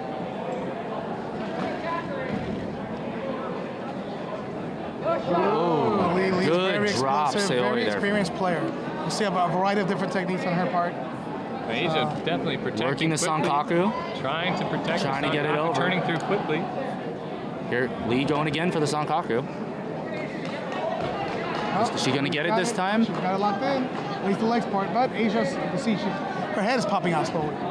Oh, there it goes. Lost it. Looking for the Juji. This one looking like she's defending, pushing the legs down, hoping to And sneak Asia out. standing it back up. All right. Nice. Good Tawazu start to this exchange. match. Lee looks so composed out there. That's the experience there. But hey, you know what? Like I was saying before, right? Don't underestimate those players. But right? So was There you go. Nice. Good follow through, Strong good Ogoshi. transition into the Newaza. And really good position there. Tight grip on the arm. Asia's trying to sneak out, but potentially There you go. maintaining Keep on. position through. There it is. That was tough. Getting the Newaza Good out match. of here. Great job by Lee out there. And it comes from that experience. The effort working here, getting to work with Marty Malloy. I've heard that name before. That is a well-known name in judo now.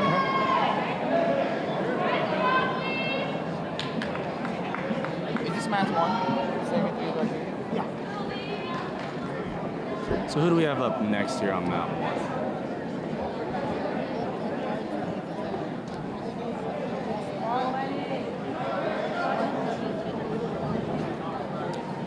I don't recognize the coaches on the far mat. Well, there's that's a Point on there. tech judo from New York, because that's the father of Worthen, the other kid of Francis.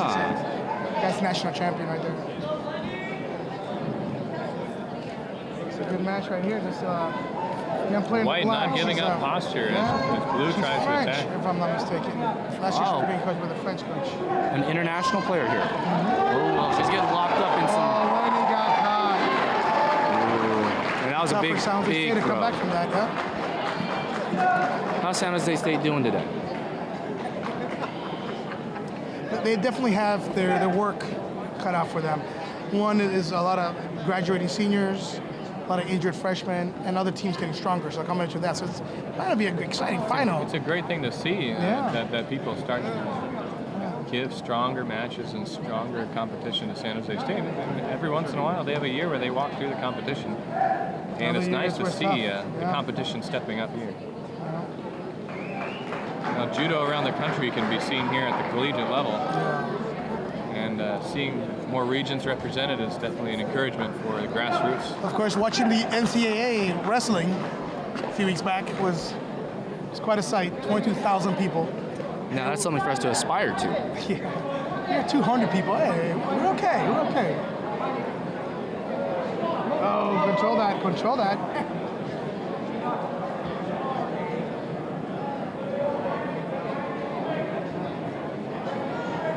I do like seeing the work they allow for Newaza.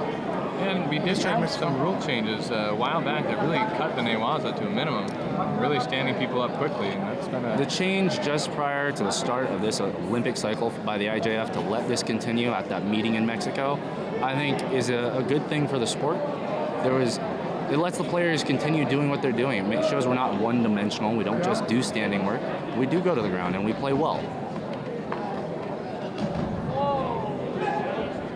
Good guys on mat 1, mat 2. Feeling a little rumble over here. Yep.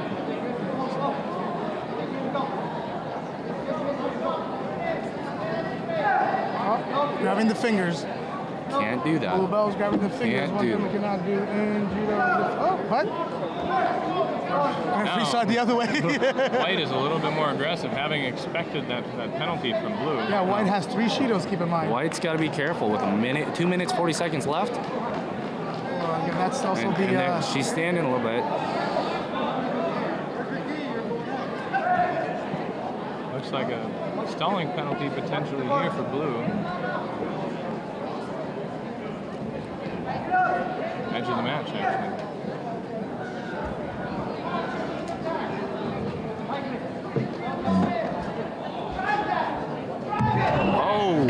Men's 73 kilogram Eric Collin, please report to followed it straight into Eric Newaza. Collin, first She's call. got that locked in pretty good.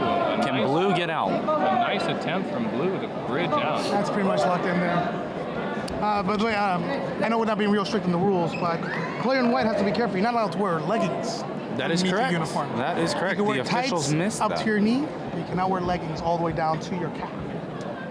And one of the things with the ref, that's hard to see until the match has already started. And then, is it worth breaking up the match?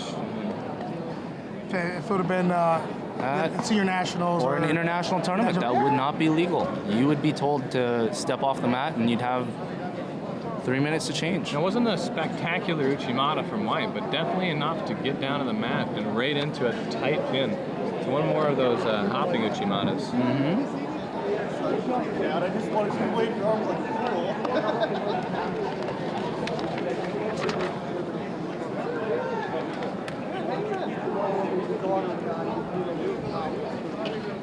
What have we got here? We got Taniguchi coming back up against Burn. Feel the burn again? Is that Burn? Taniguchi and Burn again?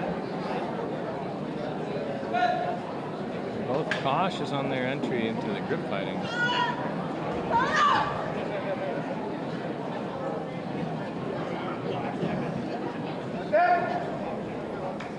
Watching those knees bend a little bit on those exchanges makes me a tiny bit nervous. Yeah, I don't think I'm that flexible anymore. I would not do that myself. And that's why we have Masters divisions. You competed recently in one of those, didn't you, Nate? I did. I realized that receiving a flying armbar is now a legal entry into Newaza, and that was a surprise to me. You know, there was that beautiful entry in that recent international tournament that's been blowing up everywhere. I'm blanking on the match and the players, but I saw that one come the to the rule top to of my remember feed. is as long as you don't lock it out and you control them down to the ground, you can enter into an armbar. Skillful entry. That's what the referees are looking for. Now, the interesting thing is previously that would have been a technique. A throwing technique had to be used to enter into Newaza. And this just means changing balance in a safe way leading into Newaza. This is just how they're interpreting the rule. Well, when you have traditional techniques such as wakigatame, the easiest way to enter that is to walk your opponent down. Now, if you drop straight down and give your opponent no chance to do anything, then yes, you're endangering your opponent, and it is a hansokumaku. However, if you can control that entry, walk them down, and take care of your opponent, it's a valid attempt. Now, can that Owake Gatame finish in a standing position if they lock in that competitor and they don't transition to the mat?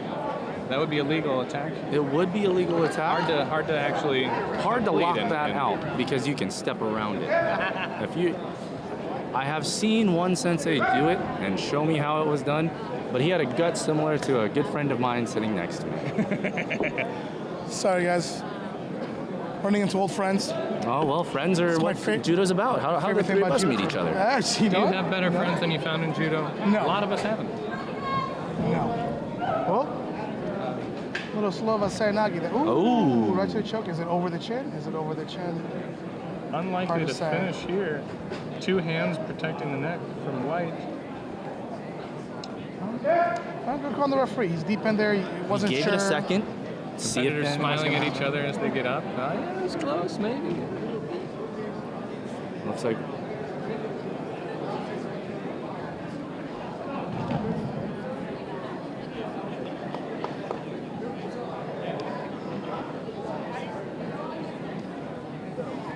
Referee making sure those uniforms look nice and neat before continuing the match. You know, etiquette here, so important in judo. Scoreboard, wake up. Shido was giving scoreboard. That's a Shido blue. We'll help keep track here. That's 1-1 and 1 Shidos. There we go. Referee's on it, got it. Good look, making sure that Shido gets awarded to the board. Shido apiece.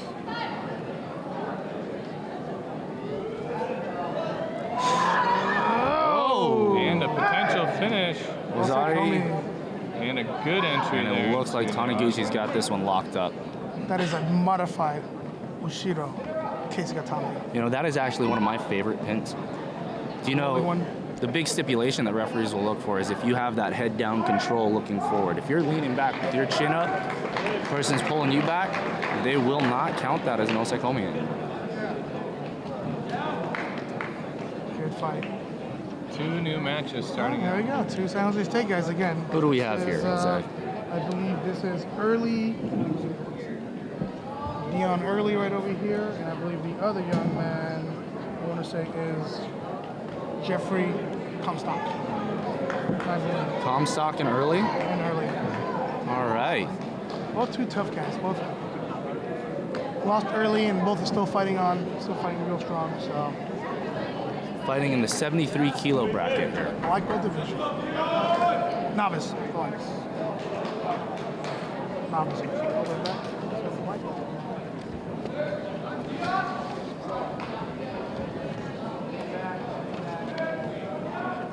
Well, it looks like Early's got a dominant grip here. But it's Comstock with the first attack.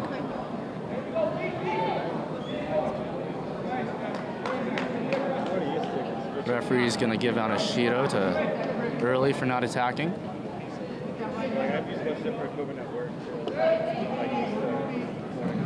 Comstock attacking again. Kind of got to really commit to that Soyo Soto, you know? Just kind of stops halfway. It's one of those things that comes with more experience. Oh! That was a beautiful Tomoe Nage into osaikomi. No score for the Tomoe Nage, but he's got a good Yoko Shiogatame. There we go. The jury has corrected it to a Yuko for that Tomoe Nage.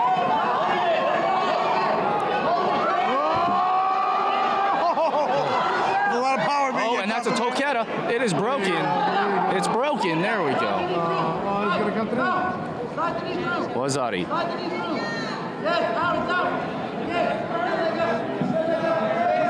He's trying to work his leg back down. Can he get? He's got the osaikomi. Oh, another Toketa. Right to the other side. He's trying though. That is an A for effort.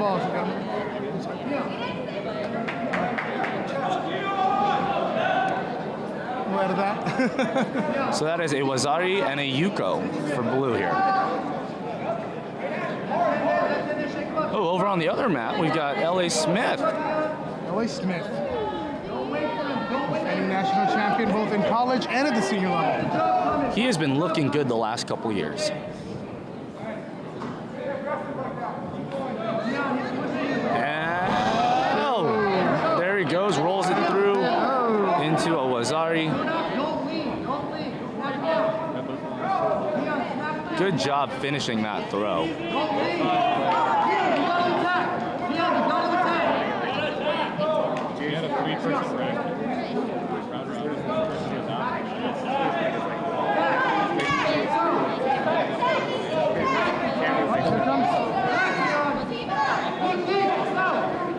LA Smith not wanting to go into any Newaza there, standing it back up.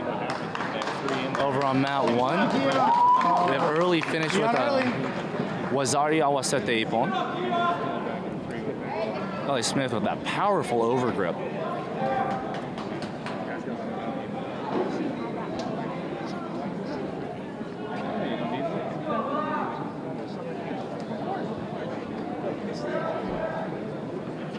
LA looking for it, and with a big Osoto Gari to finish that match. I think they felt that in San Francisco. I think they might have felt it in China. Now, next match over here, we got Cooper Siasa against Victor Tamayo. Again, two teammates, two San Jose State guys. So it's two back-to-back matches with San Jose State guys fighting each other. That's what happens at these events, you know? I'm looking forward to see this match. Cooper fought earlier against a novice player from Texas A&M who stepped up. I want to see him now challenge against one of his teammates.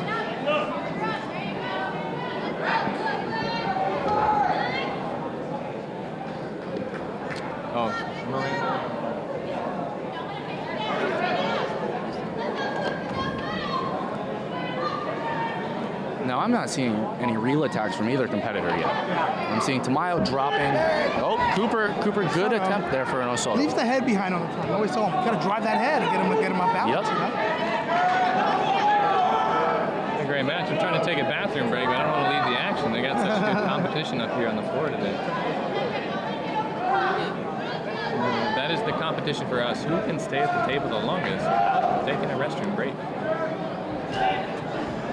Blue potentially. I think we're going to get an Shido here. I think we got some non-combat activity.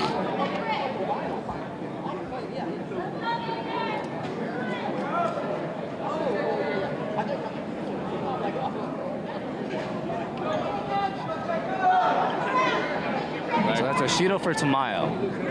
It's hard to do our job, so the paparazzi's taking pictures of us. You know, maybe we need to get some security over here. They let anybody in here. Look, I got credentials. I don't know. Do those credentials match this guy's face? What do you think? Is that the same guy? Brothers.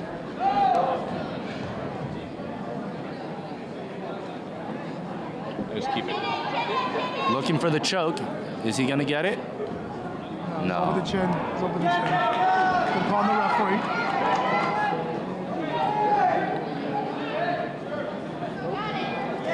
Two fast, dynamic fighters here. This is an exciting match to watch. If you blink, you might miss it. Jose did just blink. I think he missed the whole match. Oh. Cooper looking for that Osoto again. That's not drive. Don't drive on that head, though. You can just drive on that head. You get that throw. Now, good job there. That was a perfect call. Good usage of the mat and what mat presence, knowing where that edge was. Blue is going to receive a Shido for stepping out. Oh, they're going to say driving out. I feel like there was a little more action there. Definitely intent by White to look for a penalty.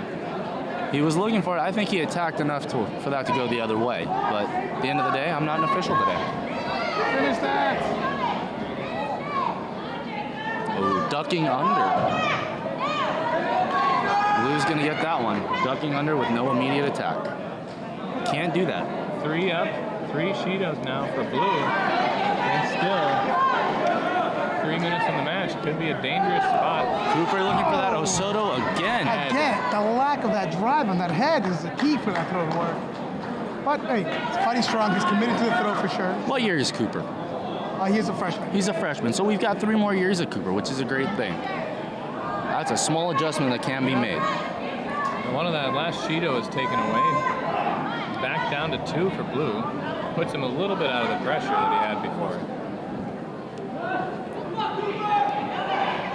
Nice quick attack by Blue, looking for an Uchimata. Both competitors sliding to the edge of the match and restarting at the center. A very wimpy, loose gi tie, White. Some chasing attacks back and forth between the two.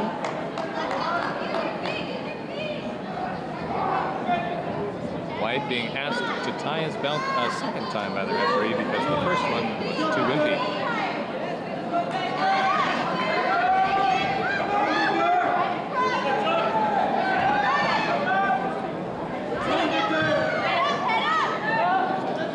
Tamayo, good second wind here. He's making a lot of attempts to try to get that soda in. He wants to get that arm across and get Cooper up. Those multiple attacks are keeping Cooper on his heels a little bit. Both competitors winding a little bit. It's interesting to see them, what their techniques will change like to as they get a little bit of fatigue in them. Cooper's still fighting with that very strong overgrip, keeping Tamayo's head down. It's not easy to fight with your heads down like that. Tamayo moving into an attack, being stuffed right away by Cooper. Looks like we're going to be getting a Shido here. Non-combat activity for Cooper. That ties them up at 2 Shidos apiece.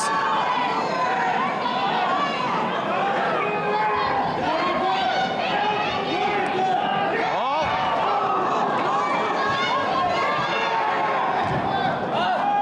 Good attempt to try to capitalize there on a mistake by Cooper.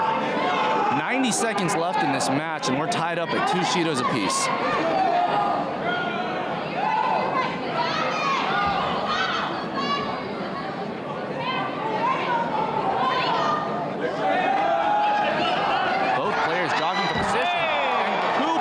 With that beautiful harai, getting her leg across, pulling the arm through, turning his shoulders. Textbook finish to that harai. Very, very solid throw. A lot of power through the end. Nice and clone thud.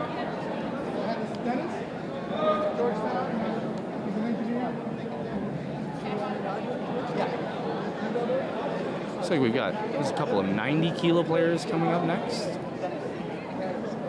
They look as heavy as me. Maybe a little lighter than Jose. Beautiful Hirai-Goshi. I mean, he was only shooting it like 20,000 times, but eventually it worked. You know, Persistence. if you do it 20,001 times, you'll get it. But if you stop at 20,000, it's not going to go. So who do we have coming up next, Jose? I'm assuming this has to be the 73-kilo division, guys. I see some players here. Let's take a look. So we definitely got West Point on one side. And, West Point, I guess, Eric Collins. Is that a state coach I see sitting in the chair there? Yeah, but I don't know how that works out. Maybe he's from like Southern California because the guy sitting on the chair is from Southern California. I see. So, PC. What university is that?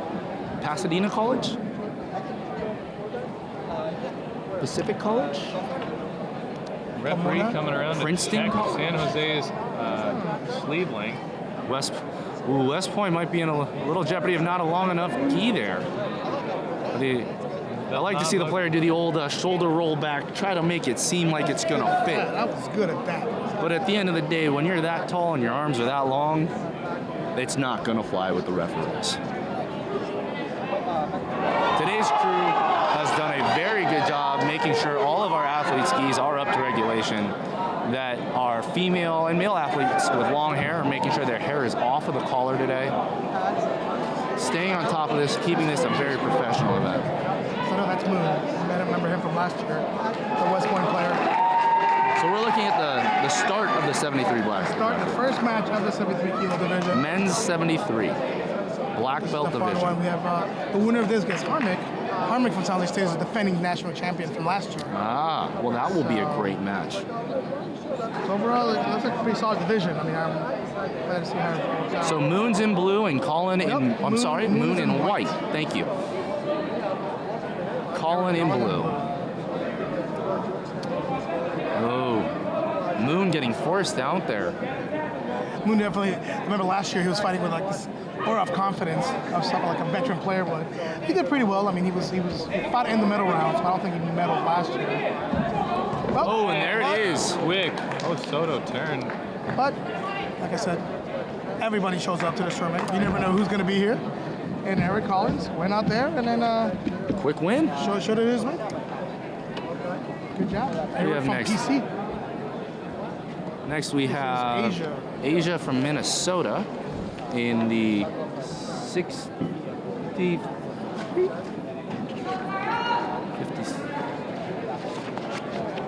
Where did that sheet go?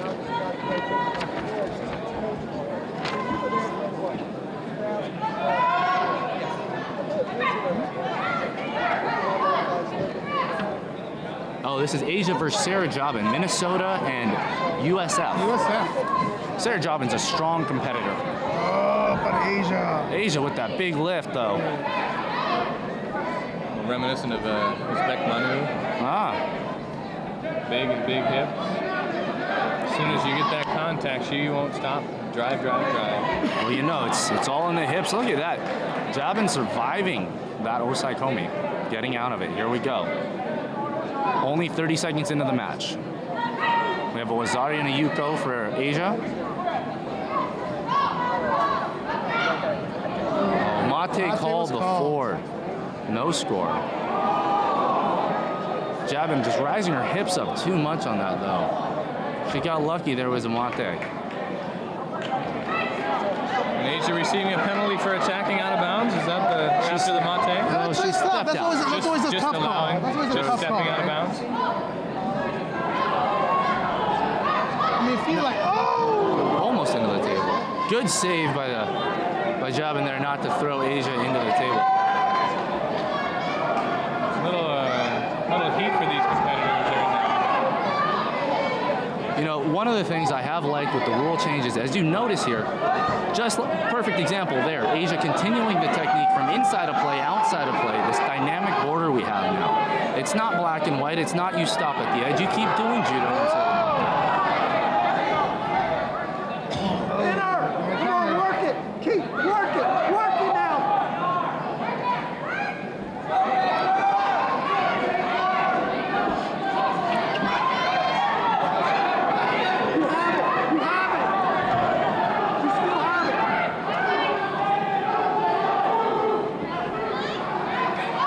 Jobin, good little attempt there at some Newaza.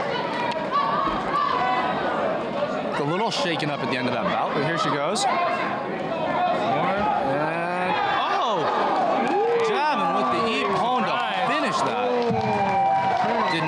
Men's 81 kilograms. Report to mat 1. Black belt men 81 kilograms. Mat 1. Where are we at now on this mat? It's back to the 73s.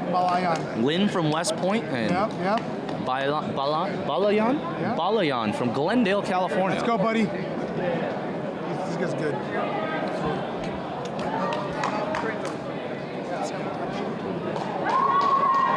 It's okay.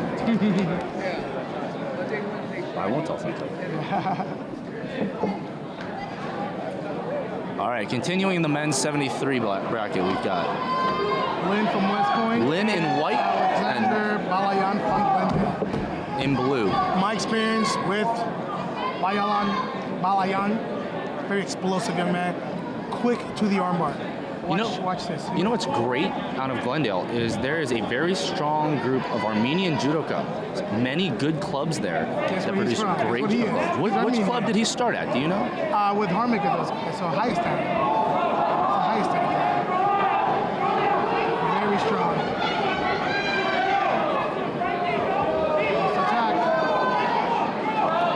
He's going to get himself a Shido here in a second. Just dancing around with him. I think he's just toying with his competitor. You should never do that. You get caught sometimes. Just stay focused on the match. Finish it early if you can. Here it is. Balayan, nice. Wazari. Strong, turn through. Right to the armbar. That's his specialty. There's the armbar. Is he going to get it? He's got the arm loose, and there it is. I gave him a second chance to get it too. You know, it's like he was out of it. All right, next is Oishi. Oh, this will be a good one. Oishi from UC San Diego. Gotta love that sun and beach down there, huh? Matthew Karpa is a good wrestler from West Point. He did pretty good in the novice division. I don't remember how he fared off, but Oishi is definitely a tough player. You know, I do appreciate that West Point brings a large contingent out to the NCJA year in and year out. Ayesha, good entry to that Seoi. Gonna finish it up. Right to the choke. Ayesha has a nice, good traditional stand-up style, but he'll sneak it in there with a Aggie every now and then. There he goes again. Big movement. And here we go. There it is. Pretty. That's Seoi. Pretty. Back to back. Cooper walked right into that one. All right. I believe next we have Yang Yi Hui from Iowa. Yang Against from Theodore Iowa. losing from West Point. Theodore, I believe, was fighting earlier. Not in the novice division. You gotta respect that, you know, fighting 2 divisions. Same day, you know, we were talking about it earlier. It's a good tournament to allow that to happen. The athletes get a chance to warm up and then step into the big leagues and play with the big dogs. So Nate, what do you have to say about Hui? Jan has some very exciting grip fighting, very tough to get a hold of. Won't tap on the chokes and arm bars. Very fun competitor. Always keeps things fresh, always thinking up new ways of moving. Expect to see a lot of action out of him. No waiting. If you see him fatigue, expect openings from his opponent. There he goes for that same-sided baseball grip Seoi. Fun throw if you can capitalize. Should be supplementing with some other techniques too. There you go. Nice capture. Gotta get that weight forward and that's a Shido for not attacking the Lawson. Jan, great balance, not receiving any of those attacks, staying upright. Now, what's nice here is the reason the referees give out that Shido is to encourage players to play. And you saw Lawson come out and try to do a Sode left and a Sode right, jumping right back into it. No action from either one. We're gonna have to see a little something soon. Otherwise, we can expect more penalties. And here it comes. Referee giving another one to Lawson and one to Jan as well. One on either side. Definitely locked up in their grips there, not doing much of anything.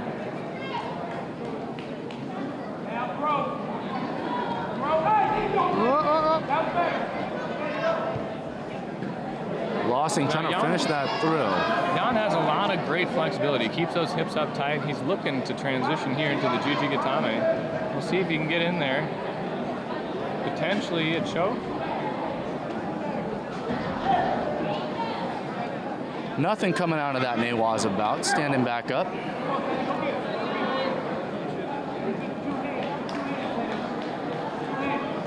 Jan making it tough for Lawson to get a grip there at all. Sure is. One of the biggest defenses you can do is a great gripping strategy, and maintaining a posture and a grip that's improved over your opponent. It sure does make it hard to find opportunities when you go to play. We really do need to see Jan finish up with a solid technique. Lawson almost threw himself there. A little excited when he went for that Ashiwaza.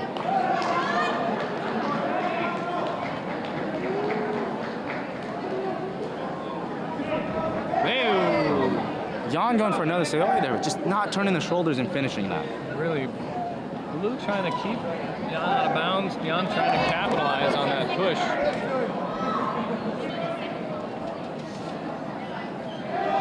The referee's gonna have a little conference after that last attack. I completely missed it, gentlemen. I apologize. Can I get a recap, please? Well, we came out of that first Shido, and Lawson did a good job attacking, and then they stalled out. Neither one did anything, and we got Shidos for both of them. Jan went in for a couple of good throws, made Lawson's job making a grip really difficult, and had a couple of good attacks, and now we're here. Still no score. 2 Shidos for Men's Lawson. 81 kilos, your first call. Please report to mat number 1, Sung Wook No. Sung Wook No to mat 1. Oh, lock it up. And Jacob Nickel. Jacob Nickel to mat number 1. That one really could have been continued a little bit longer. We've been his talking attack about into his Newaza and broken up pretty quickly. all day. We've been talking about these younger players just not finishing their technique, not getting that last little bit that will give them that easy point. Lawson fighting for control here. You know, the nice thing with Jan, even if you get around, his legs always get around. Very flexible upper back, flexible with the legs, really going to be hard for Lawson to get in there and solidify some groundwork technique with Jan's flexibility.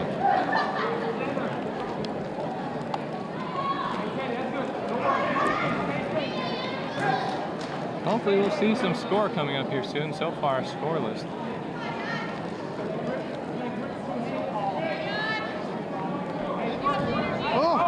That's twice. Lawson has almost thrown himself. Again, committing to a throw, not just trying it out. Committing. Commitment is such a big important. Jan's got to be careful with that. There was no Kazushi on that entry, and the referees could talk about giving a Shido for a false attack.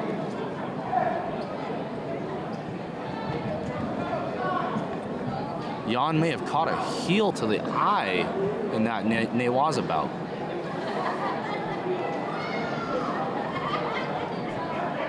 Referee making sure he's okay to continue. Looks like he's going to be all right.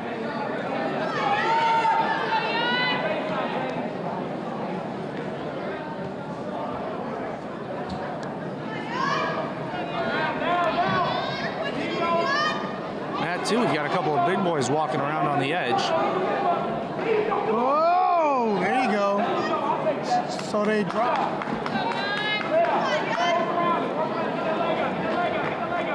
So now Lawson's up. One Yuko. 1 minute to go in the match. This is where all that fitness training comes into play. The fitter athlete wins out on this one. There. It was close. No score awarded. And I see one Wazari. I don't know if it was Wazari. More like a Yuko to me, but looked like a Yuko. They're going to discuss this. Now, the thing to consider, when Lawson landed, he was up on an arm. Now, if you're on an arm, posted up, that's a no score. They're elevating. They're elevating Lawson's throw from earlier to Wazari, and they're going with a no score for Jan, and it has to be for that elbow on the ground when he landed.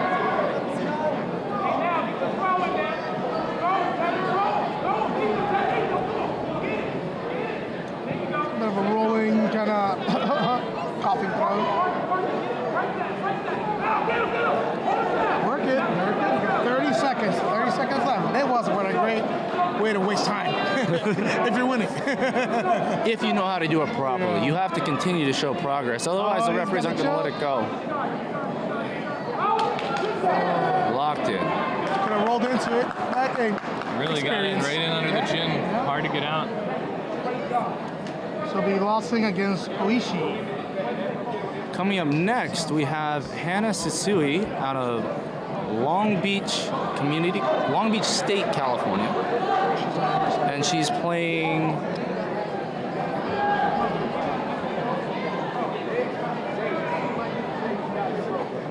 losers bracket. It's not here somewhere. Is that who do we have here? Fresno State.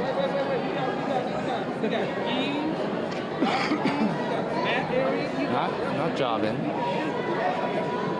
This Stephanie Davis. And they have to call the police department to the side of the mat. They're having some issues with some coaches. Yeah, they're known to get loud over here, and it's not the first time that we've considered calling in law enforcement. It's a very drama-filled event, you know. I'll tell you, I'm glad to see Sisui back up here after her first match. She took a rough landing and had to go see medical for a minute. But out of that, that's my shoulder right there. You still have shoulders? Well, with those biceps, I'm amazed anything happens. I don't want to come back. These guys are. You know, Sisui was sitting here making a decision about college about a year ago and settled on Long Beach for better academic opportunities and a financial aid package. UC Berkeley lost out on a great opportunity for a great player. They just didn't want to cough up the money.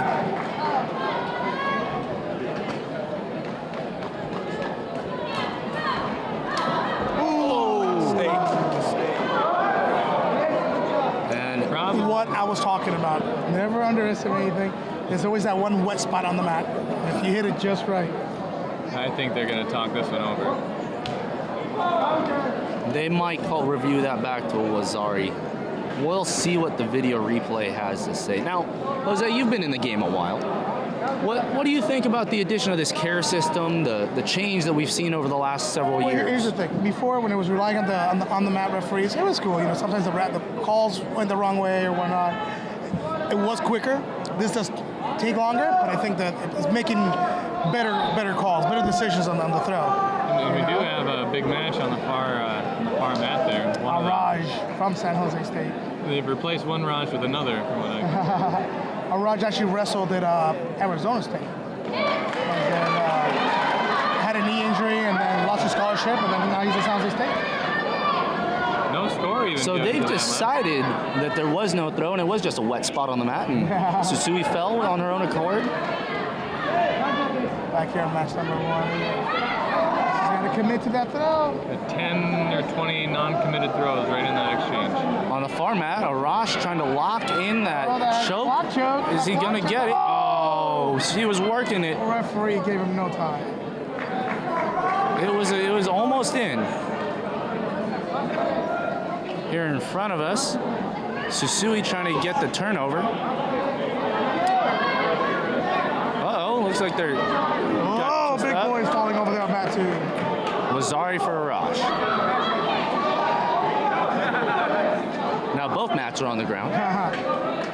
Good thing we've got that 4-meter safety area between the two of them. Well, I would hate to see the ladies get smashed by those big guys.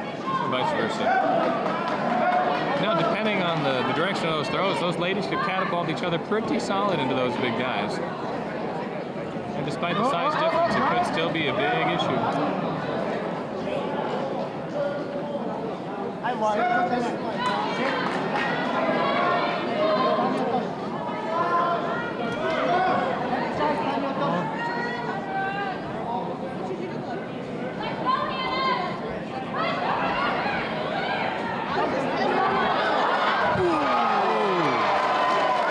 Two big finishes on both mats. That was same time. Great opponents from both players. Good thing that didn't happen in the same safety area as prior. That might have been a little bit more of an issue.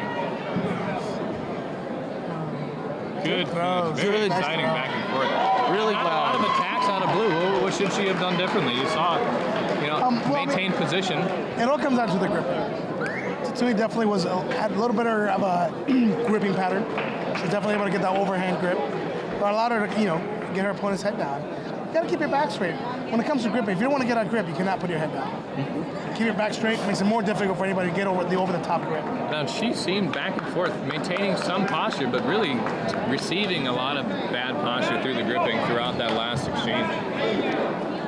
We've got 2 new matches starting. On the far mat, we got Yamaguchi fighting in, I believe, 100. Jackson against Town on this side. Ball State in white and West Point in blue here on mat 1. And that's the 81 kilogram weight category. Now he's trying to get to the big boys too on this side. Looks like Blue getting not too much happening there. Ball State having a good grip. A lot of energy being expelled here. These younger players don't want to see them burn out too early in a match. Oh! West Point finishing there. West Point coach has been warned several times for not standing up, not to stand up. So it's always good to see that passion in a coach, but he's also got to remember, we got to be professional when we're sitting in that chair. Nice, solid finish from Yamaguchi on the far mat. Professional. What? Professional. So getting kicked out of tournaments because you're too passionate of a coach, that's not the right way to do it? No, getting kicked out of tournaments because you're too passionate as an announcer is also an issue too. So far, never been done. So where we at, I believe this is... Far side, we have Peter Gallows from Iowa State up against... Fighting in the 81 kilogram. Nope. One of the big challenges, Pete, a very solid guy, tends to have a little bit of stiffness that occasionally gets capitalized upon. That's what happens. Good match. What do we have down here on mat 2? Oh, here we go. We got Blake, Ragitani, and Sukwak Nu. Sukwak Nu and Nakitani. Sounds like he's a tough Korean guy. We'll see. Now, Mr. Mu coming from Hosei University in Korea, similar area in Cheonan, where I was able to train a couple years ago. Very good judo program in that area. Fun to watch the Korean style judo. Grip fighting, very dynamic, very exciting judo. Quick match. Tough for a novice competitor to step up into that one, but you know, I give him credit for walking in there. What was his name? At the conclusion of the preliminary rounds, we will have a 30-minute break followed by the finals. 30-minute break at the conclusion of the preliminary rounds. Eric Collin against Harmik Agakani from San Jose State.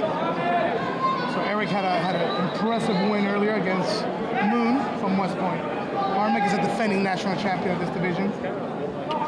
Tough gripper, very tough grip fighting, very solid weight. At San Jose State, we had two guys at 73 kilos. During that break, him and William Serra. Prior time, you can make way to our snack bar. We've got plenty of spam, musubi, mochi, baked goods, chips, and Gatorade to support our local Girl Scout group. William Serra 2 Thank years you. ago was a 66 kilo player. The guy's fighting 81 to the Collegiate Nationals. Fantastic judo. We'll see how he does today in the next weight class. Here's Harmik. Harmat, you got Lenny. San Jose State. Lenny's having a bit of a tough year, but well, look at match number 1, Eric Collin. Definitely an experienced player, but Harmik does have that style of judo, which is a little frustrating. There's so much gripping involved. What's nice is you look how composed Harmik is. Very, very exciting drop Kataguruma attempt there. Gotta turn that shoulder, finish that throw. But the speed of entry definitely very fast. So Harmik likes his drops. So he'll do the same side drop a few times. Well, he's trying to make that circle to the left, trying to set it up. But if they stand here much longer, we're gonna see a Shido. He's got his grip. See what he can do from here. Oh! Yuko, that Kochi. Very tight. Off to dodge on that. That was the bridge. Well, let's see what the referees say on the other side. Referees are looking like they're talking about something. Jury's gonna take a look at that video while this match continues. That's why I like the care system. They're looking at that, match keeps going. Something else may happen. They're waving off the Yuko. Nice turnout then. Very good. Oh, and answering back with the same attack. Oh. Harmik came in very relaxed on that attack. Waving that one off, elevating it to a Wazari. Giving Colin a little credit for the effort he put in there. Harmik has to fight out of there now. 3 minutes left. Harmik's an experienced player. This is where we're going to see him thrive. Good fight.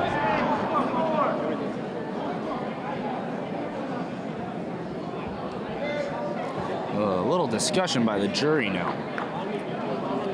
Giving both players a chance to catch their breath before we continue here. Harmik's got to stay focused. His hands up.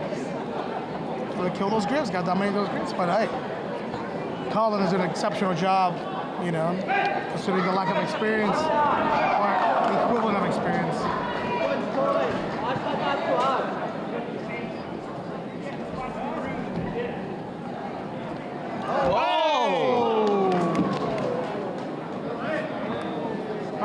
There goes a defending national champion outdoor. Again, making it a little bit difficult for San Jose State. And that happens sometimes. Once in a while, someone will come up and bring it around. It was a great Great. Can't find the locker.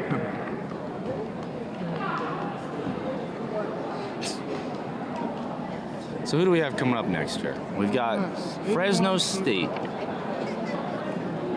Fresno State against Alvarez from UC Davis. Should be a good match. Match 1 over here. UC Davis against Fresno State. Another Bay Area rivalry. Kenny Proud fighting on the far side from ISU, looking to pull through an Ochigari. We have Bruce from Fresno State in white and Alvarez from UC Davis in blue. Looking for that Tania Toshi early.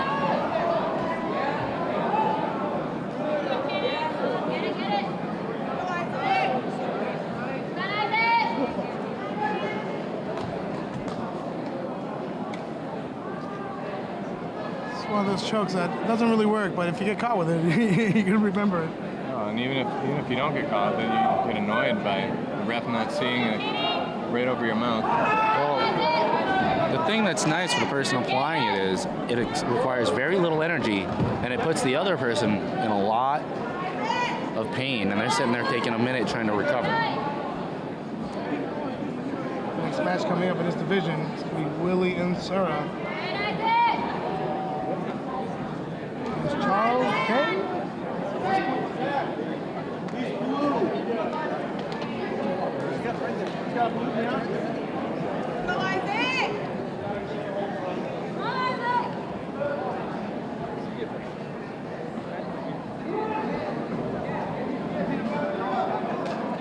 Blue capitalizing on a coachy follow through.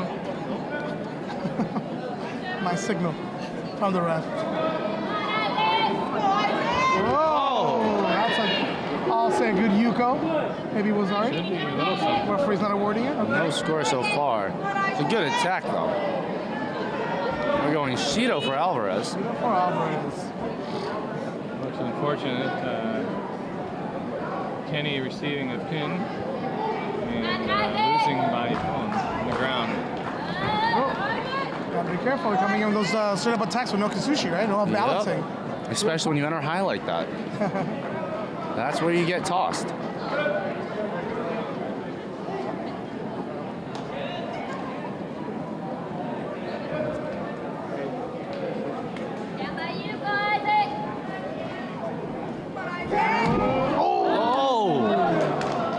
That last second counter there. That's what happens. That's cool. That's equal. No se come. Oh, they gave it to Alvarez. Alvarez with a Sukaeshi. That's why you can never end this. I mean, it's before we play. All right, got two matches coming up. We got L.A. Smith on mat 2 and Willie and Sarah. Mat 1. Two sounds mistake. That's just in the crowd go a little crazy here with the home players. Again, Willie and Sarah moving out a weight class for this tournament. Well, you know, it's exciting. We have so many alumni here today for San Jose State. It's a big anniversary, big event for us. We're having a big dinner afterwards. No, I hear it's somebody special's birthday today as well. Mr. Uchida was yesterday. 96. 96. Corbin's birthday. Man, that man looks like he's 21 still. 16. If I look that good when I'm 96, heck, if I make it to 96, I'll be grateful. He's been up walking around all day, watching all the matches, giving feedback to people, chatting with people. He's got everybody coming up to talk to him. He impresses me, that man at 96 years old. So youthful. L.A. Smith with the win over there on mat 2. Mat 1 getting underway here. Willie and Sarah. Tai Toshiman.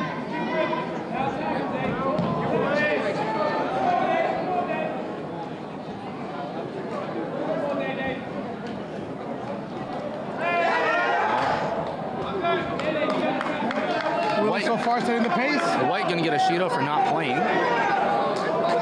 Really? All right. No Shido on that one.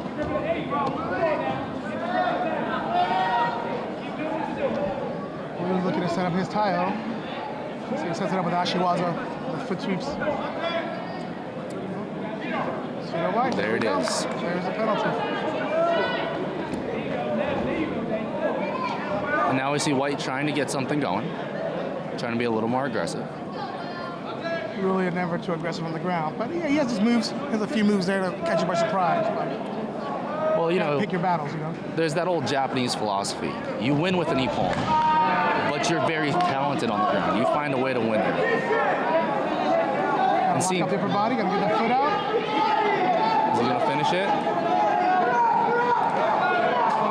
Can't escape that leg. That's the referee call. Over on mat 2, Arash coming back up. Who's Arash playing over there?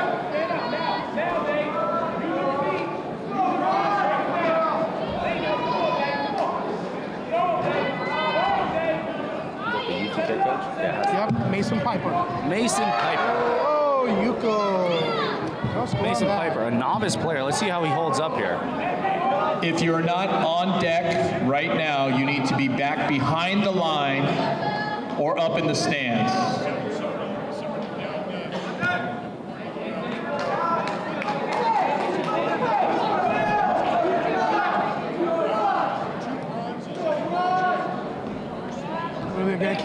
ways. So we drop Aggie right to guard. See what he's got for Newaza here. Very tough guard. Oh, nice slick little escape there. Guy cut past his legs. Just rolls right out of it.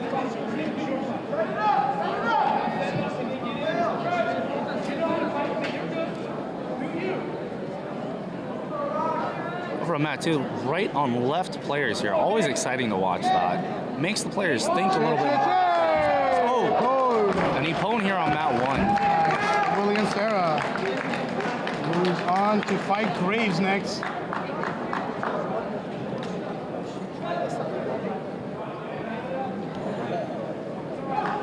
With the loss earlier by Harmach, like San Jose State, overall results today might be a little bit difficult. Let's hope the ones that are still out there still pull out some wins. Harmach still has a chance for a medal, of course.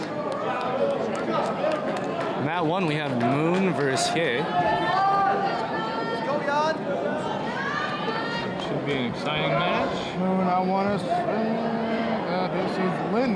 See if Jan's grip fighting can keep him out of trouble this match. Oh, that's your boy.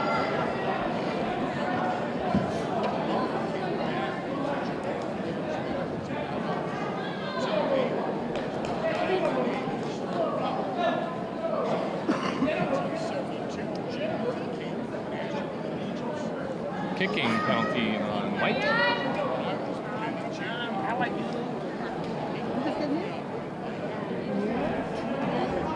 On in for a quick attack. Coming back from White with a counter.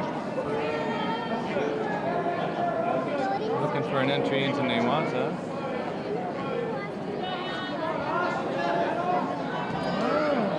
Oh, it's under the chin, and Jan is submitted again. That is a tough one to dodge. Bridging. Jan really struggling against the top bridging position. Arash over on the far mat with a big Oroshi for the win there. You know, I read all the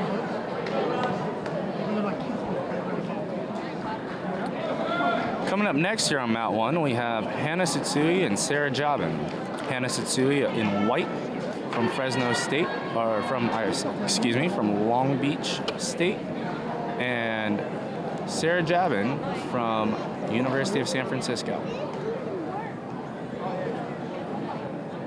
This is the women's 63 kilo match.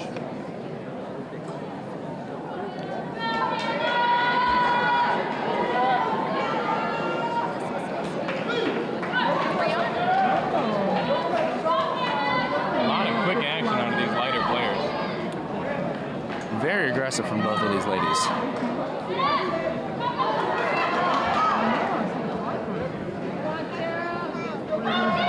Oh, Rolling through the shoulder.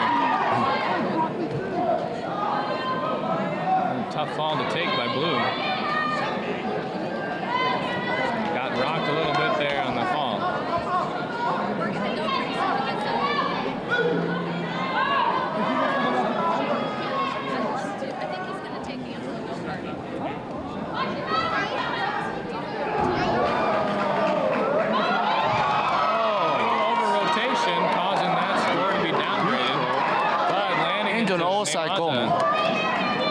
Locking that up tight.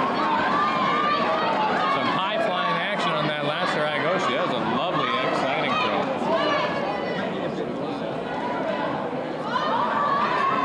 throw. Looks like Tsutsui got this one locked up. And there we go.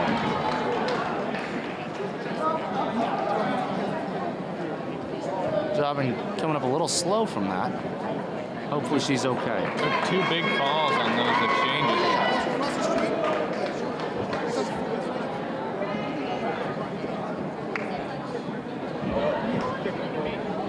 Peter Gallus on deck for Iowa State University. Hoping to win his way back up through the losers bracket for 81 and under kilo. Playing a solid competitor from Ball State University. Let's go, Pete!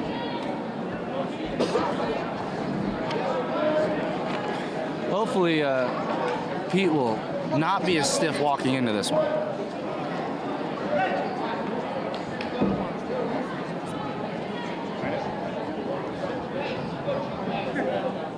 interesting exchange. Pete, very quick to react. So if he's one that's usually quick to counter. Uh-oh, leaving that arm out there.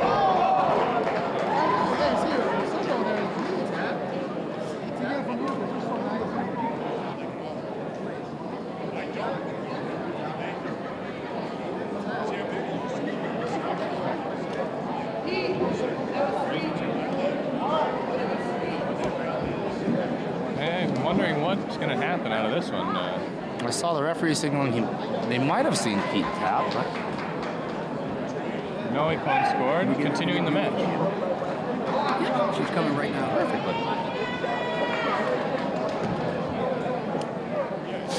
Walk her up.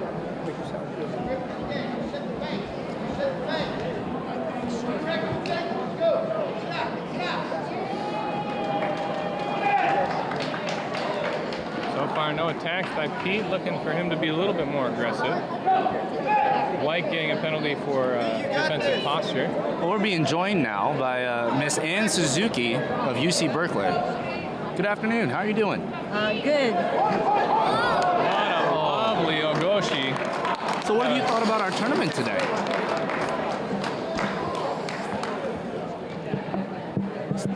Competition looking pretty good out there so far? What have you seen especially for your weight class? Oh, my weight class, that was exciting. So there were only 2 people in the 48 kilograms, but they went for 3 matches. So first one was won by UC Davis's Jenna Scher, and the second one by Destiny Nactalon from San Jose State, and then the last one, Destiny Nactalon won. But it was a really good match. They were all really solid. Both of them had good technique, aggressive. Extremely interesting match coming up here. You know, that 48 kilo class is a lot of fun to watch. Those women are quick, strong, agile. You know, you yourself are a 48 kilo player.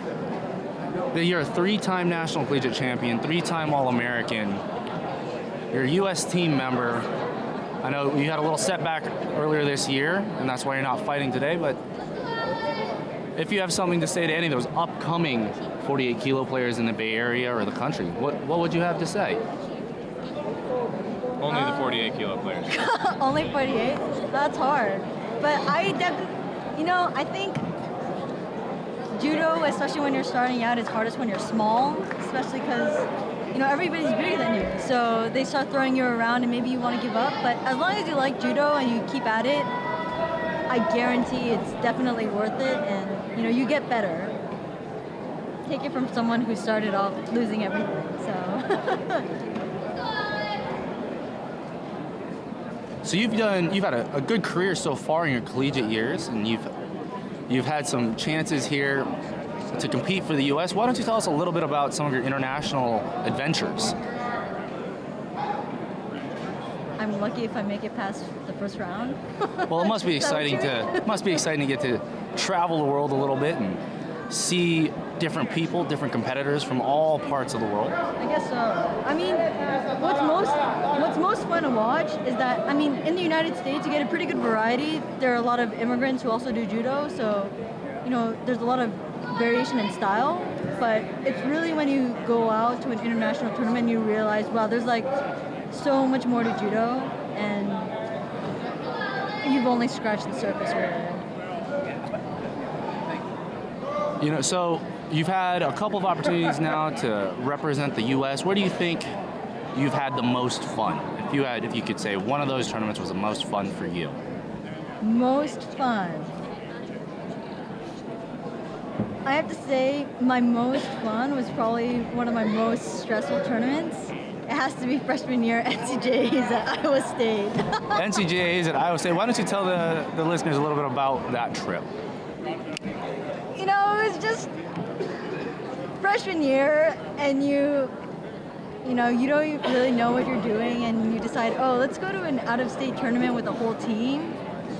And, so you raise money, which is hard in and of itself, and then you decide, okay, let's get plane tickets, and you're obviously going to go for the least expensive one, and then you don't realize. So how did you ultimately afford that trip? Well, Iowa State was so gracious. They hosted us. We've had a great, exciting time partnering together with other universities, especially it's been fun with Berkeley and Iowa State to share a lot of the hotels and travel accommodations. And it's been a great thing to see the competitors and the coaches come together and learn a lot from each other, enjoy each other's friendship and camaraderie, and the encouragement that we get from the intercollegiate workouts are especially helpful. Now, you sharing this story with us is something amazing. When you think about it, for freshmen, maybe you're in the Bay Area and this is your first National Collegiate Tournament, and next year we'll be going down to Texas A&M for the National Collegiate Tournament. Getting to hear from Ms. Suzuki talking about that experience traveling. You don't get to do that if you're not an athlete. You get this opportunity through judo to travel, see parts of the country you might not see, get to travel with a team.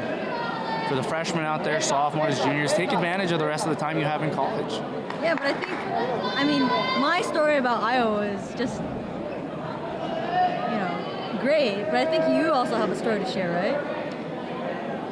I mean, you, as my senpai coming from Cal Judo, I reckon you have a story to share about the friendships that you were able to build through NCJA. I don't know what you're talking about, Mrs. Well, I can tell you this.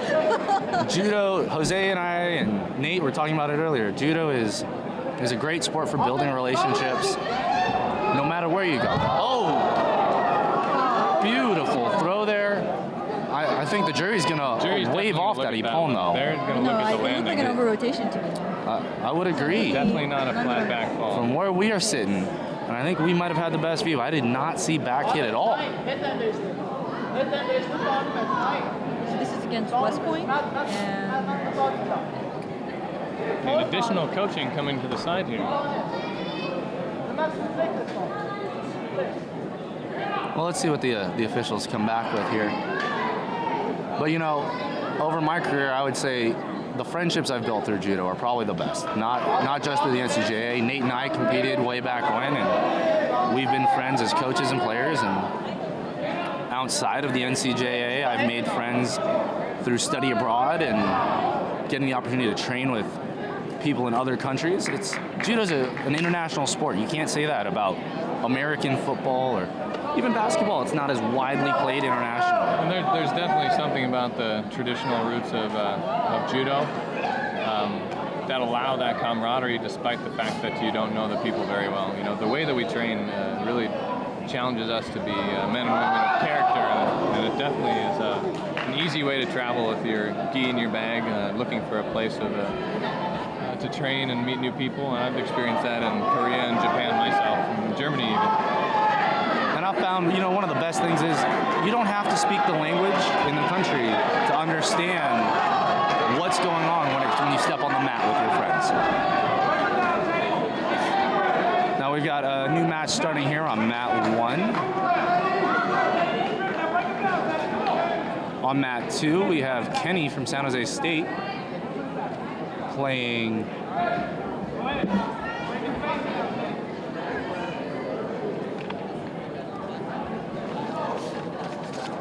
a little pause here coming, a match. It's perfect, it gives me a second to check names here.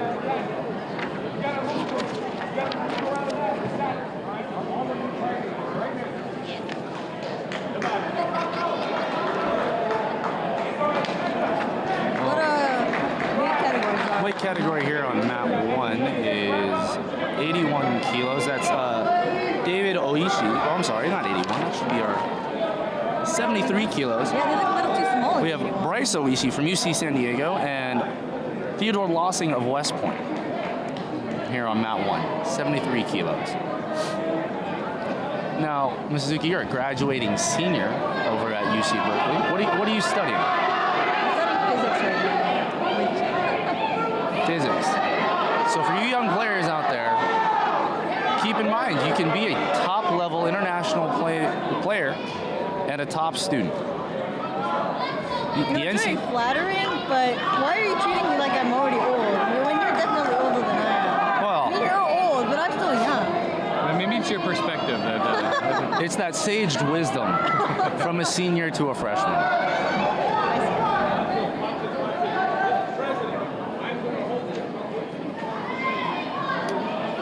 Jury discussion over there is rather lengthy. I wonder what they're talking about. think of anything that would have caused a controversy in the call. Well, while we have this pause, what are your plans after college, Ms. Suzuki?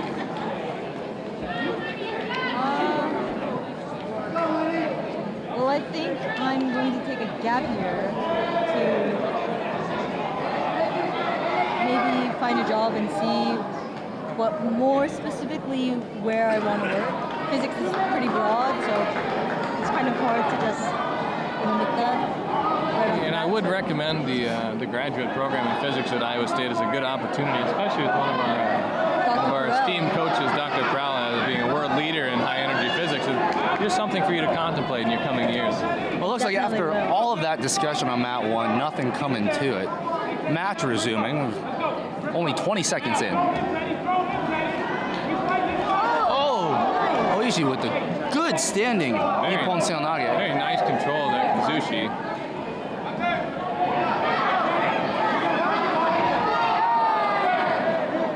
Lawson getting dragged around a little bit out there.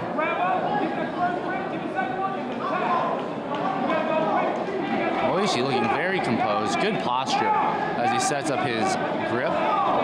And the Ashiwaza, no score, only the butt. Little grin coming up on Ayesha's face there.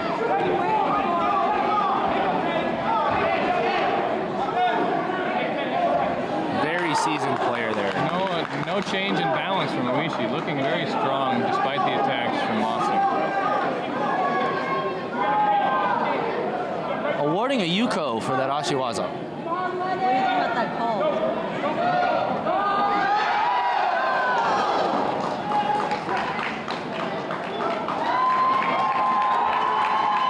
Lawson looking for something. Yeah, but he doesn't really have good control of how the match is going. She's kind of setting the tempo.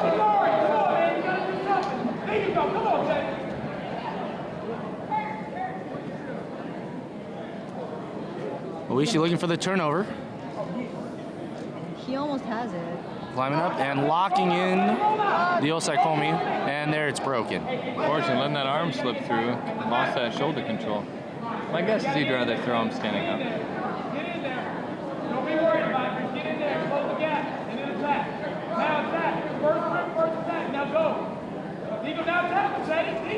Oh, Lawson going for her first big attack there, and Ayesha's got an arm. Is he going to lock in that Juji Gatame? He's looking for it. Lawson rolling through. Well, it's not quite perpendicular, so he still has a chance to get out. Good job by the referee letting this continue. Ayesha's progressing little by little. Oh, and it's broken. About 3 minutes left. She's up by 2 Yukos. 2 Yukos. 1 Shido for Lawson, and Ayesha. Another Yuko. Still works. Pretty Seonage. Using his head to continue the motion and prevent Not it from finishing going that under the shoulder back. turn to finish the throw, though. I think that's the hardest part to practice. How do you finish your seiwais as a seiwai player? How do you train that? What would you tell an athlete to do to get that practice for finishing? The easiest way to practice finishing for your seonage is definitely to get the heaviest 48 kilogram player you know. Is that so? What? Is that so? Yeah, I think so. I mean, but for sure, especially when you want to practice finishing, you really can't get away from actually throwing the person. You really need someone who you can trust to take that fall, who's willing to take all those falls and do all that hard work. I think it can be really difficult to find someone like that. I've been really lucky to have someone train me. Ayesha may be the Yuko king for the day, having scored 4. 5th one coming. Oh, nope, that one an Ippon. Very clean Ippon Seonage. Switch of the rest and a switch of the score. Ippon for that one. An Ippon from here. Now, if you had to say you modeled your seiwai off of one player, who would you say it is? Who have you studied the most and tried to build from? It's probably Sensei Okano or Isao Okano. table did I? I'm gonna go check the rest. Got, I want to say middleweight. So this was before they had like 66 and 60s, and it was more like small, medium, large. Is that the Okano that has a number of the black and white videos on YouTube? So Yes. same Okano? It's very fun watching those classic players and their technique. Starting here on mat 1 is the men's 81 kilo second round. This is Town from West Point and Nickel from Texas. You know, I think for an 81 kilogram pool, this is pretty rare. They're kind of the same size. In my experience, I feel like 81, you can go really tall or a little bit shorter and stocky. Definitely got a lot of variety in the 81. Yeah. Good attack there. Were both of the commentators also 81 kilos? Once upon a time. Once upon a time. Competed in that area. I, being in the taller, lanky, tended to be a little bit of a height advantage over many of my competitors, and quite often I'd play somebody that was a little bit shorter and a stockier. And I happen to be one of those shorter, stocky people you played. So how do you train for that? When, like, for 48, you know, I can generally get a sense of, oh, if they're a little bit taller than me, then maybe they come out with a Michimoto or something. But something with as much variety as 81, I can't really imagine how you train that. You know, it's difficult. I think my strategy tended to be that a top grip, put a little bit more pressure on the shorter players, try to use my legs for my benefit for Osoto, Sase, Ashiwaza, and Harai. And, you know, that's changed over the years. And it just depends on who you play. You get somebody who's a little taller than you, it can be really weird to play an 81 kilo who tends to be higher than you. Now, some nice Seoi there.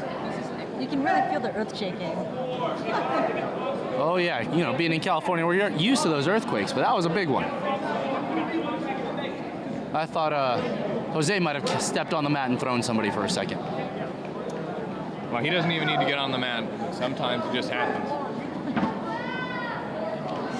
Like Nickel doing a very nice job leading his opponent into his techniques, opening up opportunities for that strong righty pawn.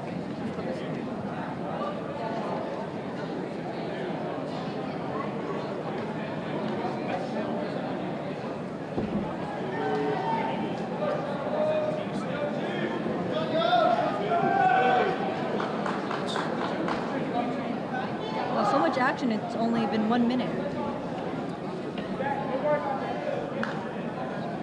All right, here we go.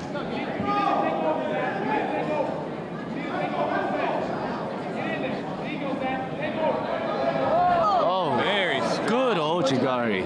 Very good Ochigari by Nickel. You know, that's one of the challenges. You have one or two forward attacks, and it's easy for your opponent to assume that next forward attack is coming, and that really makes those setups in the back tricky.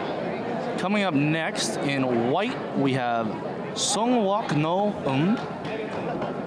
from University of Minnesota, not I apologize. And Ryan Roth from West Point. So, Mark.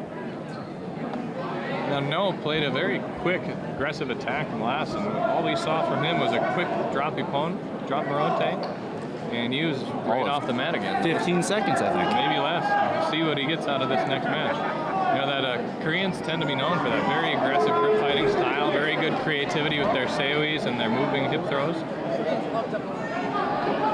That they do. They do love that double drop. I haven't seen a single Korean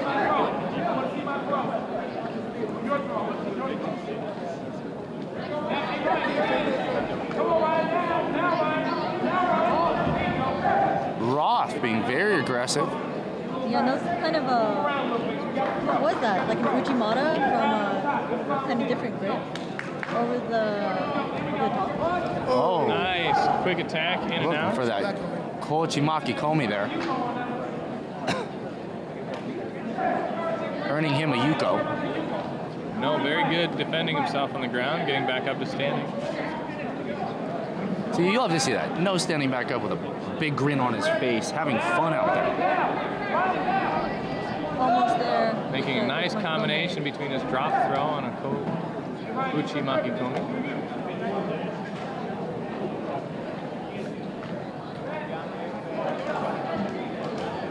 You know, these two players are standing up really quickly, but I feel like they could maybe use a little bit more Nawaza, especially since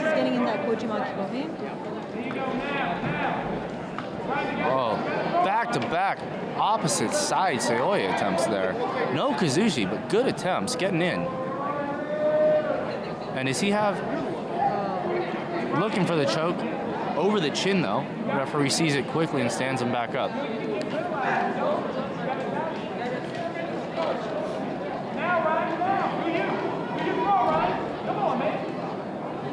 Roth is looking at the possibility of a Shido here. He hasn't thrown an attack in at least 20 seconds. Well, if he can stop that Seoinage before moving himself, he might be able to turn that into a close attack for White instead. Oh, turning quick into that.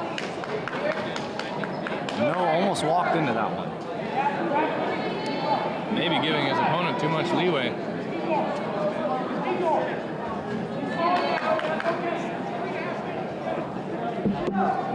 Surprisingly, a penalty there for no.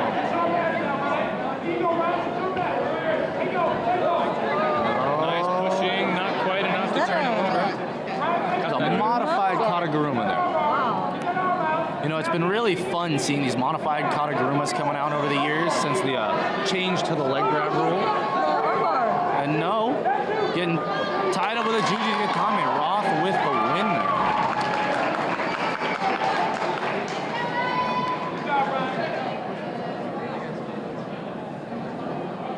Coming up next in white, we have Nelson Ting from West Point versus Isaac Alvarez from UC Davis.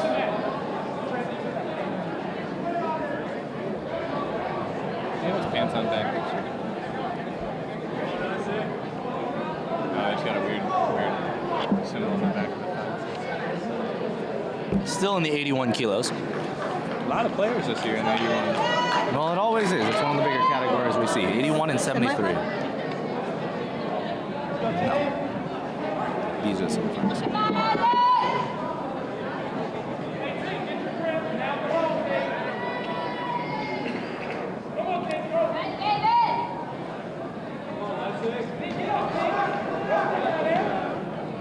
Both players doing a little ashiwaza, trying to set something up, and Alvarez going for the Osotogari. Not getting all the way through. Ting rebounding with what looked like a little bit of a Yoko Otoshi from the ground, earning himself a Yuko. Alvarez trying to get that Newaza, trying to get that turnover. Doesn't look like it's going. Doesn't look like it's going to go. Standing him back up. Exciting little exchange there. And surprising, back and forth and back again, from player to player.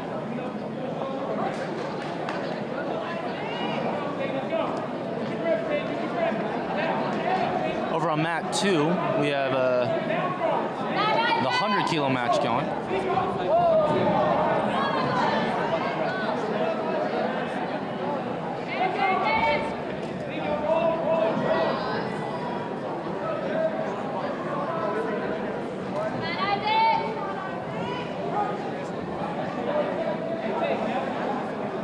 Nothing going on the ground. This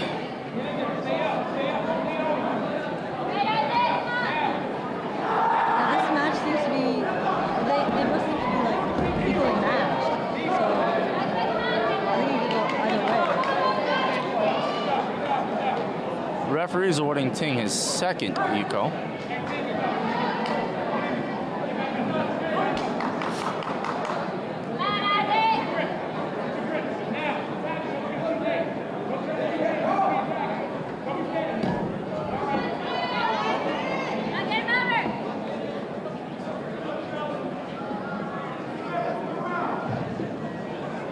Not much going on the ground right now.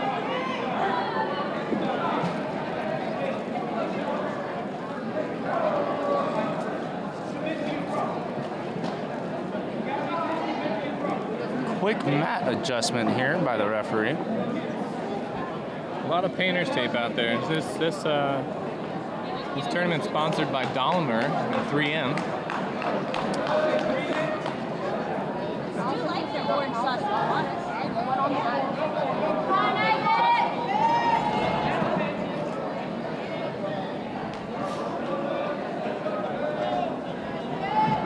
Oh, Ting picking up another Yuko. Good. Looking for that Osaikomi. Both of them fighting for something on the ground. Looks like he's trying to go for a choke. He had a Hakajime for a moment there. What do you For a moment there.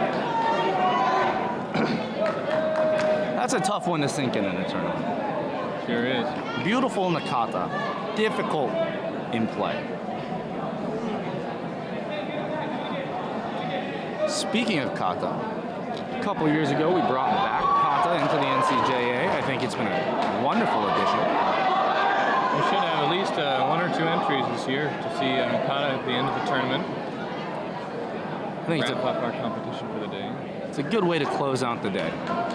Remember our roots.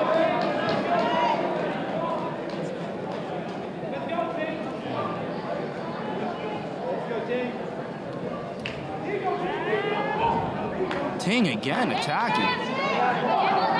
Haven't seen much from Alvarez when we're standing, have you? Not much, but he's sinking in there. This looks pretty tight. Those Davis fans are sure excited about this. Here on Aggie TV. Alvarez holding him down. And there it is, Alvarez with the Osaikomi for the win.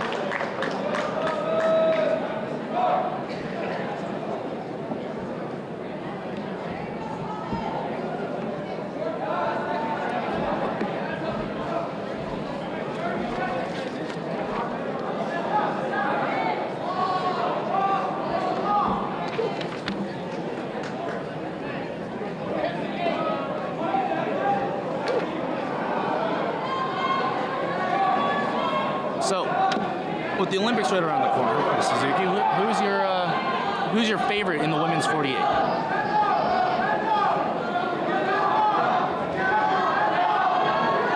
That's so hard to say. I mean, I kind of like cherry picking. Oh, so this,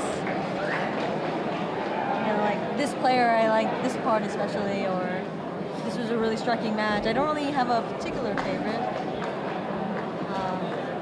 If a United States person is fighting at Rio, then I'd probably be rooting for the U.S. A little national pride there, I like that.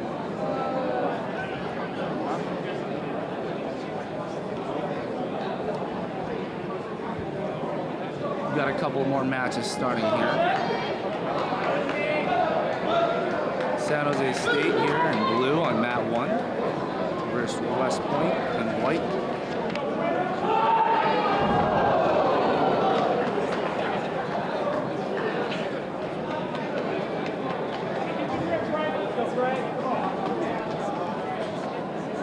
Great posture from Blue. Good mat presence, really putting it to White.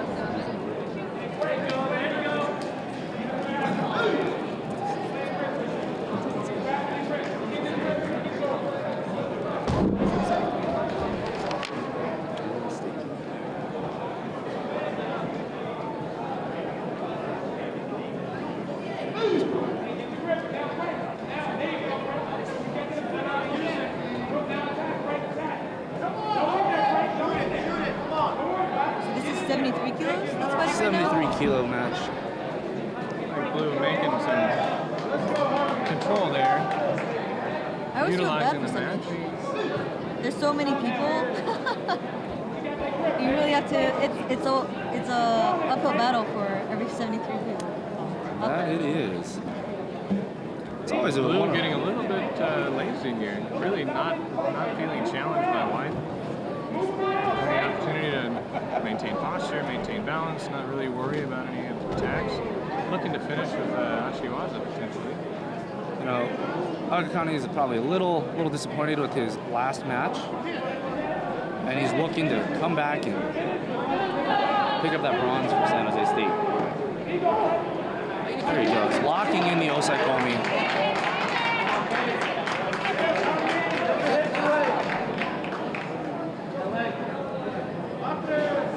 This looks pretty tight. I think it's gonna go all the way.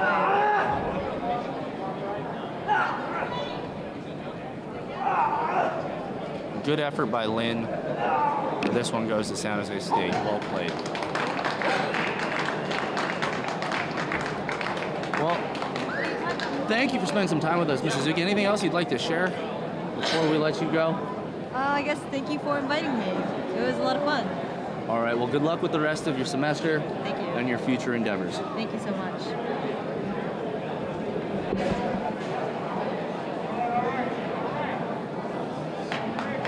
Always exciting to see young athletes succeed academically and athletically, have the opportunity to represent our nation proudly. You know, Mr. Uchida was telling me earlier today that he's got this alumni banquet tonight, and they've got so many great alumni from this university, not only Olympic level athletes, but very successful individuals that had very successful careers. And that's one of those things that students get to see when they come back to a banquet like this. They get to see what they can achieve down the road. The world is open to a lot of possibilities.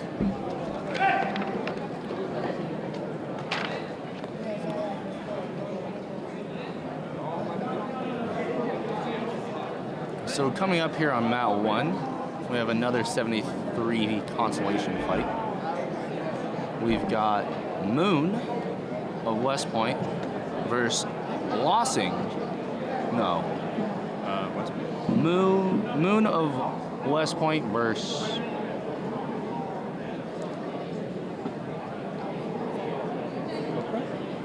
I believe Copra. Potentially teammates working to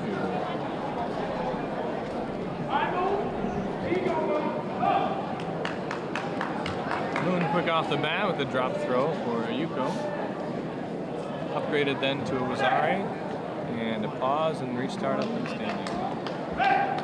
It appears competition may be wrapped up on mat 2. So a couple more matches here, and then we'll be taking a 30-minute break before we start the finals.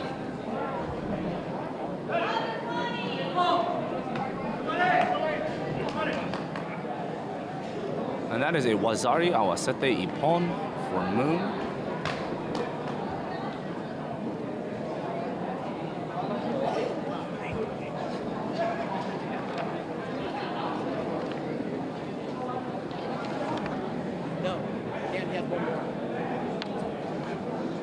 Coming up next, we are in the 81 kilograms.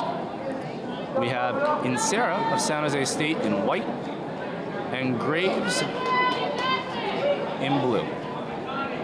Where's the PC? Where's You know, we were trying to figure this one out.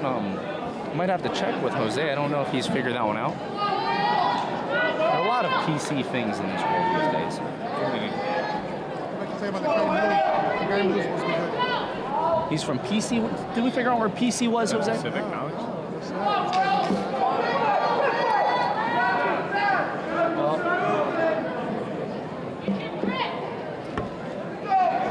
Sarah looking for a grip there.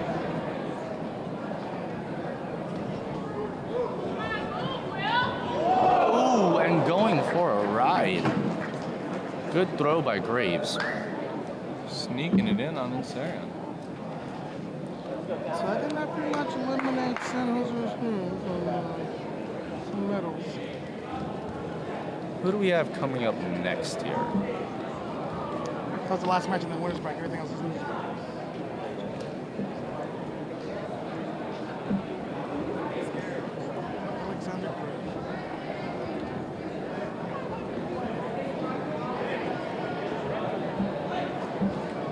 We have a West Point match here.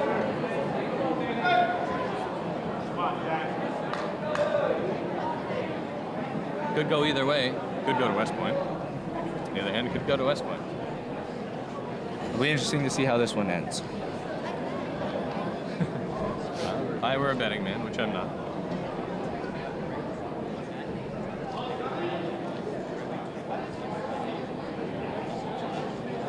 So, Jose, why don't you regale us with one of your favorite tales from your collegiate careers as a member of the NCJA? Got none. None? None of my favorite. Land on your head one too many times, can't remember them all? It's just, I think I had a concussion at one point in nationals. And my Iowa State team. We're in the middle of the Midwest, and we have a snow-covered state for much of the year. And one of our favorite workouts would be towards the start of our nationals training season in January. We would go out to our steam room, have a workout in our steam room, and then open the door and do snow angels in the parking lot, back and forth, which is giving Jose some sort of strange shiver that I've never quite seen from him before. Osaikomi here. But snow throws are one of the unique parts of living in the upper Midwest. I remember my first time at the OTC, snow on the floor, and that snow was piled up on the side. Like, it's snow, it's gonna be soft. And I go to jump in, and it was solid ice. Oh. Not good. You know, the Inuits have 47 different words for their snow. Yeah. And if you had thought about the potential alternative definitions of what you thought snow was. You know, I have fond memories of snow from my college days. No. While I was abroad, The remainder of 73 kilos will be Tsukuba happening on mat University. 2. Senseis did a wonder A on us and handful of opened all the matches left windows. before we take our 30-minute break. Let the mats freeze overnight and told us to warm them up in the morning. Ukemi, that's the only way to warm up the mats. No heating in the dojo.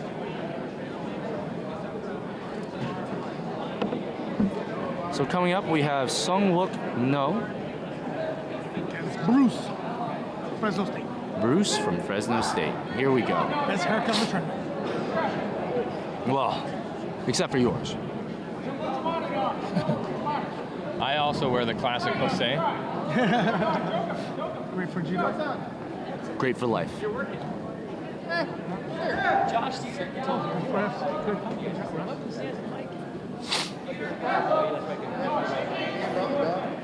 Really?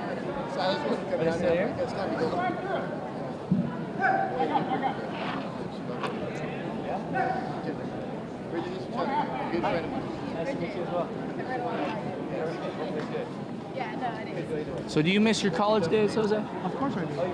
Yeah. Don't like being starving and broke. I do miss the fun. Would you change anything about your collegiate career? Nope.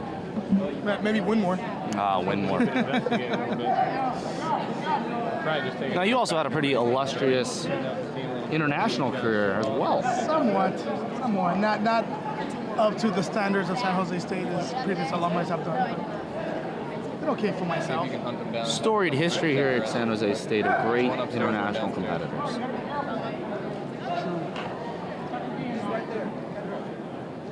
I know it's funny when the coaching staff at times has more accolades than the actual student roster. You know, that's kind of funny. But that's a very fortunate thing for the students to have, all of that experience, wisdom, and knowledge. You know, if you're a high schooler out there watching this feed, and you're interested in attending college, San Jose State's a great place to do judo and continue getting a great education. San Jose State is the most hired educational institute in the Bay Area by Bay Area companies. Granted, most of the other places, they go like hunted all over the world, but you know, if you want to get a job in the Silicon Valley, San Jose State is definitely a good spot. And how can you beat being in sunny California? Southern? I live in Northern California.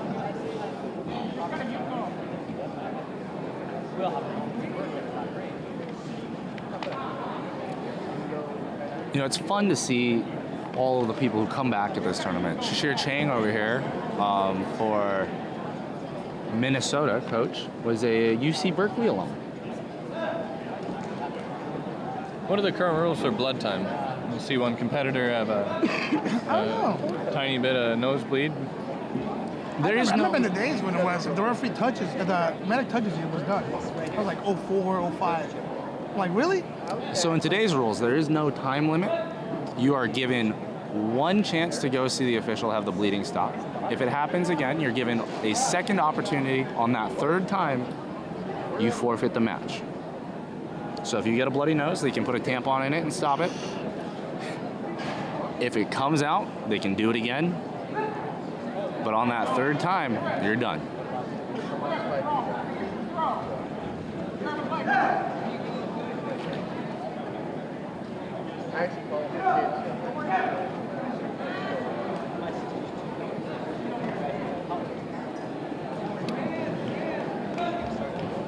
little bit of a telegraph on that side, Aggie.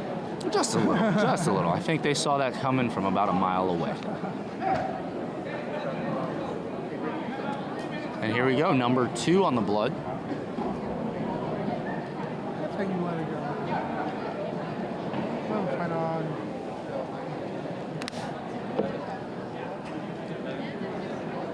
A little more stoppage time here. You know, in a match like this, if this was soccer, we'd be looking at about extra 15 minutes.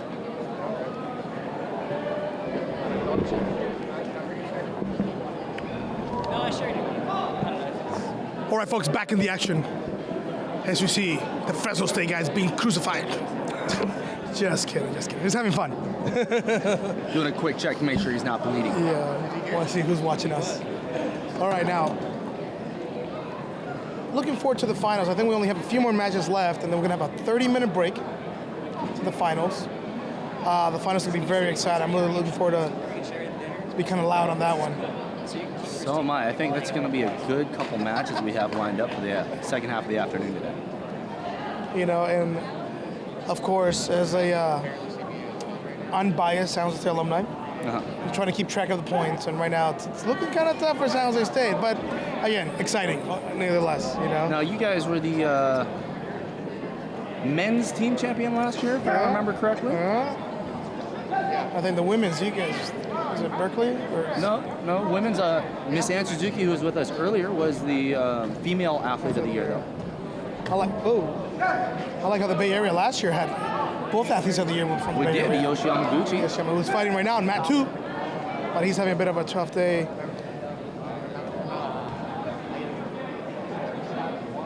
So the that kid knew in. I remember working out with him. Nice. I was trying to get him to San Jose State, but chose Washington. A little cooler up there, a little more rain than we've been getting the last few years. This drought in California are hurting us, huh? Yeah, but I like the weather. The rain has been free car wash. Yeah, That's what I call exactly. it. Oh, it's that Going for it again. Wow.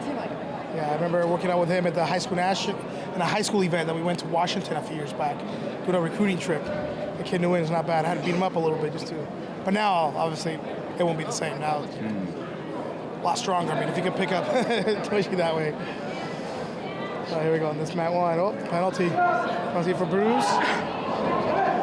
A lot of Shidos in this match. No, still up, but he's definitely gassing. Let's hope he can keep it up. Another 2 minutes and 30 seconds. Match is not even halfway through. He's already gassed out, so you gotta be careful. Now, looking at these guys, when you go to losers bracket, you gotta fight all the way up. That's always tough. I remember the U.S. Open, losing first round to the guy who ended up winning it, and I had to fight 9 matches and lose for bronze. Take 5th. Oh, I was taking 5th in the U.S. Open like 9 years in a row, felt like. So when you were playing, what was your favorite or your coach's favorite fitness thing for you to get you fit for that battle up if you ended up in the losers bracket? Well, a lot of circuit training, which I guess now is called like CrossFit now, but it's the same thing, you know? Like CrossFit is, it's like it's brand new, but so we do a lot of circuit training, a lot of running, a lot of cardio-based activities, and that definitely helped out with being able to step up on the day of competition. You know, if one thing is, I always train myself to the point where, like, if I was getting tired, I know the other guy was dying. So that was one of my tools for competition. Was always been just good enough shape that I can outlast the other guy. You know, I always tell the guys, you know, better hold on to it, buddy. Sounds like a monkey if you puke.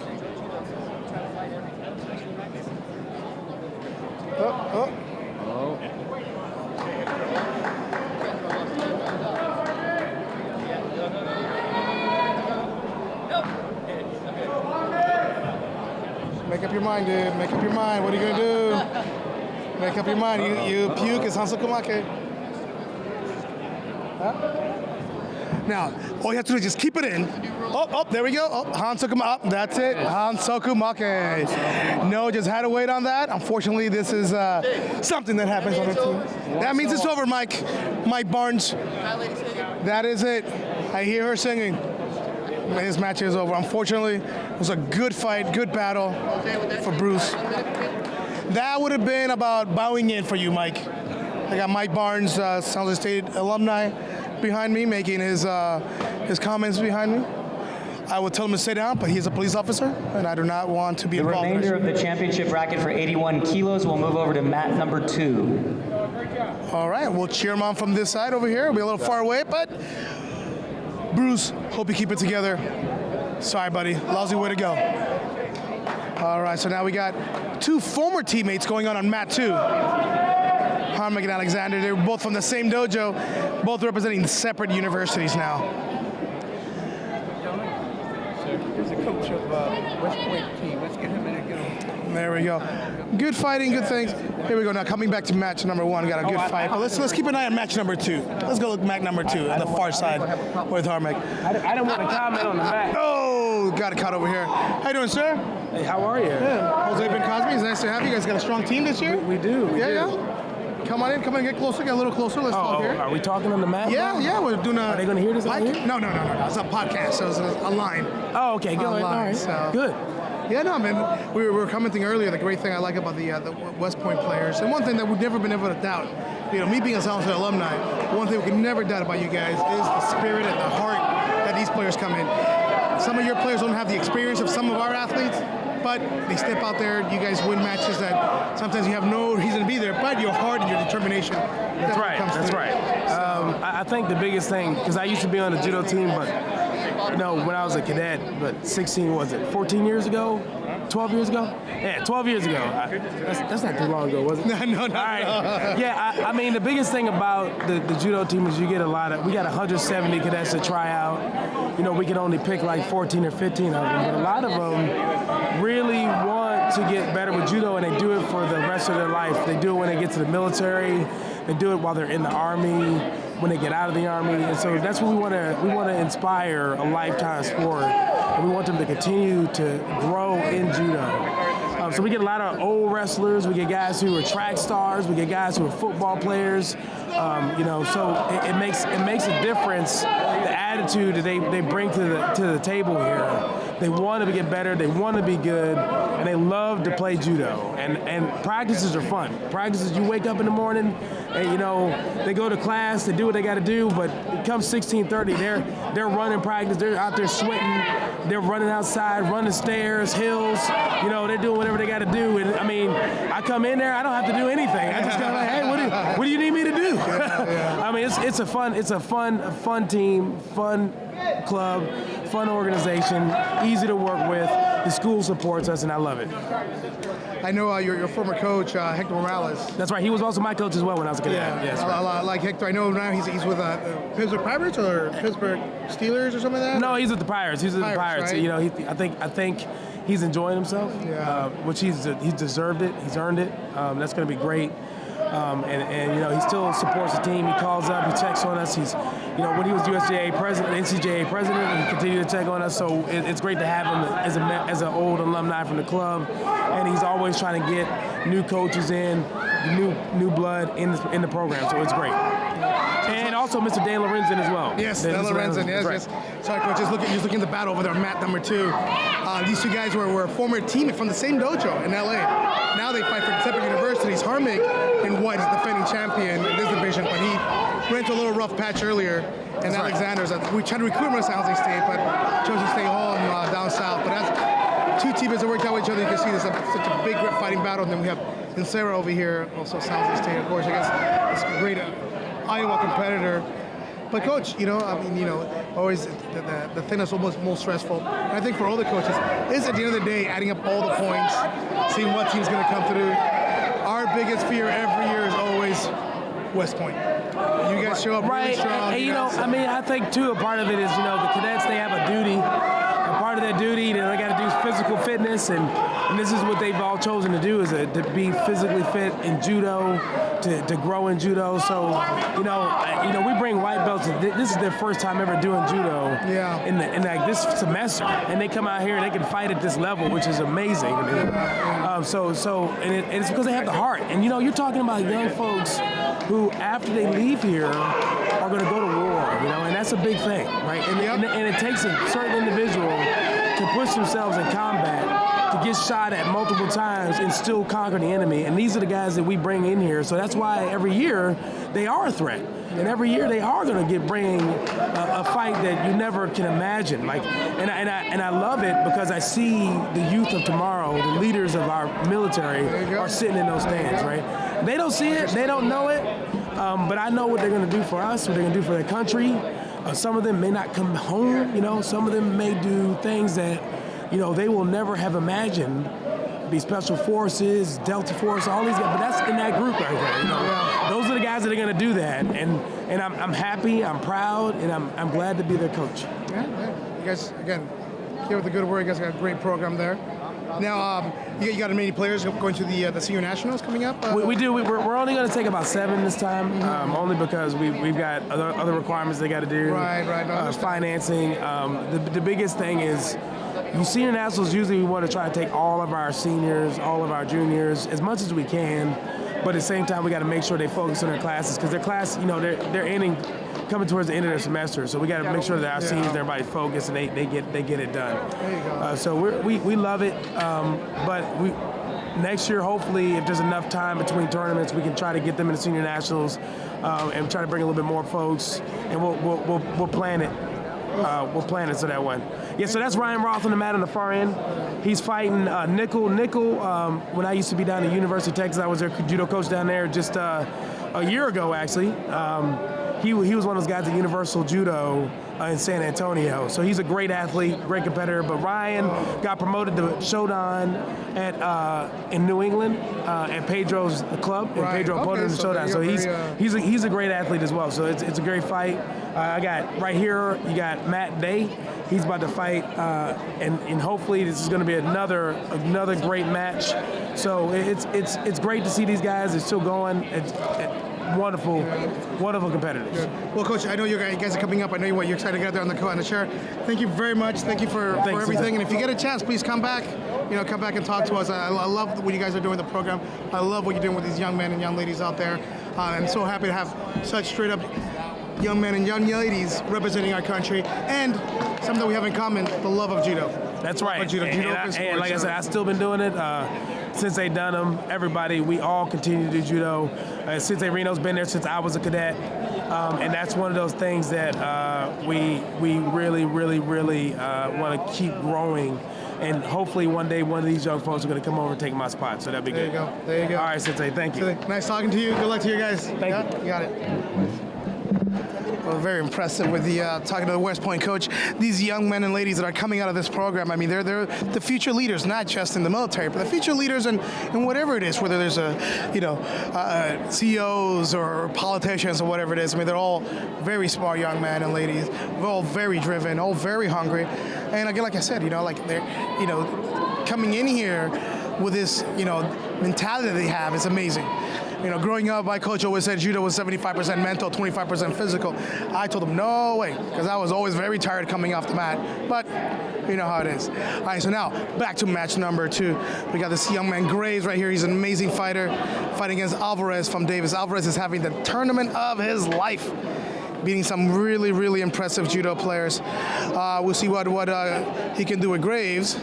Graves is a very tough judo player, very calm, very composed, very strong. So here it is. Look at this. Oh, nice Sode. Full drive. Full Wazari. All right, we'll give that. Give that a Wazari. We'll see what he can pull off. But I wouldn't get it past Alvarez to sneak something in there again, like he has his previous 2 matches. Now he's going for the armbar. He's going to try to fight it. Let's see if Graves can get it. Oh, armbar. Ready to go, Graves. Graves has an all-around complete game. Can throw everybody. You can see him with that Sode. And he's very strong on the mat. I mean, that's also one of those double threat things that you got to be careful with. And to make it even a triple threat, he comes in very mentally strong. As you can see, he's hobbling, has an injury, but he's fighting real strong. All right, so now let's get Graves moving on. We got another match coming up here shortly on mat number 1. We'll see how this goes. We're having a little break in between matches. Folks, just remind everybody that we're going to have a 30-minute break from the last match to the finals. Finals is going to be all set up wrestling style, where the competitors come out, they all face each other. one-man area in the middle, and they'll fight off, start right off the bat. I believe that was the last time it was done like that. It was here at San Jose State, and it was pretty exciting, one match at a time. Just remember that it's doing the novice and the black belt division all together.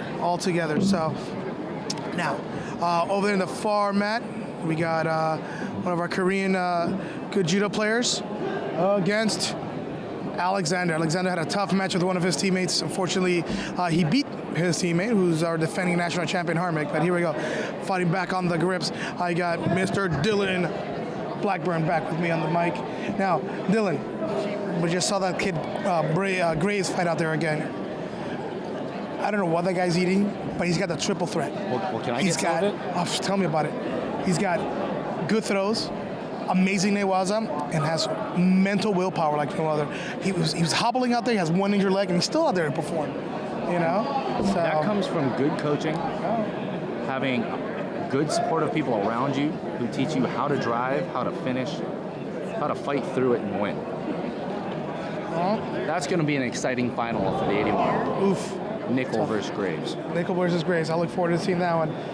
The kid Nickel stepping up, and he's just, you know, Ippon. Alexander got that Ippon. Now, I believe this is another match right here. Oh, here we go. No. Of course. Let's see how we do here. No has been started off strong, but that's the thing with having one throw. Everybody kind of starts figuring it out. Then it gets tougher and tougher for you to advance. So and we'll when see you're what telegraphing happens. it makes it even harder. In the last match, he won by throw up. Somebody got thrown, and it wasn't his opponent. Yeah. Something got thrown out or thrown up.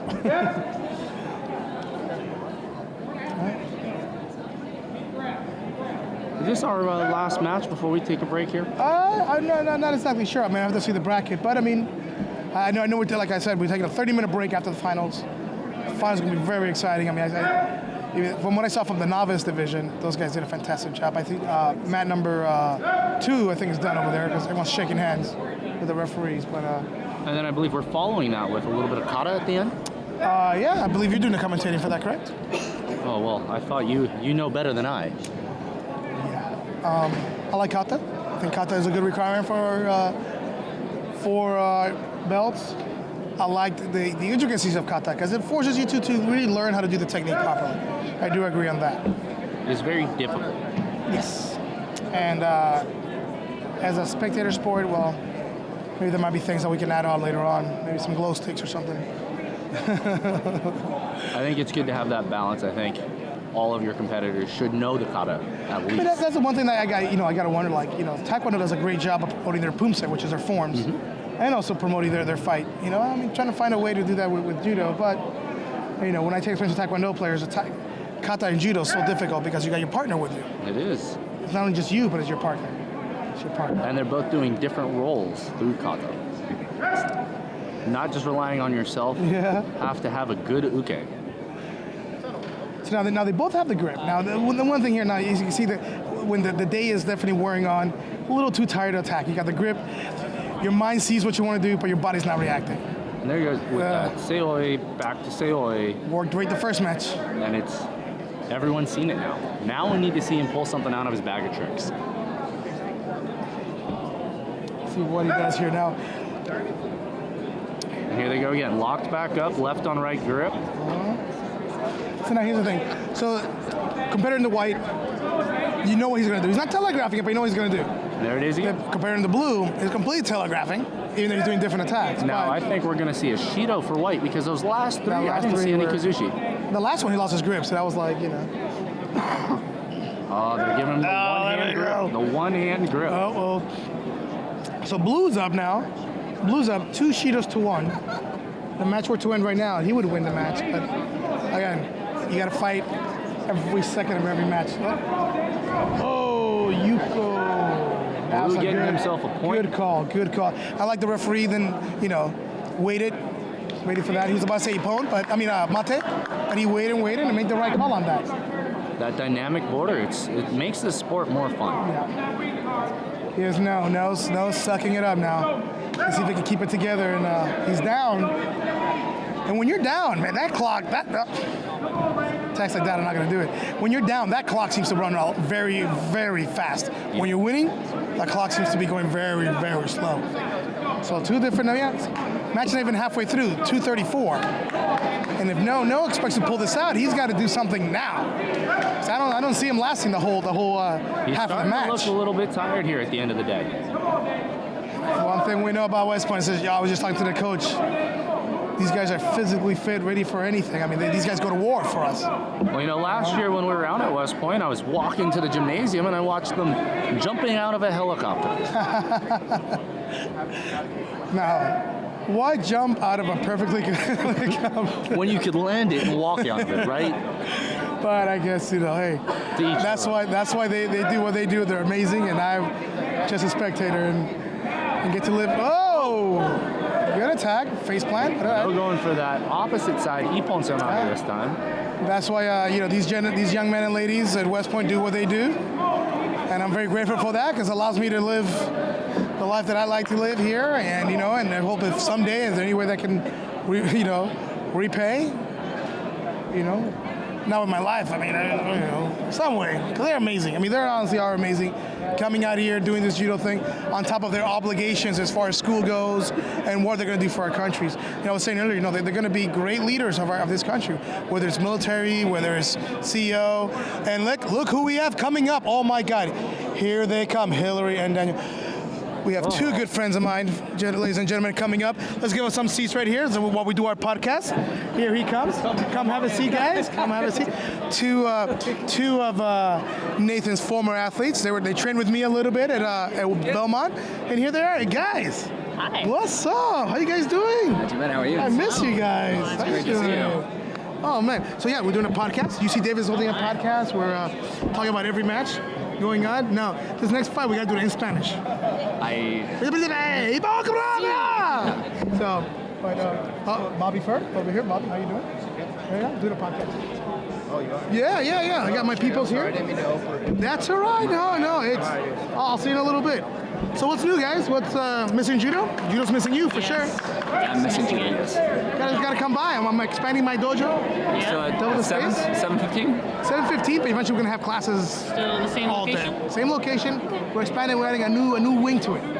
So that looks very fun. But we're watching some amazing judo today. So I think this is the last match, and then we got the finals coming. They're gonna take a 30-minute break. Went to the finals. So the finals are gonna do like wrestling style, where they have all the athletes come out, face each other, and boom, start.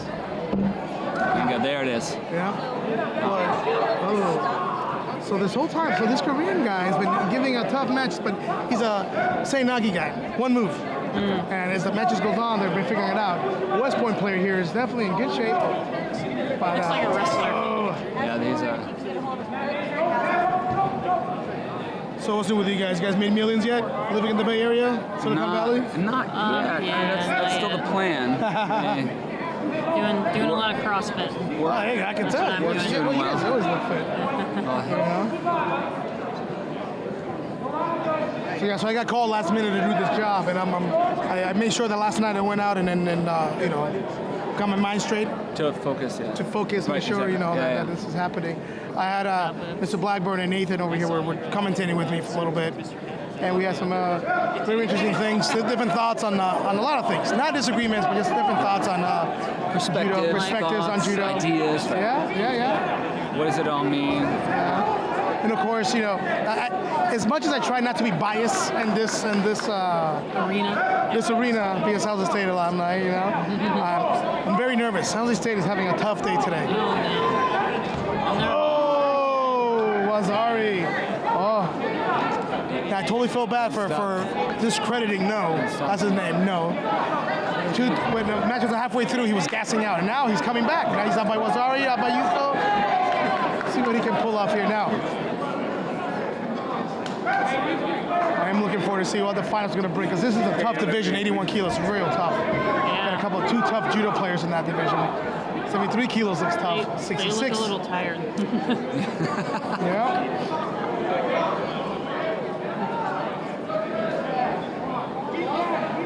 Nate was asking me, Dylan was asking me, so Jose, what do you guys do in practice to make sure you're always in good shape for tournaments? Like, we did circuit training. They call it CrossFit now. Yeah. But we did circuit training. Which, but I admit, CrossFit is No, CrossFit is new. No, people haven't been doing that for hundreds or thousands of years to train. No, it's a brand new thing. Greg Glassman invented it. He just packaged it. I want to be the best at exercising.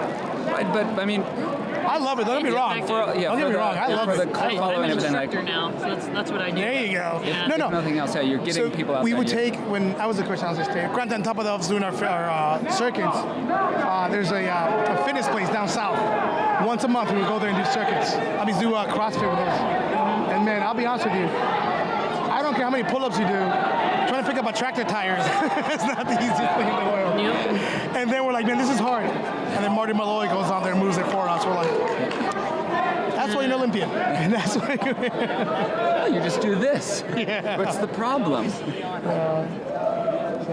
Yep. I'm glad to see you guys. You guys, you guys definitely come through and make it out to Judo if you guys ever get a chance. My adult class is growing. You keep pulling, and I'll eventually break and come back. So the big thing is. And now. Oh, does he have it? Let's see if he's gonna get the arm, but no.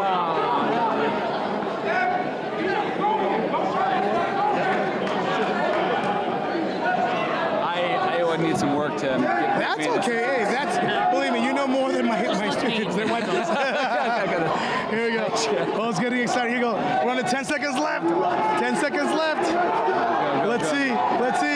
Oh! 3 seconds left. Mate.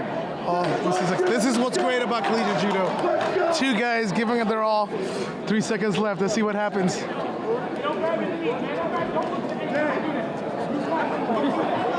All right, good advice from the coach. You gotta go for it.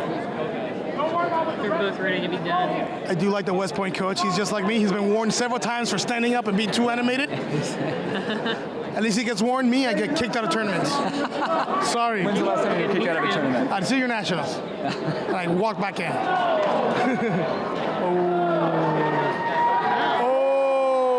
On penalties. That's what happens when you do bad attacks like that.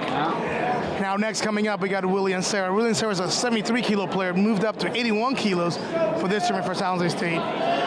He was the junior world representative for the United States at 66 kilos 2 years ago. Now he's fighting 81. So definitely he comes, also another guy comes from a military background, but chose to go to college at San Jose State. Good judo player. Let's see him put it together here. I mean, I always tell them, don't underestimate, no matter what rank is in front of you, don't go in there thinking that you're gonna, There was a wet spot. I want to see the review on this. There was a wet spot on the mat. I swear there was a wet spot. You guys see that? There was a wet spot. There was a wet spot. That's all I'd say. Good throw, Willie. So I believe Willie be coming through, fighting for bronze next time. Thank you. Yeah. Tennessee Judo.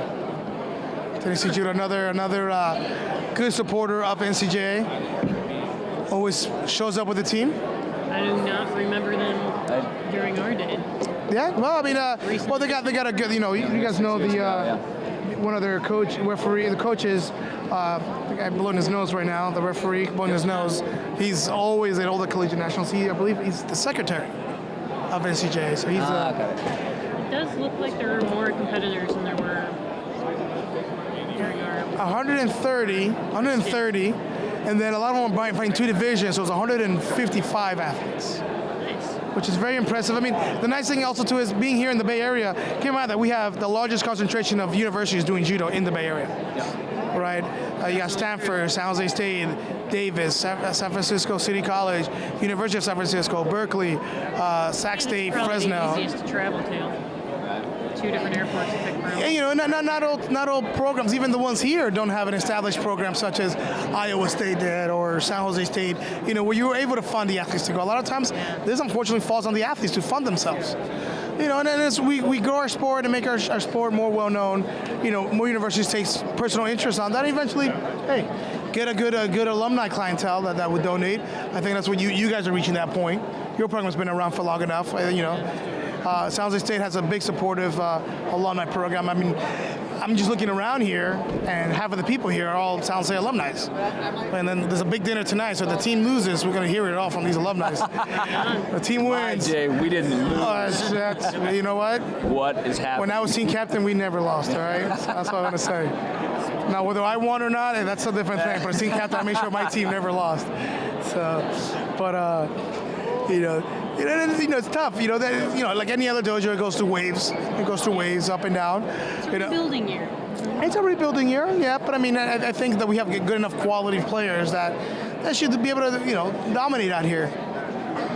But it shows you the status of collegiate judo, where you have other universities that are bringing in top quality players. Yeah, San Jose said, yeah, we brought the top players for a while, but now there's players that are, going to other universities, evening out the field, which is awesome.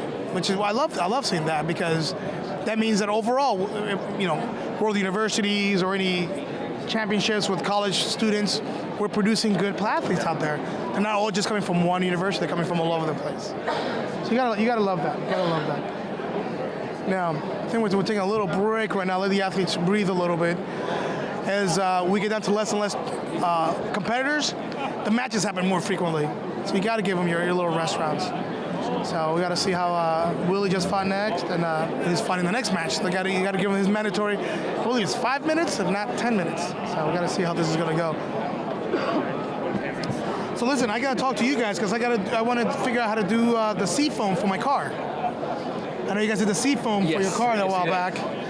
So I got to figure out how to do that, because my 99 Saturn is reached over 205,000 miles. So it's time to do it. And and it's a great AB car from point A to point B. Yep, absolutely. So that's what I need it for. Because once I'm at work, I'm at work. Once I'm at home, I'm at home. Oh, Willie and Sarah didn't need a break. After that, Aggie was a fusu that he won last time. Didn't break a sweat. Here we go. Now Alvarez has had the tournament of his life. He's been two top athletes, just on sheer guts and dedication. He beat the Fresno guy earlier and beat another athlete earlier. So he's coming through. He's only been doing judo for a year and a half. I talked to Harry Kendall, the coach. Very excited about this young man. And we'll see now. He's got Willie and Sarah, so it's going to be a good, tough match. Willie has to make sure to stay focused, because Alvarez will sneak one up on you if you don't pay attention.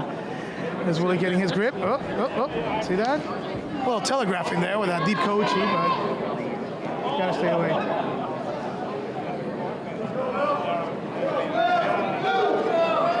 Now Will has also gone through some surgery, shoulder injuries a while back. So he's drive. What's happened? You got to make sure you got to be a little more dynamic. He's looking for the ippon throw. He's not setting it up. There's no movement. There's no combinations. He's just looking for that one big ippon, which is great to look for, but you have to set it up. You can't checkmate on the first move. Makes sense. I know. Hey, I did my research. Your book, man. I watch ESPN so I can learn how to commentate. I did my research. All right. It was Alvarez with the Shido, and Sarah staying active. Sarah calm and composed.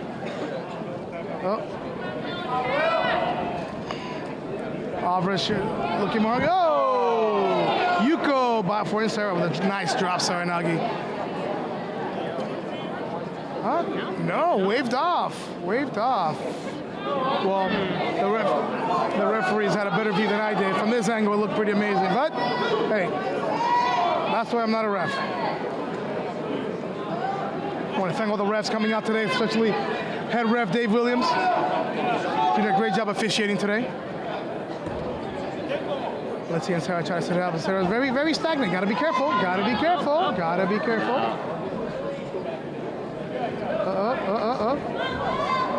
Just hanging on. Yay! That's when you're down, you gotta stay down. Don't stand back up when the guy has two hands on you. Coach, you gotta let your athlete know that. Great. Alvarez, great showing today, Alvarez. Great showing, good spirit. Again, from Davis, so we'll be seeing a lot more of him, here in the local Bay Area. Grab sushi. really took Yeah. you well. Well, guys, I want to thank you guys for talking to us. Thank you. It was amazing. I'll see, 5 words or so. yeah, I'll see you guys at Gold Medal Martial Arts in Belmont. Come by. Now, folks, for watching really exciting judo. Alvarez! Good fighting today, buddy. I had to give credit where credit was due. Alvarez having an amazing day. And folks, unfortunately, we got Dylan back. Darn it. Just kidding. Partner in crime, back to commit more crime. More evil intended events. And What have we got coming up here? We've got West Point versus West Point. Two West Point. This is what happens, yeah. Well, I'm sure it's happening a lot more than just 2 times in this tournament, because West Point usually comes in with a big group. And fighting your own teammate is always tough. Always tough. Always hard to. They know what you're gonna do. You know, they know your moves. They know your tricks. They're both fighting on the edge. They gotta bring it back to the middle. They want more room, so it's hard to do their moves. Well, there's no one on the other ring, so we could extend this out. We can go giant mat play today. Do was it the exhibit jiu-jitsu matches where they just cover the whole mat? There we go. Yeah. Have we finally made it to the last match of the preliminaries? I know match 2 is done. I'm hoping this was done too, because this was like a 30-minute break. Oh, that's a throw. Well, sorry. Osekomi. No, Osekomi. No. Oh, you can't scissor the head. You cannot scissor the head.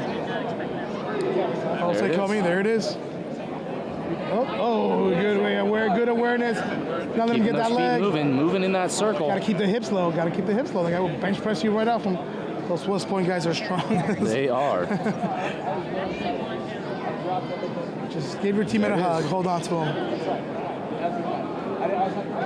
And that's it. That's it. Unfortunately, I mean, that's the one thing. Yeah, you do eliminate your teammate, but your team stays alive. This is true. That's what you gotta remember. I don't see anybody standing on deck. Yeah, I'm assuming that was the last match, folks. I think we were gonna have a 30-minute break. Anybody got the specific time out right now? It is currently 2:30. 2:30, so I'm assuming at 3 o'clock we're coming back. We will come back to you. Let's see what the official report is. All right, folks. Let's see. Now, very exciting judo. I'm really looking forward to the finals. What I've seen so far, I can't wait for the explosion and all the fireworks that's going to happen. We'll have a 10-minute break finals. before the final match. Oh, we'll have our maybe 30-minute break prior to the finals. I missed that. So I have a 10-minute break before the finals and a 30-minute break before the finals. At 2:40, the action will come back live. But let's recap some of today. There have been some really good throws out there, some good judo. The guy who's impressed me today is Graves. Graves has come through and has gone through the top competitors in that division. First by defeating the defending national champion, who is a great, Harmick is a great athlete. He definitely has to rethink his strategy out there. The gripping game is a great strategy to have, but the problem with that is once you run into someone who's a little stronger, a little more savvy, and they're sticking in their attacks, that's the problem. The little wall you run into. No, I agree. I think if I was going to pick somebody for today's male outstanding athlete, it would go to him. We got to see in the finals because he's fighting Nickel, and that's going to be a tough match because that kid Nickel's another one who's been stepping up. Jacob Nickel from University of Texas. He's another guy who is coming through and just cleaning his side of the division. So that's going to be an outstanding final. And then we got a lot of players coming up now. The heavyweights, of course, those guys were round robin. So I think that's done. I believe Raj from San Jose State won that division. 90 minus 100 kilos. I believe that was L.A. Smith. But of course, he's in the finals. Not exactly sure. I think he's fighting Nguyen in the finals, if I'm not mistaken. But he fought Nguyen first round. So maybe Kamashiro? Well, we have to see. Folks. Unfortunately, it was on another side of the mat. And we were not able to follow that as we were focusing on mat one. Regardless, whichever side it was a great showing. 90s again, another section here that we're not exactly sure who's in the finals, but it could be Mangus, I guess anybody. Can I have the coach from Ball State up to the head table, please? For 73 kilos. I believe Eric won that division. Eric Collins is in the semifinals for that one. And Oishi, I love that kid. It's going to be mental toughness, comes out there and great technique, what I love about Ayesha is he walks out there and you look at him and you're like, that's a judo competitor. That's a judo competitor. No, exactly. No emotion in the face. Now, 66 kilos finals. Sue from San Jose State against Worthen from Tech Judo. I don't know which way to go on that one. Because both players are poker players. No emotion, win, lose, or draw. No emotion from either side. Both very strong judo players. Very technical. Very technical players. But very different styles. Very different styles. Worthen is very technical, but very physically strong. Very physically strong. Sue, he's very strong at what he does. Very strong at his little coach and everything. It'll be interesting to see. The 60 kilo division, that was the. Okay, I got my little girl Brianna over here showing me something. Oh, Jose's nice. Getting gifts over here. Getting gifts from my players. Brianna, come here. Say hello to everybody. Say hello. Hello. Brianna and Angelo. Both of my future champions. Both of my kids. Gold medal martial arts. Gold medal martial arts. I say my kids. They're not really my kids. I don't have any kids. But they're my kids, my students. Both tough guys. Angelo almost killed me the other day. I was showing Angelo a choke, and he almost killed me. Ooh. Yeah. Looks like he's going to be a tough competitor. Angelo, show me your mean face. Oh, that is a scary Brianna, mean face. show me your mean face. I'm a little scared now. Yeah. Some shivers down my back. I know them and I'm scared. Hey, don't scare me. Okay, calm down. I love seeing the future champions here watching some top level judo out here. And this is what this is about: getting kids out to watch collegiate level judo, seeing what they can aspire to. You know, one thing that we do at our gym, we make sure that all our instructors are either college graduates or going to college, or they're in high school about to go to college. We want that influence on our kids. I used to run a program in the East San Jose, which is not the most highly educated neighborhood. Great kids, great family structure. Unfortunately, the opportunities aren't there as they are in other areas. But we would always ask the kids a question: what is your plan after high school? What is your plan after high school? Many of them, I don't know. I think I'm just gonna go work like my dad does or something like that. But they never got asked that question. And then, of course, all my employees at that time were also college graduates. And when the kids go, "Where you been?" Well, I was doing my homework. We still do homework. I go to college and take education. So that's, that makes a big difference on kids. They look up to the adults, and if the adult is being a good example, the kid sees that. Setting that example for the youth, I think, is very important. But again, I love watching my kids be here, watching these athletes fight on. And, and they're getting to meet their heroes. They know who Martin Malloy is. They know who Mike Swain is. They know Yoshida. They know, some of these other athletes from other teams. They know who these guys are. And then for them they're very happy to meet these heroes of theirs and taking pictures and all that stuff. So. Well, let's see. What do we got going on the women's end? Not many matches that went to a final. Yeah. It looks Women's 63 will be in the finals. Gallus. That's Lee Gallus. Against Sadora Freelander. From Freelander, SLC. Salt Lake City? Could be. And then I'm excited for this match here. 57 final. Diaz versus Imamura. Diaz came up last year as a green belt fighting novice and in the black belt division. Won every single one of her matches in both pools. Out of Iowa State. I remember that. She has been promoted to a brown belt, I believe, since then. Fighting in only the senior pool this year. Looked very strong out there against Brooks and Bruce. And fighting Imamura. Now, that's another fun story. Randy Imamura tore her ACL in the fall. Was out the majority of the season. Came back today. She's fighting a category up from where she normally fights. Normally a 52 player in the 57. And her throws have been amazing. She's had some huge horizons. It's a Hawaiian state final. I've been to Hawaii for the high school state championships over there. It's a big deal in Hawaii. Oh yeah. So the fact that these girls shows you the caliber of judo players are putting out there. Now here they are in the finals of the college nationals. And I mean, with the right mindset and and the right attitude, I mean, I wouldn't be surprised to see them at the senior nationals doing some damage. Although I will say. 57 kilos at the senior nationals is a little bit tough at the moment. Little tough. With Marty Malloy there. That's like the story of my life. When I was fighting 73, so I had a guy called Jimmy Pedro, ahead of me. Who's this Jimmy Pedro He's a character? world champion, Olympic medalist, you know. And then if Jimmy wasn't there, we would have had another great judo player. Fortunately, that was stuck behind that wall behind Jimmy. It was Chuck Jefferson. Another fantastic player, another former National Collegiate Judo Association president. Four-time collegiate national champion, president. The man competed, won, and gives back. So Chuck hopefully will be joining us later on in the finals, maybe see if he has a few words for us. Now, folks, I want to remind everybody that the finals will be starting in 30 minutes. Or 5 minutes. 5 minutes. 5 minutes. And then we look forward to seeing some good judo. And folks, you know, just again, want to thank some of our sponsors from today. I want to thank Dahlemer Sports Mats. That provided a great match today. As you heard, we had Marty Malloy here earlier on, and she's doing a giveaway on the Dahlemer website. If you guys go on there and then talk about your judo moment, whether either it was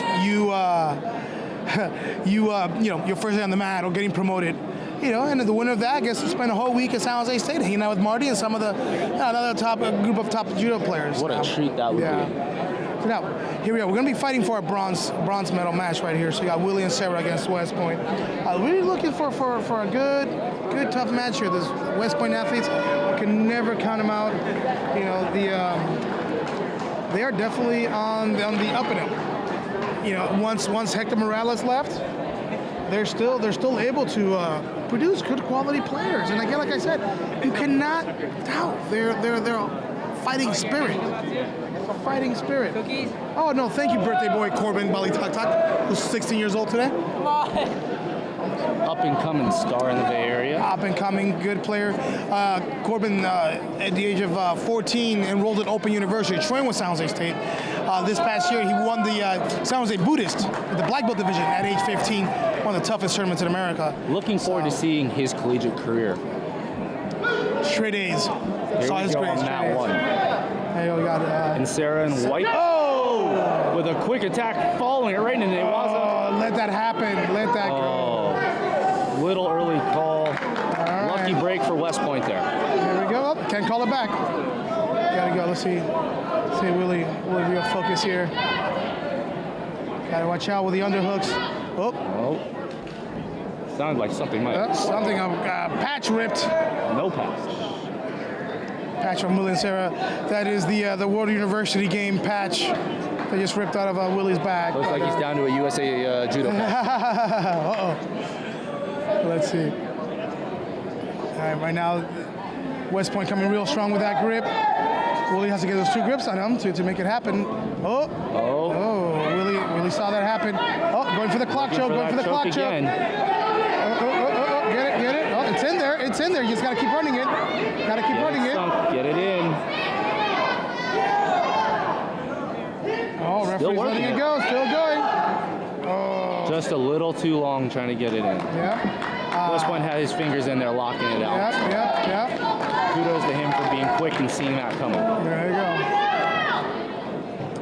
Shido for West Point, Shido for blue. Let's see if Willie can turn it on right now. Willie fights nice spin out. Willie seems to be, his style of judo is not the most exciting. He's very calm and collective, and also out of nowhere pulls out a great throw. Quick, explosive throw. But West Point is, again, mindset. Remember, Willie's moving up a weight class, so he's still 73 kilos fighting 81. This West Point guy, this is his natural weight. West Point moving into that throw there. Trying to go for the finally choke. Making some moves. He's been quiet most of this match. A minute and 15 seconds in. Oh, very exciting between with West Point showing up with a big group, and of course San Jose State here. Our two biggest teams in attendance today. Oh, that could have been a questionable call. Away from the referees. See, Willie seems to be struggling a little bit.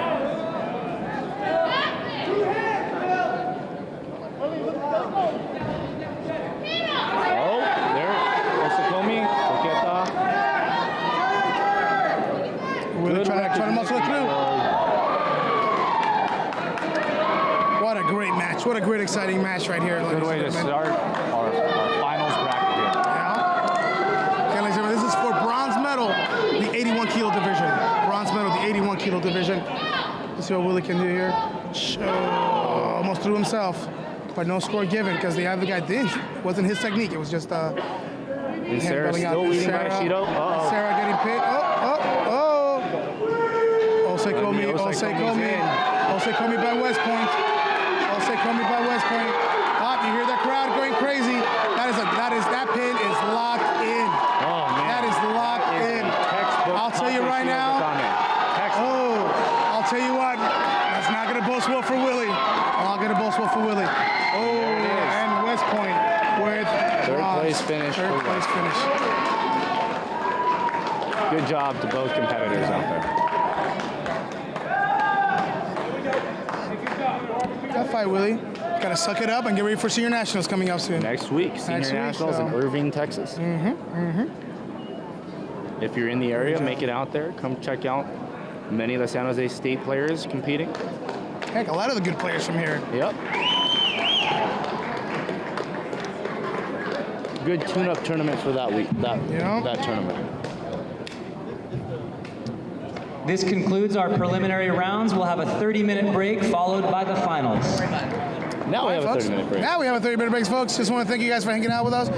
Come back to us in 30 minutes. We still have some spam, musubi, mochi, and baked goods upstairs. We'll be back at 3:15. Go upstairs and support our local Girl Scouts I want to and thank you have a guys drink. for joining us. We're going to rearrange the mats. Again, I want to thank Dollarman for making these mats so amazing, so easy They're for us going to to be move. walking around with Folks, trays of food if talk you to you guys are soon. hungry. Come back, listen to us. Thank you, guys. Introduction ceremony in just a moment. Clap.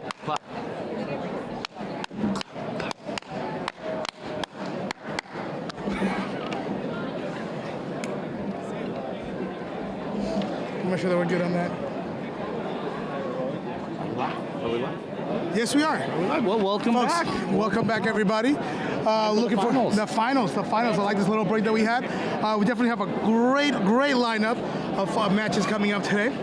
Starting off with Iowa State against Fresno. I'm really excited about this final. First of all, Lauren Diaz, defending national champion. I already talked to Coach, and I told her that they should start considering getting her ready for promotion. But you know what? Here's a great thing with these college players. They're very loyal to their dojos. Love that. When I was in college, I still went back to my dojo and everything. I got my black belt in my dojo, which is great. That's how you want to do it. After that, it doesn't matter. But Lauren is showing us great fighting spirit. Her technique is great, and then of course she's fighting. You know what, Jose? I was telling Nathan when we were getting out of the car this morning. What match did I want to see in the finals today? I think it was the Lauren and Imamura. This was the fight I wanted to see today, and I am looking That's how forward we're starting to off. And then, now whether it gets stronger or not doesn't matter. They're all going to be excellent matches. I mean, let's look at the 90 kilo standard division. Now that one. I mean, you got and Skylar. Eric Tyler was doing pretty good. He's been looking pretty nice. I know they're on the other side of the mat, so we didn't get to see too many of them. But the matches that I did see, they were pretty good. 73 kilos. That 73 kilo match. That is going to Oishi and Eric Collins. That's going to be bright. Bryce Oishi on a UC San Diego. Yeah. The judo he has displayed today, phenomenal. I mean, it's coming in here. I mean, it's almost out of nowhere. I mean, I kind of knew about him, but the way he's performing out there is amazing. 63 kilos. Gallus against Isolda. She fought last year at Collegiate. She had a bit of a tough day, but she's back. She's going to fight Lee in the finals, Lee Gallus. It's going to be a good match. 81 kilos. Graves. That's your pick of the day. Graves is my pick of the day, but Jacob Nichols is definitely another guy who's in. I believe Jacob Nichols is from Pedro's club. That's going to be a good matchup. 66. Sue and Worthington. That I want to see how that's going to go because Worthington is, again, like I said, he's the U.S. representative for the cadet World Championships. So that's pretty good. And then at the end, you got team captain L.A. Smith fighting in the final. So, but now keep in mind, folks, that these are just the black belt divisions.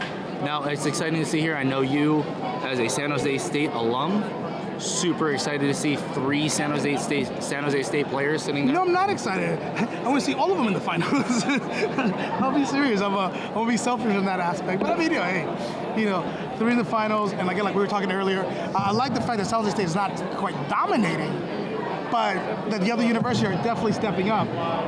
So It's a great thing. I We're mean, going to start I the like to finals see in just about 1 judo minute. growing If I everywhere. can get all of the non-competitors to let's look please at our go novice into the bracket. spectator stands. We've got all Kelsey Clark non-competitors from UC and Davis versus non-coaches, Brittany please Baikamong go up from into the San Jose spectator State. stands. We can't have anybody on the Baikamong's floor that's brother, not a coach Zach, or an active good buddy competitor of mine, in the coaching his finals. own sister in the finals. She's an outstanding player.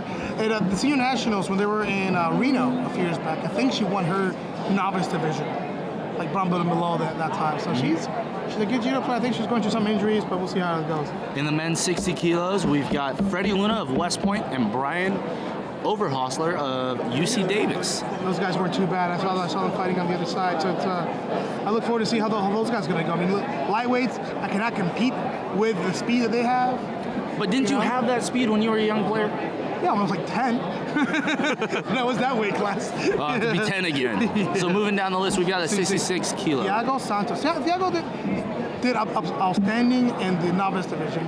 And then he went to a brick wall once he went up to the black belt division. Unfortunately, that's what happens to a lot of these players, you know. But Andy coming on Iowa State. He's a good guy. I like him. He's looking good. I like him. It's hard. He's hard because he's very balanced and he's just a good structure for him. When you try to move him, he's rotating all the time. Well, here's the issue you're going to run into with Dos Santos. He's a jiu-jitsu guy. So if he stands still, he's just going to do that crazy flying armbar thing on you. You know, so you got to be aware of that. Men's 73. We've got Jay Wu of Southern Methodist University. That's exciting to see Southern Methodist out here. Dude, there's universities today that I didn't even know were part of like this whole thing. You know, like it's amazing how much the NCJA has grown over the years. And he's playing Jake Siebert of the University of Minnesota. Yeah. Minnesota, what a great team. They're stepping up. They really got a are. couple of good players, and I'm glad that all the way around, they're stepping up. They're coming up. It's great to see them year in and year out bringing a squad to the NCJA. Then, of course, we got 81 kilos, Jared Maloney. Out of Iowa State. Iowa State, so it's tell us about him. He's a good athlete. He's pretty new to judo, so he's got about 1.5 years, 2 years of experience. Hey, you know what the great thing about new guys in judo? They have no reference of bad judo. You know, like I don't know. I don't know. We do a little interview with Jenna at this point. Whenever you want to bring her by, bring her by. She's right here. We got Jenna. Sure. First match, by the way, is going to be a girl from UC Davis. Yeah, we got her right here. Get in here, Jenna. Come sit down with us. So share a chair with us. Well, we'll interview you, and then you can talk about your Kelsey Clark with us. So Jenna, a fun day today. It was. Fun day. Definitely. I think you and Destiny were part of some of the most exciting matches. Alexander Graves from Palomar College. Oh, yeah, Please report immediately. 81 kilo men's division. Alexander Graves. When I was at San Jose State, even though I was ranked, I never got to go to the World Stands. If anybody wants a last-minute bite to eat, make your way to the concession stands. That was one of the most incredible opportunities I've ever had a chance to take advantage of. Definitely going and living in the athletes' village, going through the awards, the opening ceremonies, like regular Olympics. Introducing our first match in the women's novice division. Well, we have to hear more about that from you. 57 right kilograms, representing UC Davis in white judo gi, Kelsey Clark. Now this is your teammate, and she's fighting San Jose in the blue judo gi, representing San Jose State University, Brittany Baikamong. I think you and I can have some words during this match. Yeah. I hope I don't get too aggressive and Kelsey's a first year, so she just started. That's amazing. That's pretty. Next up in the men's 60 kilograms novice, representing West Point, Freddie Luna. Freddie Luna. It's not bad. In the blue judo gi from UC Davis, Brian Overholzer.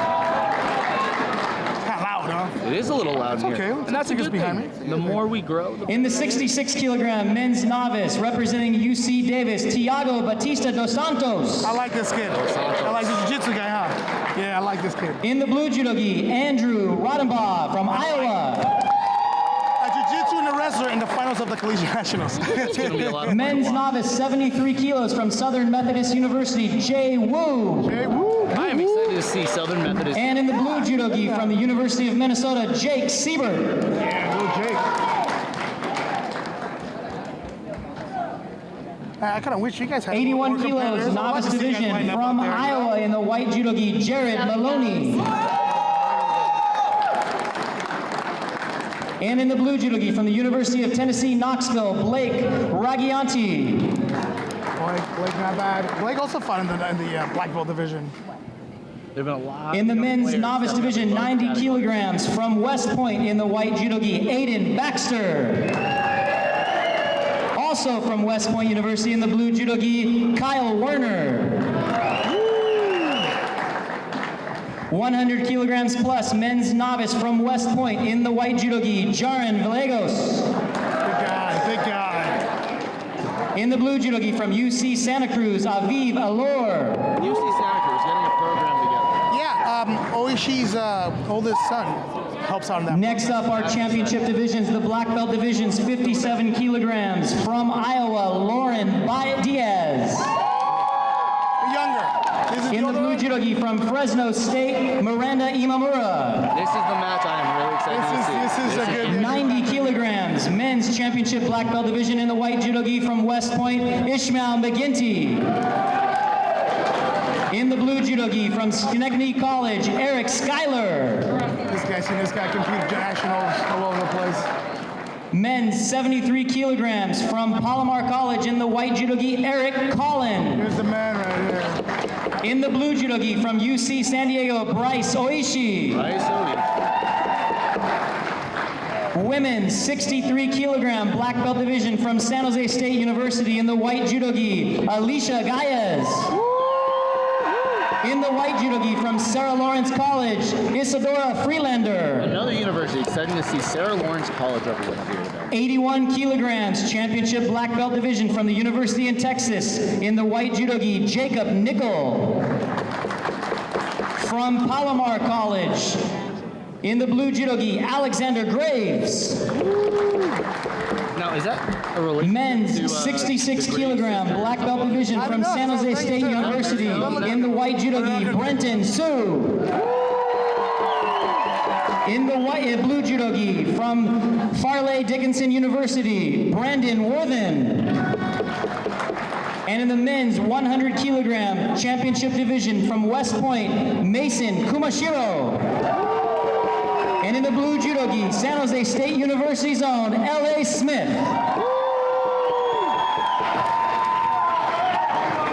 If I can please have the head referee bow the team in. Really excited for this, Jenna. Hope you don't get too nervous.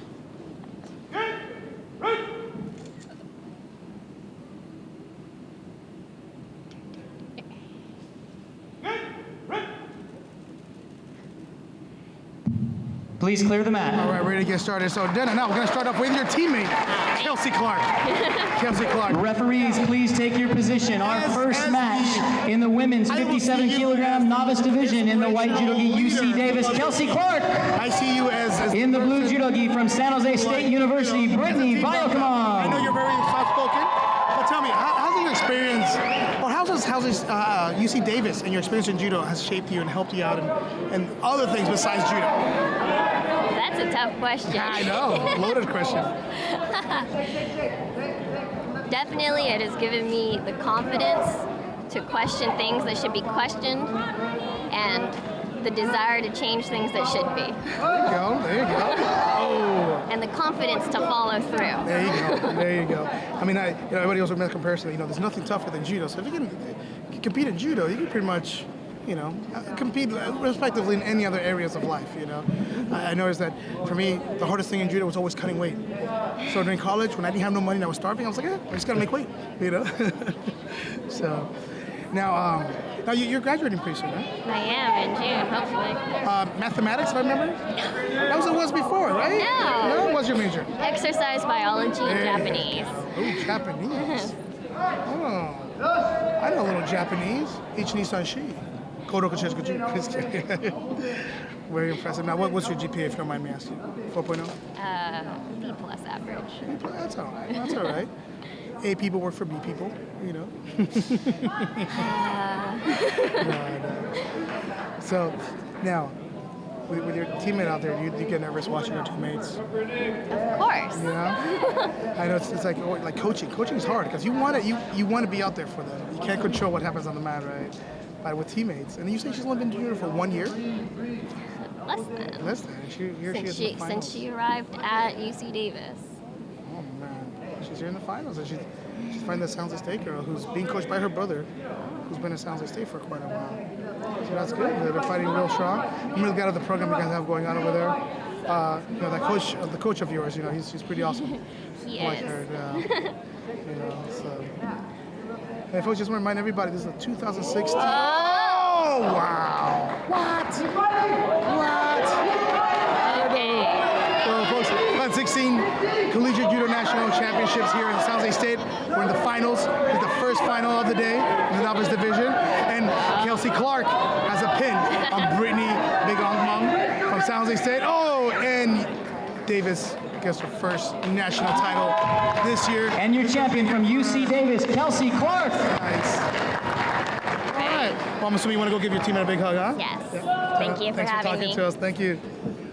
All right, guys. First match down. What an amazing, great throw. Really which exciting. In my opinion, that should have been higher than higher than Wazari, but hey, that's why I'm not a ref. It was a great way to finish. I'm glad she followed through, locked it up, and finished it. Yeah, way to go.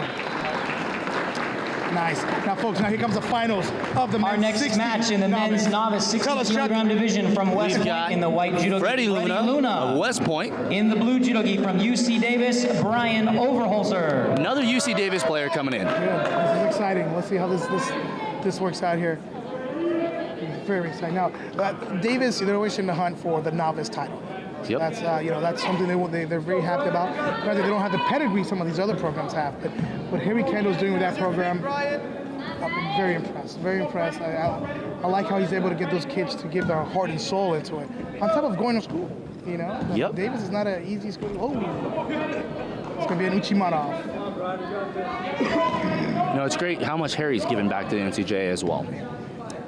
Putting the time in and helping us out here. Can't argue with that. Oh, got to double it up. Almost here. Good movement. Good attempts by both players. They both know forwards and back. Oh, that's what happens when you commit. And there's that Yuko. Ose Komi. Uh-oh. So this is it. This is Luna. Luna with the pin. With the hold. Overholzer looking for an escape. Let's see what he can do from here. Come on, the whole crowd's going crazy. Got a Yuko. Come on. Oh, that's pretty solid in there. Here comes, remember, 20 seconds is Deepon. You win the match in 20 And there seconds. it is. Deepon. Great job. Freddie Luna against Brian. Your 2016 champion. Way to go, guys. So now next coming up, 66 kilos. It's going to be a fun match. Your champion in the white judo gi, West Point's Freddie Luna. UC Davis again in this match. UC Davis is 3 people in the final. Next up in the white judo gi from UC Davis, men's 66 kilograms, Tiago Batista dos Santos. In the blue belt from Iowa, Andrew Rodenbaugh. All right, here we are. Now, Tiago's a proven good jiu-jitsu guy. I've seen him all day today. And we've got a great wrestler coming in. So let's see how this goes. 2 guys bent over. Let's see how it's going to go. Both very hesitant, both looking for something. Well, here's the thing. So when you're a jiu-jitsu guy coming to judo, you play. Oh, look at that counter from Andy. Right into the pin. Oh, well done. Oh no, should have kept. Oh, holding it down. What is he going for? Here's the thing with jiu-jitsu guys, when they come to judo, they play very defensive style because their thing's all about waiting for the guy to make a mistake. With wrestlers are opposing, right? They want to go for it. Offensive. But the problem is, where the wrestler's going to be offensive in is where the jiu-jitsu guys wants them at, which is the floor. So it's another chess game here. It's a beautiful matchup to see here today. See how these guys are. They're both very hesitant before attacking. Right?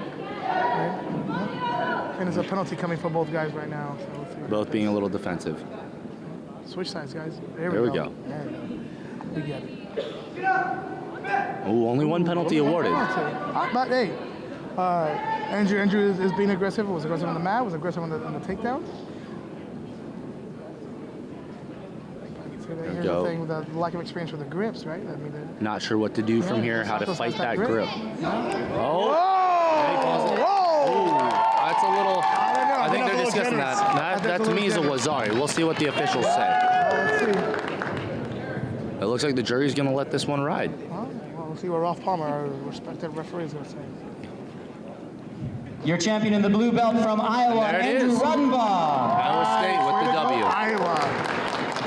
So coming up Next up in the men's 73 kilogram novice division, in the white judo gi from Southern Methodist University, Jay Woo. Jay Woo. In the blue belt from the University of Minnesota, Jake Siebert. Jay Siebert. Now, little fact that you guys don't know about the referee out there, that's Lee Gallus' dad. Oh, that's exciting. Has his daughter around here playing. Oh, good attack. No score on that. Good awareness by Wu, knowing where he is in the air. That proprioception. Wu's got to watch out. Wu's very aggressive, but I mean, you gotta fight smart too. Oh, that's another good attack by Jake. Head thump on the floor. These guys are going at it. Wu looks a little shaken up by that one. Well, the head plant to the face, to the mat will do that for you, you know? Oh. Wu's just trying to get him closer to the edge.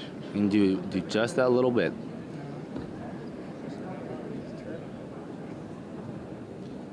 Oh, I don't know about that. I think that was a little too obvious. I don't know how you can dispute that. Head dives in judo are illegal for athlete safety. Like we mentioned before, it's about athlete safety. You want these athletes to come back the next day and participate. So we try to discourage negative judo.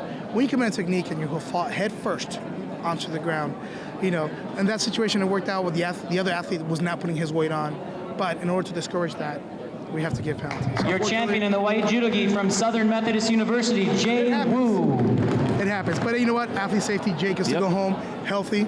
We want to keep our athletes safe. He comes back. That was a disqualification he for a head dive. He understands. Hey. Yeah. But hey, Jake, look at it this way. You're healthy, bro. You get to come back and fight again, right? So be careful there. Next up in the men's 81 kilogram novice division, representing Iowa in the white judo gi, Jared Maloney. Here we go. From the University of Tennessee, Knoxville, in the blue belt, Blake Ragianti. Just to clarify, those are the Cyclones and not the Hawkeyes. Not the Hawkeyes. Phil Sanderson is a Cyclone, not a Hawkeye. That's Dan Gable, who did not go undefeated. Dan Gable stole the most. Hold on, my Here we go. Here we go. Oh, these two guys. Going at it. Flying. Oh, nope. No one's flying. Both of them going quick when into it. When two guys get tangled up like that, you know, someone's going to go somewhere. I like the energy in this fight. So there you go. Both fighting for their grip. Again. Oh, can't let him come in like that, buddy. Something's happening. Oh, Yuko. Ozari. Oh, he's going to pull him back. He has to pull him back for the pin. Get the shoulder down.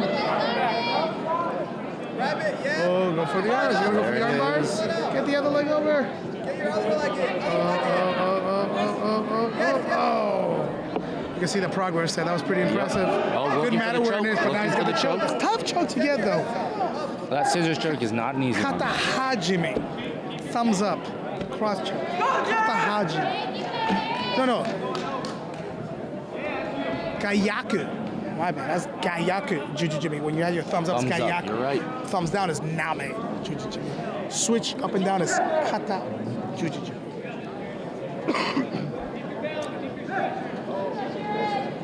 Gonna have to do all this research now that I'm. Oh! Tania Toshi going back for Wazari. Oh, he pulled. No. Nope.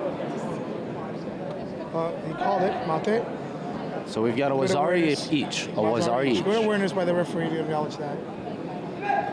Kyle through head coach at Palo Alto Judo Club. And taking him back for the return the favor. With a beautiful Tania. Oh, it's so loud. You came in here. The referee said Mate.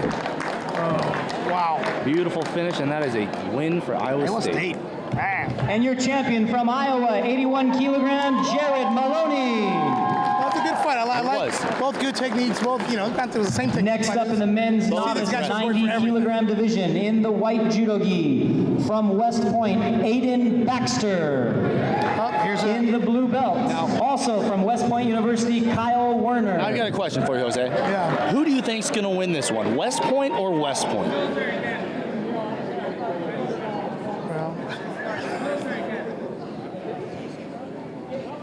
Making the announcements, I don't know. I don't always step up.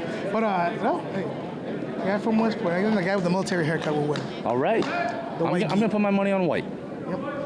I think White's where it's at. He looks aggressive out there. He looks like a dominant grip, but But you never know. Ooh, he goes both sides. Oh. Judo's an exciting sport. As we've seen already. I've seen other guys with. Is it? He's going for the choke. West Point guys. The one thing that they're underrated on their groundwork. Yep. And they're not bad. They're not bad at all. They'll catch you if you let your guard down. You know what always impresses me with the West Point guys is how strong they are. Oh.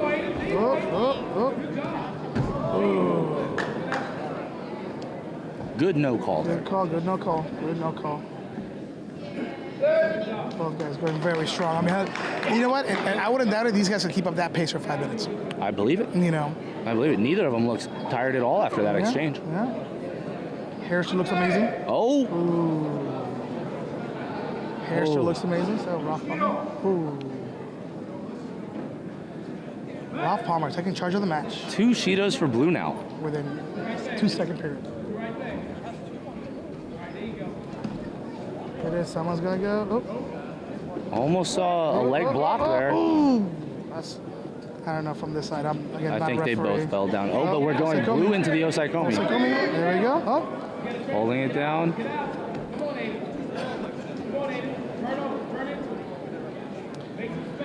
It looks like Werner's got this one locked in. I got it in. It's a Yuko. 15 seconds for the Wazari. And 20 seconds he pulled. Tough way to go. Hey. Good fight amongst teammates. Both guys, showing respect to each other. I love that. Love judo.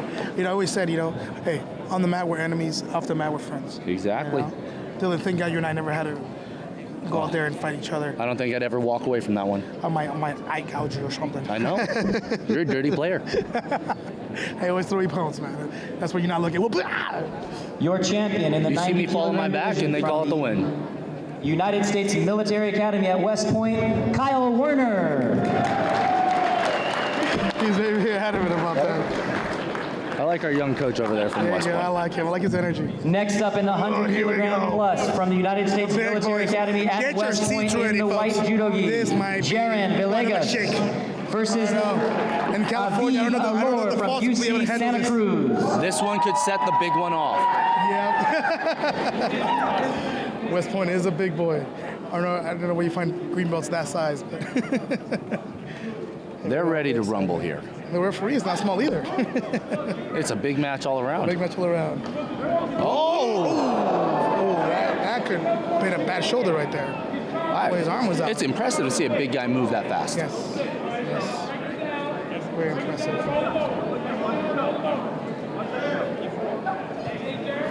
Very impressive. Very fast. I mean, that's one thing. I mean, it doesn't matter what the weight class West Point puts out there. It's going to be someone athletic. Yep. You don't get into West Point for being big. You're an athlete. You're not going to get there by just being big. You got to get there by being smart. Oh. Smart and agile. Wow. And there's where you see the smartness. Him capitalizing on that opportunity for an Uchimata there. It's pretty fun. Let's see how much gas tank there is on these guys. Because they're going pretty hard from the beginning.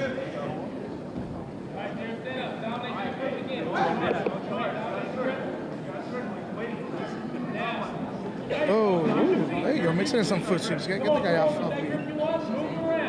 He's playing with that strong over grip with the right hand. And then the lapel grip on the left. Oh.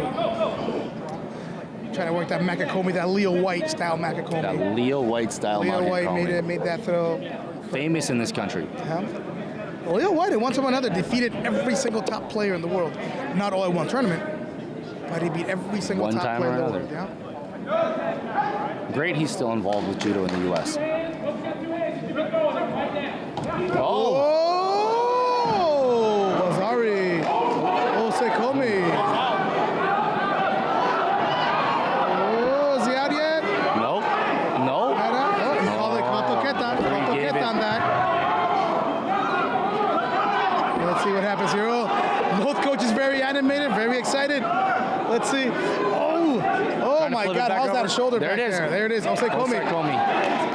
All he needs is 15 seconds here for the Wazari Awasate Pon. Yes, folks, remember we mentioned 2 Wazaris does give you an Ippon. So we already got Wazari for the throw and a 15-second pin for the Wazari. There it is.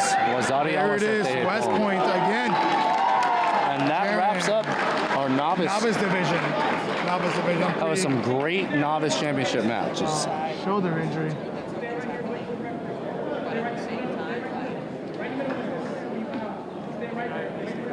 Good job by the coach. Yeah, good job by the coach. And of course, the athlete wants to go and help the other guy. You know, but you gotta wait there. Follow etiquette. Wait there. After you bow out, you can help him out and everything. Apologize.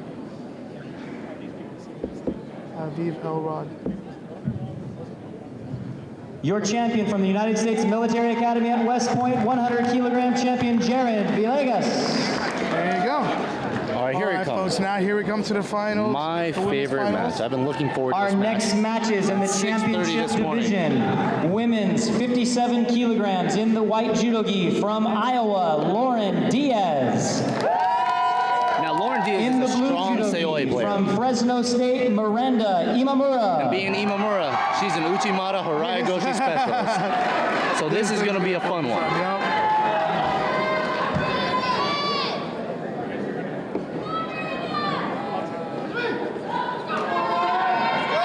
Right off the bat, both going after it, both wanting it. Oh, fighting for the grip.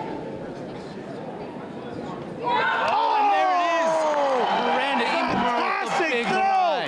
With a big harai. Oh, smiles. and those smiles on both sides. You can't even argue with that. That's Your the kind of champion judo we like in to the see. women's 57 kilogram division from Fresno State, Miranda Imamura. Beautiful judo. Way to go. What a great. Next up in the men's that grin from championship Dad. black belt division. Dad is so proud of his daughter. Kilograms in the white judo gi from the United States Military Academy at West Point, Ishmael McGinty. Big boys. In the blue judo gi from Schenectady College, Eric Schuyler. Schenectady, isn't that where The Office is filmed at? Might be. Might be. Maybe we'll get some paper out of this one. Yeah. It's funny, the tempo of the matches. Right, one is 57 kilos. This is men's 90 kilos. A little more methodical, a little slower, a little more power, of course, involved in this. Oh, big Uchimata looking there. Nice coming in. Gotta set it up again. You know, judo, the biggest form of balancing is movement. You gotta move that person. Oh, that's her punishment. She gets to carry a teammate. So, movement, coming in on one shot. Oh, you know. Good entry for that Seoi. Let me use my quote that I used earlier on, that I got a good compliment on. You can't checkmate on the first move. It's true. Sorry. Jose getting a little excited there. I am. That's beyond my excitement there. Now, these guys, I mean, they're both going for something, but I mean, they're just waiting for an opening to happen, but they're not creating it. Yep. But the choke was almost there. Now this is where you want to see somebody throw one side and then go to the other and mix it up a little bit. Get somebody moving around. They're both sitting here watching, waiting. Eric Schuyler has been around the game for a little bit. He's fought at a few national tournaments. He's medaled at a few events. But again, hey, experience. What an escape move there. Oh man. He takes that Shido and he goes right into an attack. Yeah. That's what we're looking for. Let's see if Ishmael can capitalize on that Shido. See if we can get Schuyler to be a little too aggressive. Ooh, good attack, good reaction by Schuyler. But you know, you never wanted to get to that point when the guy's underneath you. That reach across with no kazushi is always a little dangerous. Yeah. Now Schuyler is representing Jason Moore's Judo Club. That's his home dojo. And if you all know, Jason Moore's Olympic silver medalist, the '92 Olympics. Current coach of several of our national team members. Yep. Jason's always been known for his technique and judo IQ on the mat. Of course, he passes that IQ to his athletes, but right back into it. And he gets it the second effort. That's it. That is a textbook finish your throw right there. Perfect. Twice. Hey, double it up.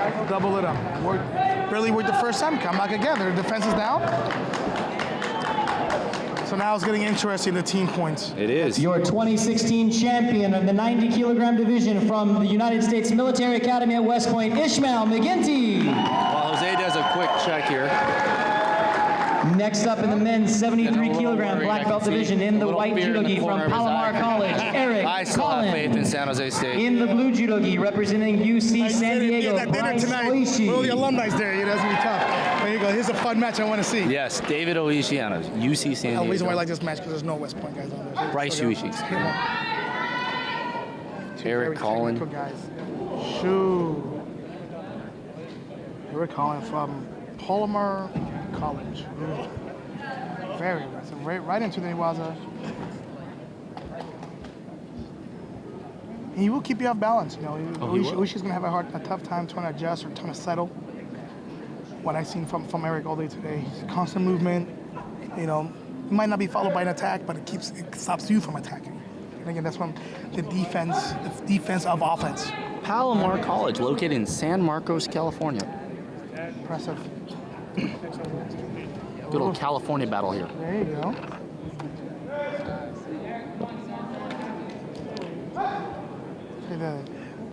For 1 year, the state championships in California.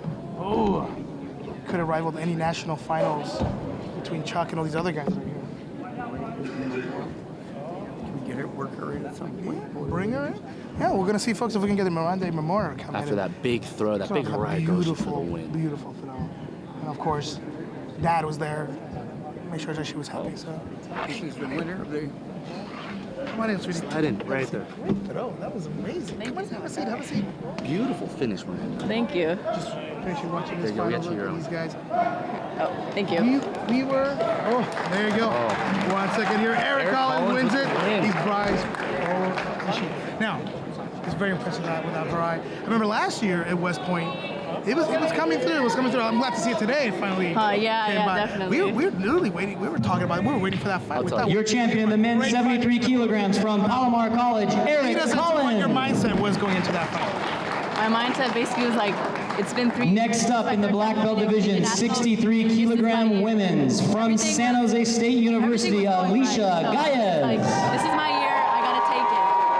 In the blue judo gi from Sarah Lawrence College, Isadora Freelander. You had some tough matches there, but you pulled through every time I saw you fighting. And again, that match, the finals, I mean, that hurrah, man, just like stretching, going. And then it was like that tipping point, which just fell down. And of course, I saw you come in and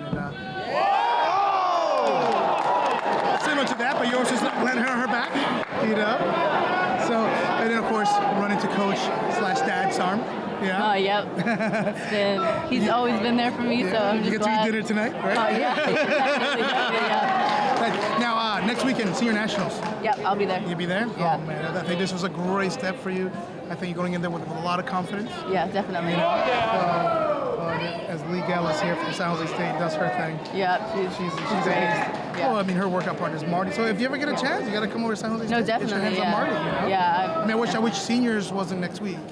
That would give you the opportunity to come over a few more times. So. Yeah, it's kind of just got to get back right into things right after collegiate, but. The winner of that match was Ayesha Gayez from San Jose State. Lee has a bright future. She's coming up a few injuries, but she's doing fantastic. Now, Your champion in the women's 63 kilogram division from San Jose State University, Ayesha Gayez. Yeah, what are you studying in school? I'm actually. Next up in the men's black belt division, 81 kilogram division, in the white judo gi, representing the University of Texas San Antonio, Jacob Nickel. In the blue judo gi, representing Palomar College, Alexander Graves. I want to congratulate you, that lady. Thank you. You did Thank fantastic, and can't wait to see you with that medal around your neck. And the seniors, kick butt. All right. Thank you so much. Thank you. Nice seeing you again. All right, that last match was amazing. Yeah, with Lee Gillis went out there and just launched her. She has so much airtime. She was able to spin on it, and now here we are in the finals. This is the Men's 81. This is the one that I was waiting for. This was my weight class. Graves and Nickel. And Nichols.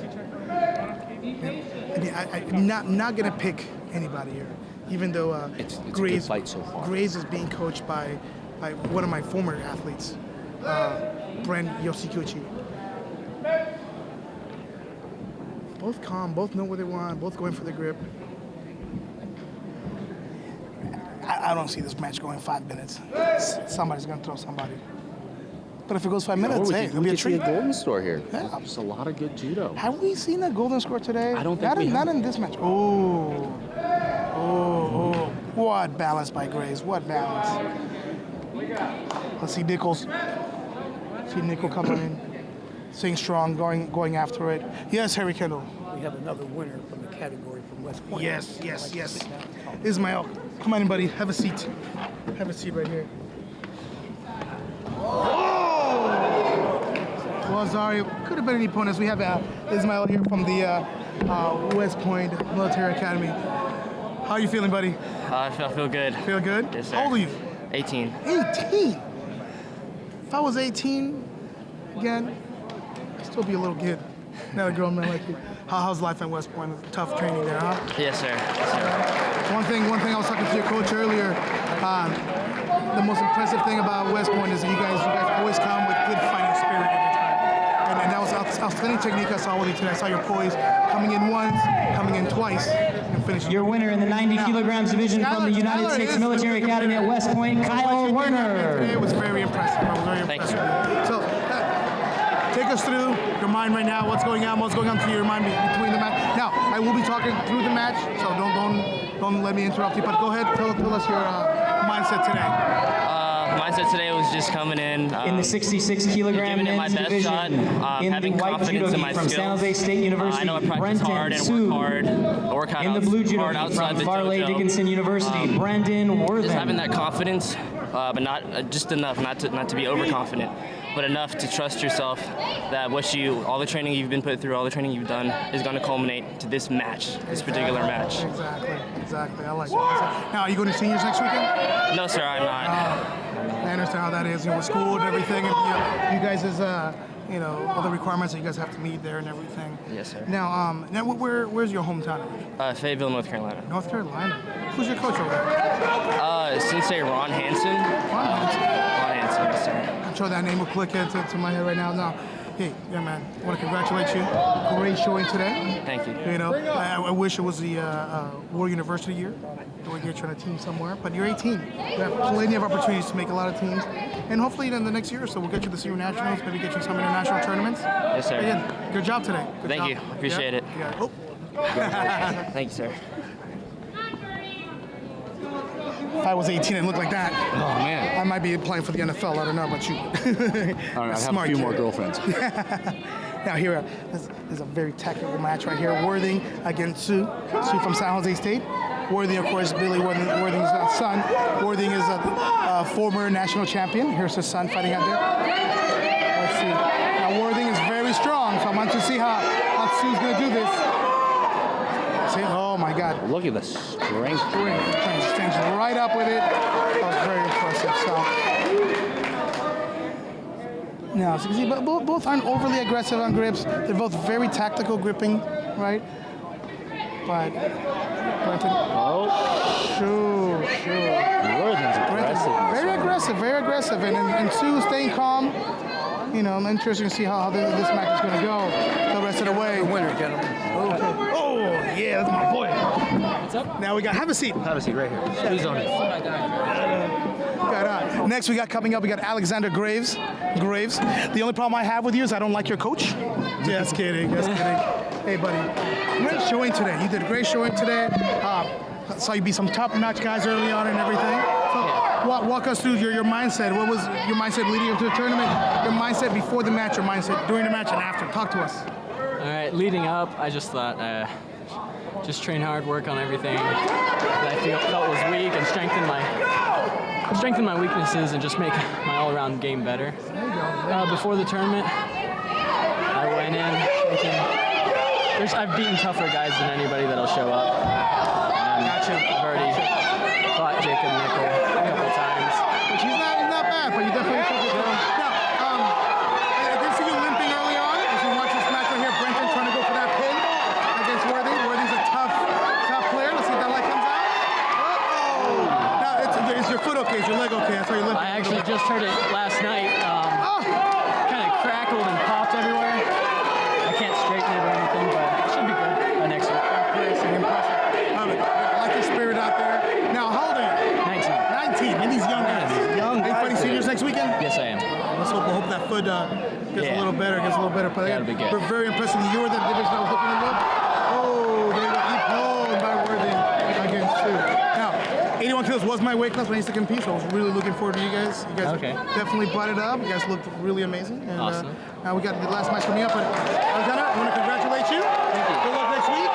Good job today, bye. Thank you. So they waved off that Ippon. That Ippon.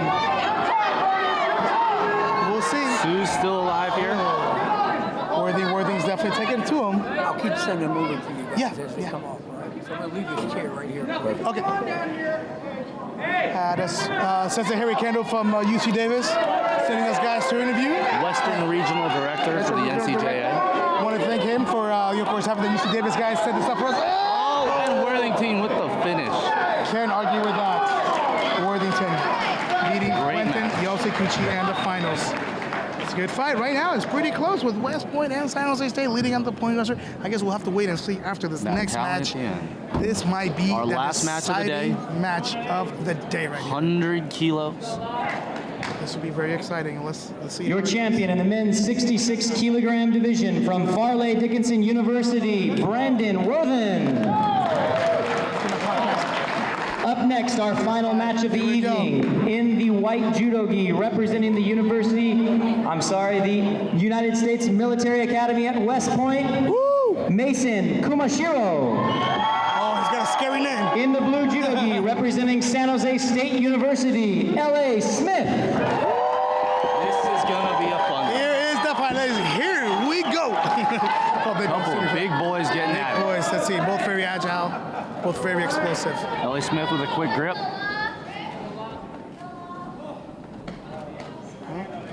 There we go. Nice. Oh, Bringing it back in play. for once, getting a little bit of grit, but referee calls Mate there. We got one of those strong West Point guys out there against L.A. L.A. who's not such a shabby himself. Oh, great battle with these two big monsters here. Let's see who can set it up. Both looking for that opportunity. Oh. I don't know about that throw. Kumashiro, A little more commitment in that throw. He had the right movement. No Kazushi. He had the right movement, going that right direction. But L.A. Smith is a veteran, so let's see how. L.A. Smith being patient, looking for his opportunity here. Yeah. There it is. L.A. common poise. A West Point athlete doing all the attacks. Hey. LA's got to start getting an attack in, otherwise he's going to take a sheet out. I mean, that almost was a bit of a false attack on West Point. And here it is, L.A. Smith getting a sheet out, not attacking. Let's see what this does to the match. I mean, some players, fly or fight. Like you're starting to stay patient, trying to make something happen, but you never know. I mean, there it is. And there he goes. Now he's starting to attack. Trying things, but he has to commit to that. Just trying to show it off. You got to commit to it.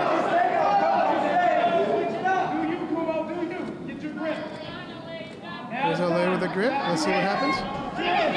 Oh, be careful.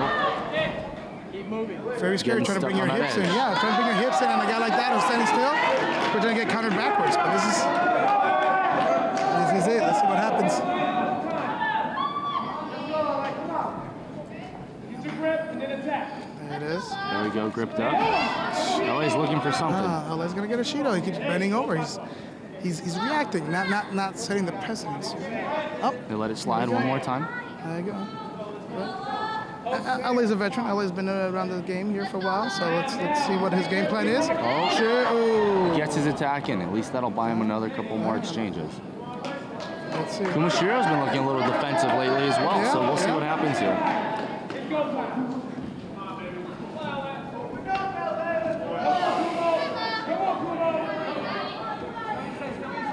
Again, fighting for that grip. That's perfect grip. Oh.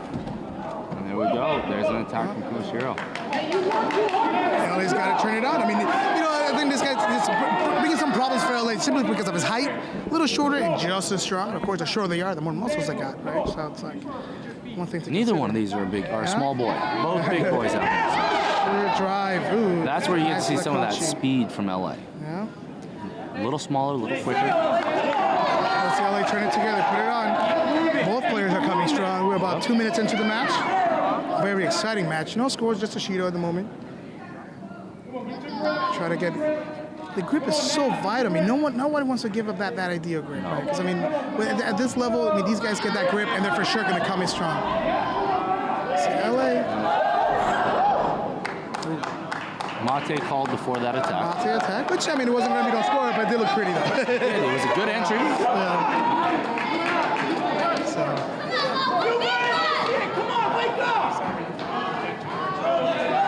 That home crowd starting to get loud in the background. Keep your movement. The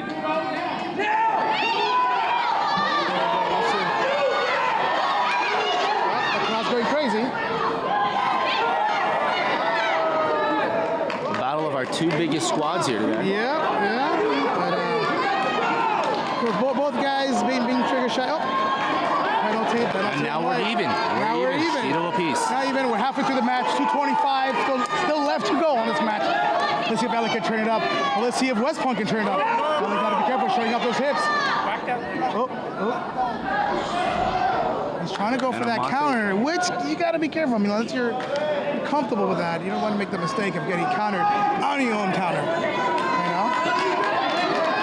Alec very confident, very confident. Both players are very confident.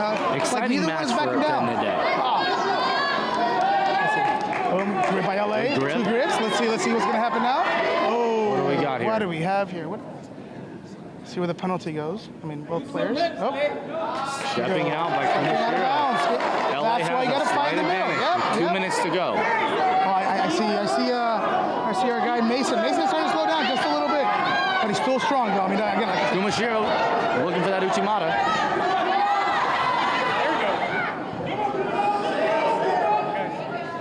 What's going on? LA has to turn it up, but both players are still active. I mean, these are big guys. I mean, it's hard to go all out the whole match. But let's see if LA can get his grip and stay strong. Oh. Ooh, that's questionable. That's questionable. I mean, coming in, letting go of the grip. Oh. And we're back to even. Back to even. I don't know. A minute and a half to go. Let's see LA turn it on. There it is. Good counter by LA. No score either way. Yeah. Very exciting match. A minute 27, folks. A minute 27. This is the kind of judo you want to see. This is fun. This is fun. This is for everything, folks. This is for everything. Two grips. Here we go. Both competitors are at the edge of the mat. They're coming in. LA's got his grip. Oh, there you go. He moves. Oh, Wazari for LA. Wazari. Sode dropped Sode. Beautiful entry, beautiful attack. Now, just because he's in the lead doesn't mean he's won the match. He has to stay awake. There's about a minute 5. A minute 5 left. Minute 5 left. Both players are exhausted. Both players are tired. But here is it. Here it is. The last minute. Last minute. Let's see what these guys can do now. Here we go. Elliot Mason coming strong, aggressive with the grips. Elliot got his grip. Let's see if he can set it up. Set up movement. I mean, Mason really hasn't any attacks that will scare you, but trying to mix it in with the Tamale. That's a desperation technique. LA not really known for his newaza, but he will waste a little bit of time down there. Going for the juji. Let's see if he can make it happen. Let's see. I'm sure he's very tired, but he's going. And the mate call. We have 39 seconds left. 39 seconds left. 39 seconds left. LA Smith leading by Wazari. A lot of things can happen for 9 seconds. Let's make sure both have to. The crowd is cheering these guys on. The two big squads got West Point and San Jose State. Oh, this is amazing. This is great. This is great. I love this venue. Small, everybody sits on top of you. You know, with 300 people, it's just jam-packed. Let's see LA. Let's see Mason. Let's go, guys. Bring it. Bring it. Give this crowd a big gift. Here they are, fighting. Oh. Clock hasn't started. Clock didn't start. Clock gave away a few seconds. Let's see if LA can capitalize. Let's see if Mason can capitalize on these few seconds. 28 seconds. Shido for LA. Oh, so now it gets dicey. Yep. LA has to play hard for the next 20 seconds. Has to show he's doing on the mat. Stay on the mat. Work it. 17 seconds to go. 16 seconds to go. LA has to play. LA needs to keep his hands up. He needs to fight it on. Listen to the crowd. LA, West Point doing their own cheers on the other side.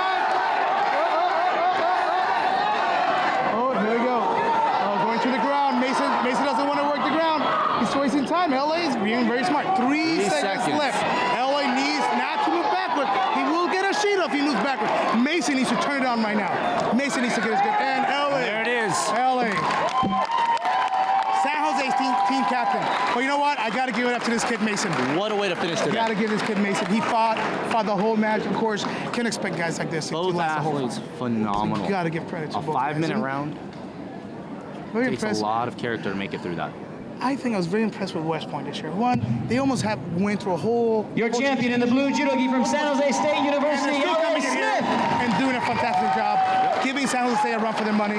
You know, took the captain of San Jose State to come on in and do it for the team. LA. It's exciting to see. Next up, we're going to start with the kata, the Nagi no kata. If we can have the judges take their positions, the Nagi no kata judges. All right, so now we're going to go into kata. But right now, let's talk a little bit. We saw a lot of great judo today. So I got Robert Bregman walking behind me, Olympic silver medalist today. How you doing, sir? Say something to the podcast that we have going on. How you doing? Doing all right. Excellent. Not as good as you are. Look at San you, man. Jose State just won another match. Yeah, there you go. Yep. There we go. So how's your modeling career coming along? Not good. Not good. Get out of here. I hear they're bringing Baywatch. NCJA coaches, if you can please turn in your ballots for the special awards to the head table. Again, one of the many other alumni from San Jose State. And a little bit, we're going to be getting some of the champions coming by for a little brief interview. Up first, we'll see if we get some alumni to come through. Ball State University. Right now, we're going to go into the kata, but while the kata's going on, we're going to talk a little bit about the tournament today. It was amazing. This is probably one of the best turnouts I've seen in a while at an NCJA It was tournament. great. It was the novice division. Everybody stepped up. The novice was impressive. Well, the finals were impressive, and the black belt division was impressive.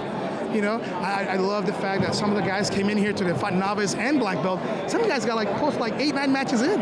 And how at a national level, you can't even argue. Also, guys, the Girl We saw Scouts so many running great players coming in there. First time at collegiates. If you'd like, they representing their universities, playing downstairs well. in the lobby. In our novice pool, we have athletes who've only played maybe deeply discounted 6, snacks 7 if you'd like months, to grab one. They're and they in came the in and lobby, won national championships. downstairs near the glass doors. You know, I'm very happy with the results, the way everything worked out today. Later on after this, all the San Jose alumni are having a big dinner coming up soon, so I'm just happy that it worked out. I'm glad this tournament ran smoothly. I'm really pleased by the amount of officials who made the effort to come out to the National Collegiate Judo Championships. You know, And then for them, it's a great tool because next week is senior nationals. So for them, you know, it's a great warm-up, great way to set the pace for the next upcoming judo season. I'm really excited to see how some of these athletes are going to do. Now, I do feel bad that some of these athletes are self-funded or graduating, and you know, and then some of them are going to go on to their career, their field of study. But you know, one thing is, you know, experiences like this are what stays with them forever. You know, competing at a national level collegiate tournament, being able to put that on their resume. The opportunity to travel as a team from the other side of the country, come out to California for a weekend, play great judo. Yeah, and then you know, Dylan, you and I, you know, being judo competitors, you know, you're out there fighting by yourself, but you know that you could not be out there fighting if it wasn't for your team. That person who's with you every day, the head table, being your uke, taking every single one of those falls for you, stepping up into the ring for Randori while you're practicing every night. Without that whole team behind you, none of us would have gotten here. None of us would have done anything we've accomplished so far. Again, great day of judo. Very excited. Dylan, I want to thank you for joining me all day today. Thank you, Jose. It was a lot of fun. I want to thank the UC Davis crew for setting this up for us. Joseph, you're awesome. Thank our sponsors. Thank our sponsors. Thank Dollar. Thank everybody else. Thank all our guests that stopped by. And again, thank you everybody for listening to us. This is the 2016 Collegiate National Championships here at San Jose State at Uchida Hall. Thank you, everybody. Have a good one. Dylan, take it away. Thank you guys very much. Have a great night.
All right, folks.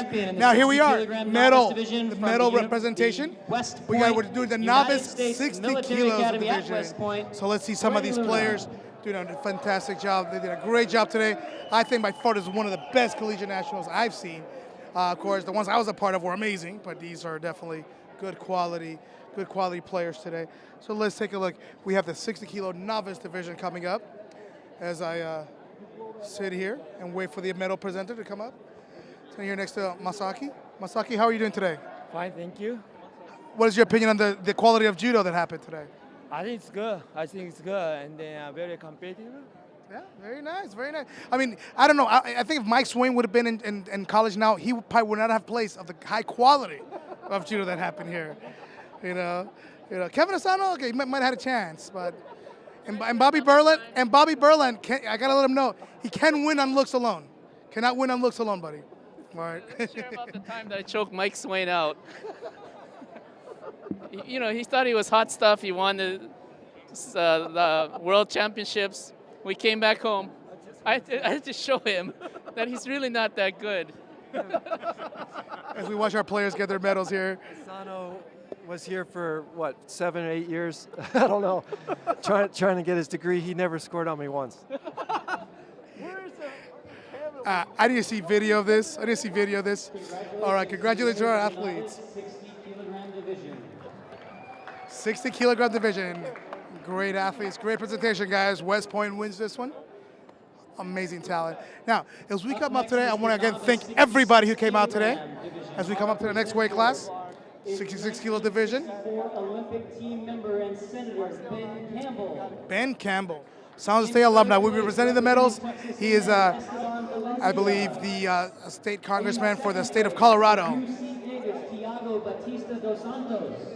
Tiago, very impressive today. Pretty impressive to get. But of course, Andrew had a great, outstanding day. As his teammates call him, Andy. Andy, great presentation by all the teams out here today. As I stare at Keith Nakasone, as I do my podcast, standing around, enjoying it. Now again, you got to be impressed by the quality of judo today. Now, Andy today had a knee injury. Still went out there and fought in the finals. That was pretty impressive. Tiago fought both divisions. He had a little of a roadblock once he got to the black belt division. But being from Davis, I'm sure we'll see him again, at least here in the Bay Area, a little more often. Got to congratulate these teams. Iowa State had a fantastic turnout today. Davis was amazing. And of course, Texas A&M always has one or two people. They're always in the hunt. That program is definitely growing. They got a good alumni base. And as I see Fat Dong, one of the great San Jose State alumni, Fat Dong, thank you for being here today. Congratulations to you. So now we got 70 kilo division coming up. 70 kilo, this is a novice division. 73 kilo division. 73 kilo division. Paul Maruyama will be presenting the medal, one of our first Olympic team. Of course, also from San Jose State.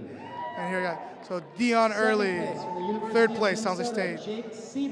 Jake Sieber from University of Minnesota. Jay Wu has some lucky things that happened to him today. So we'll see. Oh, no way. Jay Wu has left the building. Didn't even wait around for his medal. But we'll mail it to him or something. We'll see what we can do. Anybody got his address? Dylan? No? All right. Matt Dong, my thing is one of those like chocolate covered with like the little saran wrap thing, little gold chocolates. I'm going to try to eat it. What's up, Matt Dong? How's he looking at me? To your winners of the 73 kilogram division. I like how we don't flinch away from each other. In the 81 kilogram novice division, your presenter from the 1976 Montreal and 1980 Moscow, and the 1984 Los Angeles Olympic Games, Gerardo Padilla. Mr. Padilla, Gerardo Padilla from Mexico, representing the medal in this round. Mr. Padilla was multi-time. Gerardo Padilla viene para la medalla. Bien tremendo. Un atleta de México con un récord bien impresionante. Él ganó el Juego Panamericano 2 veces, representó a México en la Olimpiada en el 76 y en el 80 en Moscow. tremendo judoka.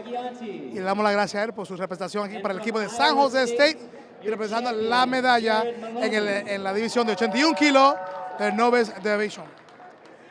Aquí le estamos dando las gracias por el y aquí vienen las medallas para esos atletas que compitieron bien tremendo hoy. Muchas gracias a todos los que participaron aquí. Aquí está el superhéroe enseñando su camisa de Iowa State.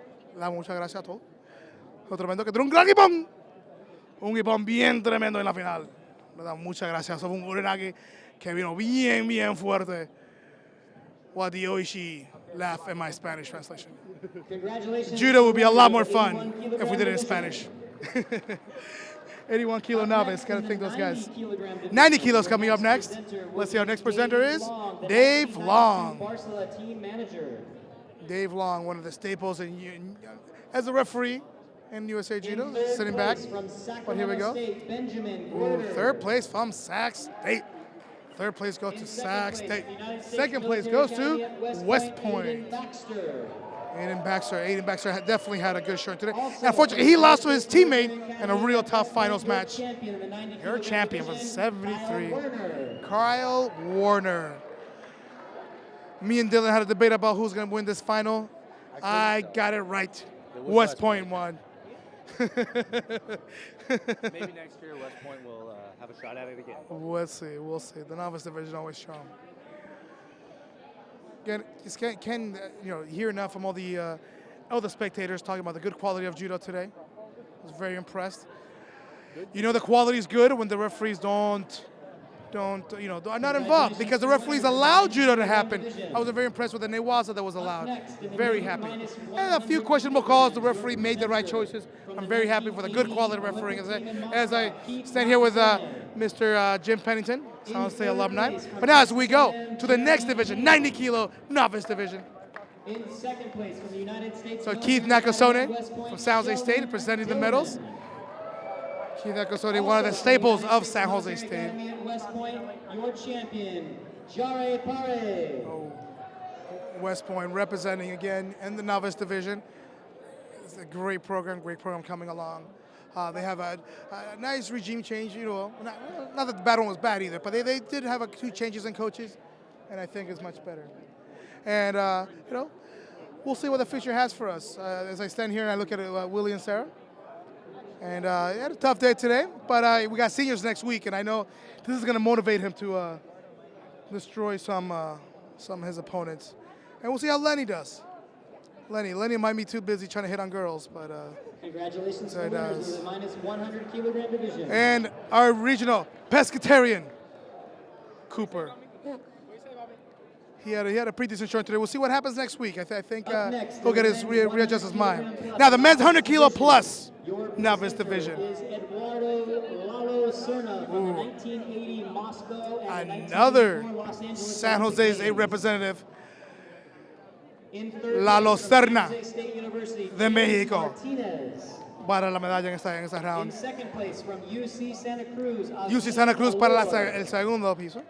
Entonces, para el primero, la medalla de oro va para el competidor de West Point, Giant Valegas.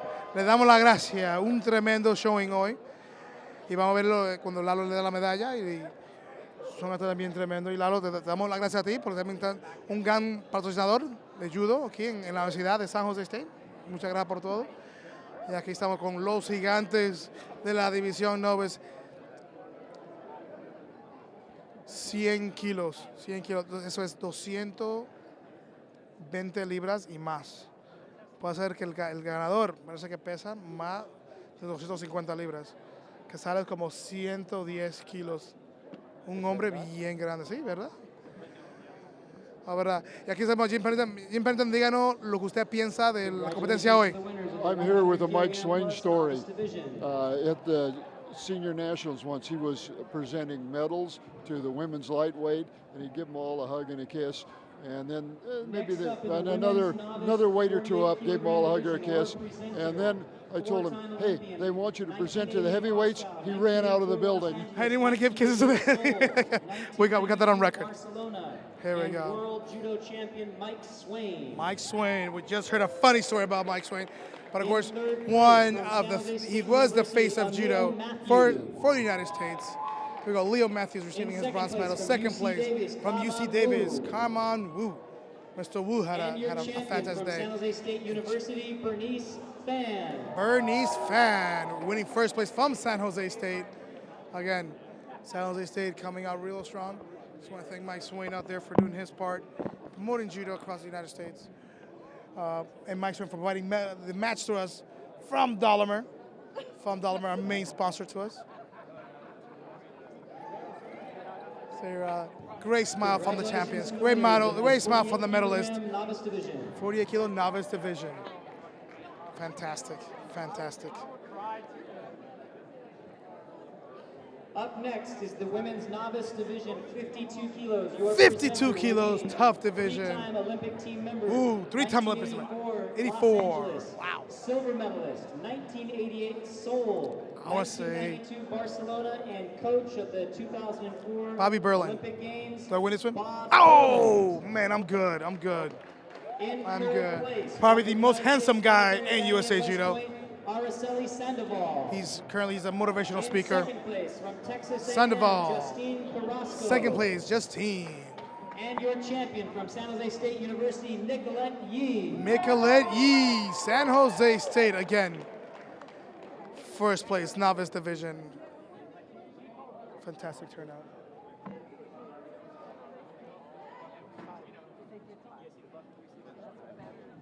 Better than the losing.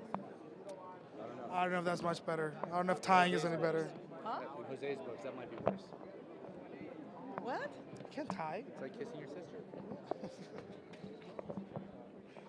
a girl, right? Right, it's like kissing your brother. Congratulations. Congratulations, young ladies. Good job. Novice division.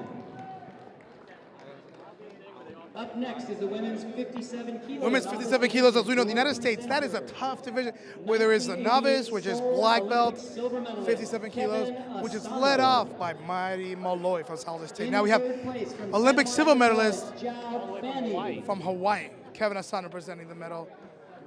USCF president, second place. Brittany Bakaman was coached by her brother, Kelsey Clark from UC Davis, 21st. This young lady has only been in judo less than a year, 6 months. I'm being told 6 months. What a great throw she had in the finals. Hope she keeps up with it. I do like her focus. The athletes receive their medal from Kevin Asano. Hopefully it'll be a good omen for her. See how it goes. Now, 57 kilos, of course, the Bay Area is well known for their good, tough judo players. And this young lady is just going to add to it. So you can see we have 2 Bay Area players taking first and second in the women's novice 57 kilo division. Very proud. Kevin Asano came and hold back his smiles. What a big smile, Kevin. Congratulations to your winners of the 57 kilogram division. Way to go, ladies. Up next in the women's 63 kilogram Up novice next, division. women's 63 your presenter, division. 2012 London bronze medalist and 2016 Rio team member, Marty Malloy. Marty Malloy giving the awards here. In third place from UC Berkeley, Cassandra Tang. Cassandra Tang from UC Berkeley. In second place from the United States Military Academy at West Point, Ricky Fearon. And your champion from the United States Military Academy, Elaine Haggard. Great showing from these ladies today. Looking forward to a bright future for all of them in the collegiate judo world. Hopefully see some of them fighting senior nationals very soon. What an honor to be awarded this medal by Olympic medalist and world team member Marty Malloy, headed to Rio later this year. How fortunate we are here in the Bay to have such a great group of women competing here today.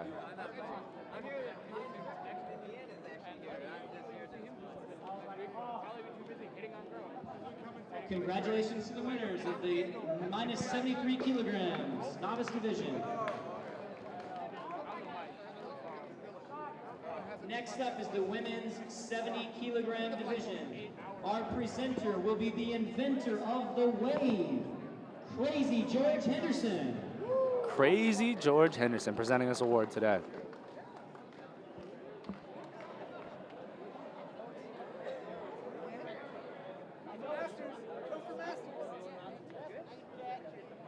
Second place from San Jose State University, Biddy Nguyen. Biddy Ewan taking second place. Another And your good win champion here from the for United States San Jose Military State. Academy at West Point, Megan Kinsey.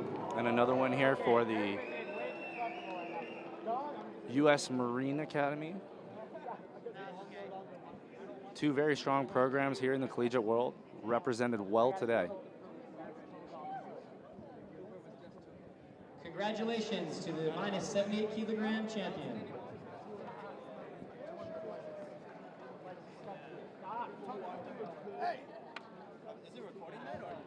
Yeah, no, it is recording. Oh. Up next, in the Up next, black belt division, men's 60 kilogram division. Will be 1964 Olympic coach and San Jose State University coach, Yoshida. Yoshida, who just turned 96 years old, will be presenting the medals. Tyler Chen from Utah winning the bronze medal. Second place from UC San Diego, Timothy Liang. And your champion from Long Beach University, Aaron Fukuhara. Aaron, another one of our national level athletes. You know, definitely having a strong showing today. You know, I wish him the best at seniors next week. They had a great showing today, and I think that's going to lead up and help him out there. We'll see how it goes. As University of Washington stands in front of me and blocks my view, I appreciate that. All right, good job, Aaron. There you go.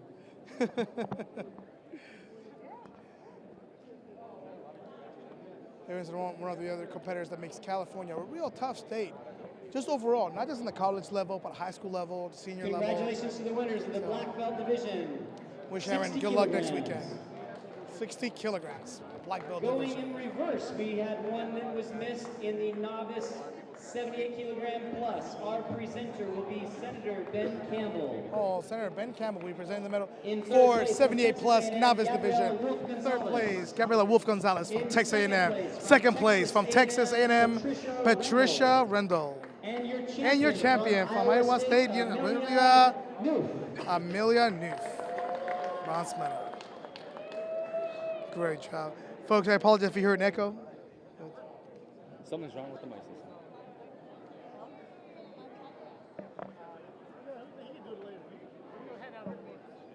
Okay, I'll.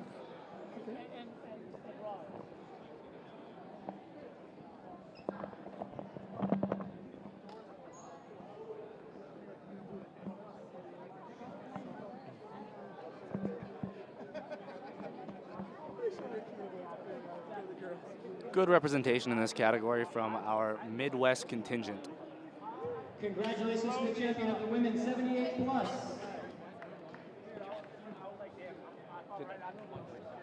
Our next presenter will be Paul Moriyama from the 1964 Paul Mariyama Olympic from the team. 1964 Olympic team. In 66 kilos, third place from San Jose Third State place in the 66 University, kilos, San Jose State, Cooper Shiasha. Second place from In San Jose second State place, University, Brenton Sue. Brenton Sue from And San your Jose champion in State. the 66 kilogram black belt division from Farley Dickinson University, Brandon Worthen. Brandon Worthen taking the championship. Great showing today from these gentlemen. A lot of great fun judo out there. All of the champions, please stick around for a meeting for the World University Championships. The winners of today's black belt division will qualify to compete in the World University Games. Please do not leave before the meeting happens.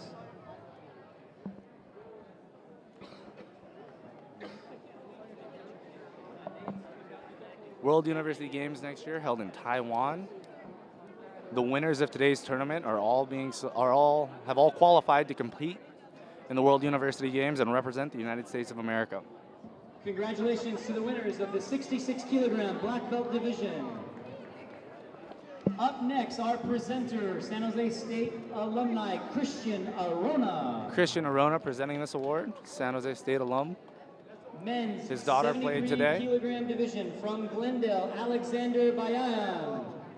In third, In Alexander second place Bayan. from UC San Diego, Bryce Oishi. Bryce Oishi from And UC your San Diego. champion from Palomar College, Eric Collins.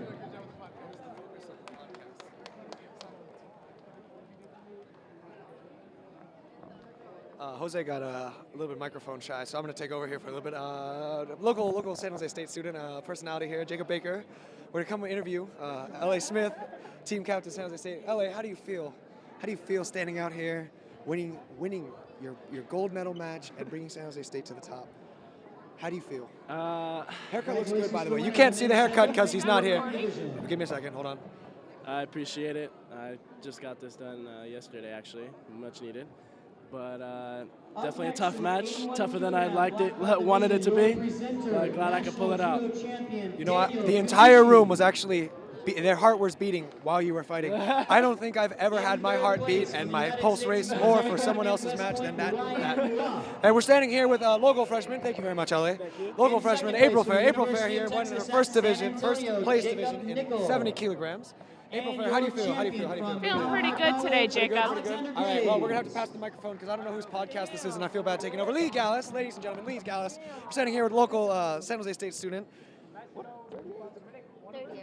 Third year student, Lee Gallus. Lee Gallus here won 63 kilograms with no sweat. I mean, I don't even see a drop of sweat on her. Lee Gallus, how do you feel after your win? I feel incredible. It's nice to be in front of everyone at home and fucking slam the shit out of that girl so hard that there's no swearing. Thank you. All right, now we go on to the next medal presenting.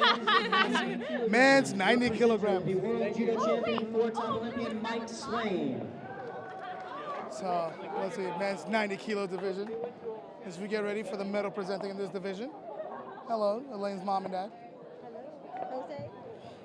Tyler Chen from the University of Utah. Tyler Chen, wherever you are, get ready for your medal presentation. 90 kilos, third 90 place kilos. from the United States Military Academy at West Point, Third John place, Santos. John Santos from the West Point Military In second Academy. place from Schenectady College, Eric Schuyler. Eric Schuyler.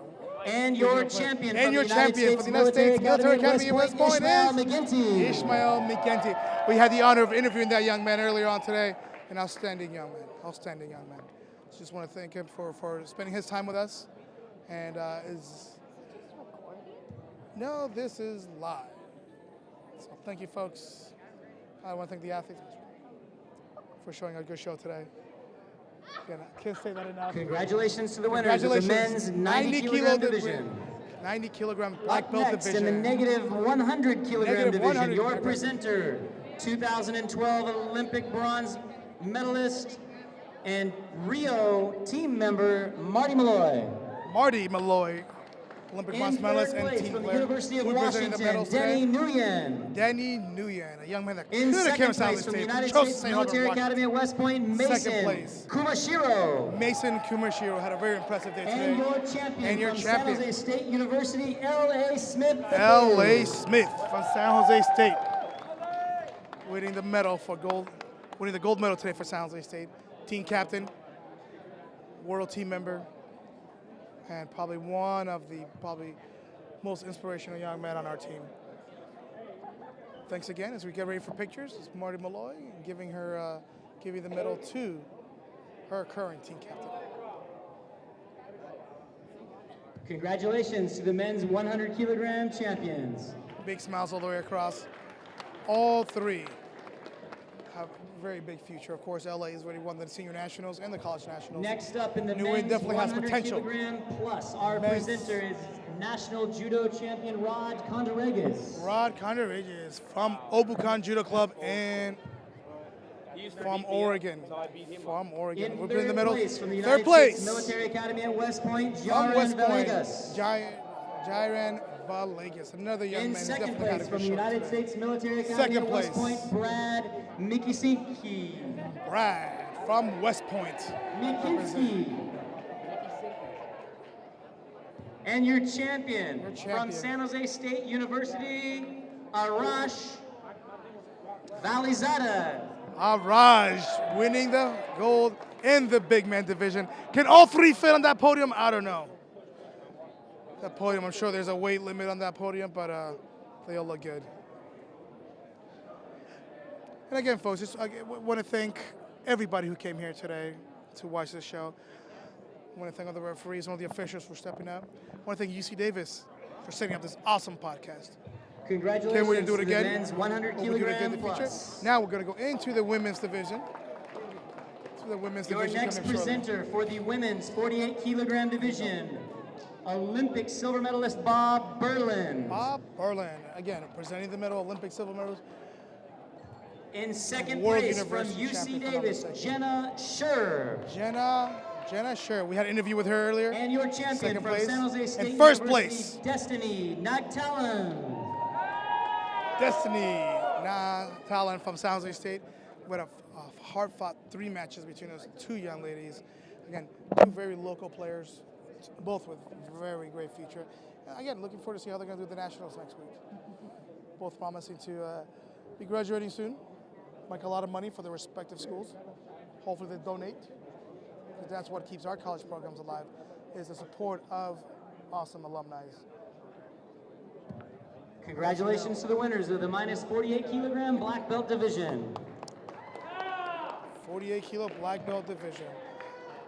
Next up, Big our smiles. presenter, 1980 Moscow and 1984 Olympic team, Eduardo Serna. Oh, Eduardo Serna, again, coming up to present the medal. He's a 2-time Olympic for Mexico. Of course, he's an alumni of San Jose State, came to school at San Jose State. 52 kilograms, So he's able in to take third his place knowledge from the United from States judo Military Academy at West Point, Araceli Sandoval. Araceli Sandoval winning bronze In second medal. place from Second Texas place from A&M, Texas A&M, Justine Carrasco.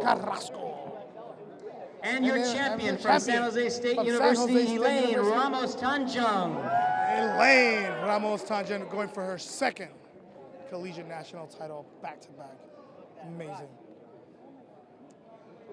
Here we go, as Lalo gives the award and everything. Who's your brother? He's not working right now. Here for like 2 seconds. Arash Soufiani coming off of a very tough loss last year, his first tournament back from major injury, slipped up in the semifinal, but came back. Redemption story. Congratulations to the winners. Vindication is sweet. I will agree. Last year, he lost a really, really tough green belt. Next up, our presenter for the women's 57 kilogram division, 1964 Now he's a brown belt. Olympic team member Paul Mariyama. Paul Mariyama, again, on the first Olympic team coming here to do the medal presenting for the next division. From the University of Third San place Francisco, from the University of San Francisco, Nicole Nicole Taniguchi. Again, one of these outstanding second Hawaiian place from players. Iowa State, Second, Lauren Diaz. Lauren Diaz, another excellent Hawaiian judo player. And in your champion first from Cal place, State University of Fresno, Miranda Imamura. Miranda Imamura. We interviewed with her earlier today. Outstanding player. I'm really good at it. Again, what a great, outstanding lineup right here. Diaz was the defending champion from last year. Imamura, of course, medaled last year, but her goal was to take first. She still has, I believe, if I'm not mistaken, I think all 3 young ladies Congratulations have to your an champions additional of the year of women's eligibility in 57 collegiate kilogram nationals. division. But definitely a tough division at any level, whether it's collegiate, senior nationals, international. Up next, your presenter for the women's 63 kilogram Women's division. 63 kilo division. 1988 Seoul Olympic silver medalist Kevin Asano. Kevin Asano representing again for the women's In 63 third kilo place, division. Third place from Long Beach from State, Long Beach Hana State. Tsutsui. Hana Tsutsui. In second place, from Sarah Lawrence College, from Sarah Lawrence is College, Sandora Freelander. Sandora Freelander. She fought And last your year. champion in the But your women's champion. 63 kilogram 63 black kilo belt division champion from San Jose State University, Alicia Gallus. Alicia Gallus, better known as Lee. Lee Gallus. What an outstanding day she had. Great throws. The finals was a throw that she did that is, when she threw her athlete way too much airtime, the athlete over-rotated, but she redeemed herself by coming back, throwing her, and pinning her for the opponent and for the victory and the gold medal in the women's 63 kilo division. Great job, Ashley. Congratulations to the winners of the 63 kilogram black belt division. Here it goes. Your next 70 presenter, Ando Sensei from Keio University. Sensei from Keio University. Again, like I mentioned before, Keio University is the equivalent of Harvard or Stanford. Place from the United States Military Academy at West Point, Third Megan place. Kinsey. Megan Kinsey.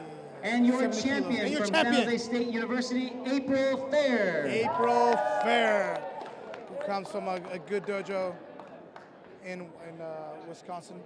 We have a lot of players that have come from that dojo. Sensei Peterson produces always tough players.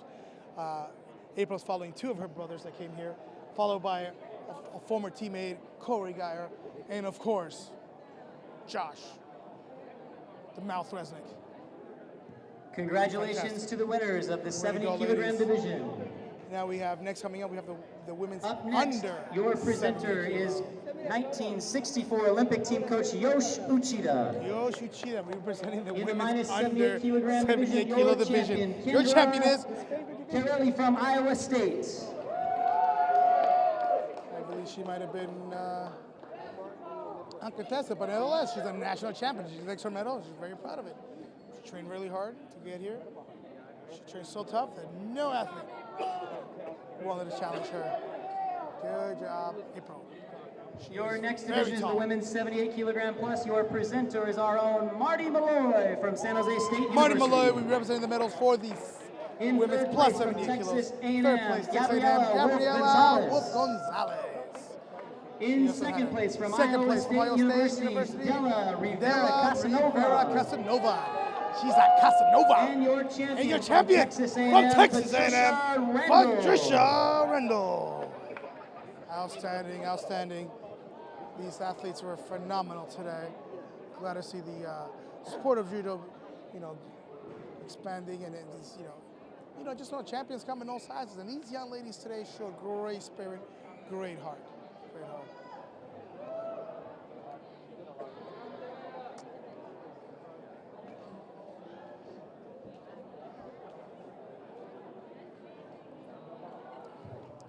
Great job, young ladies. Great smile all across. And I believe for some of these players, judo season is over for this semester. They can focus on their finals. For another group, they are getting ready for the senior nationals next week, I apologize, in Irving, Texas, which seems the same place with all judo tournaments I held at. Again. Next up in the kata division, in second place in the Nage no Kata, representing Ball State University, Blake Bokino and Adam Vang. Adam Vang. Your presenter is Yosh Uchida. And Mr. Uchida, we present the award in this division.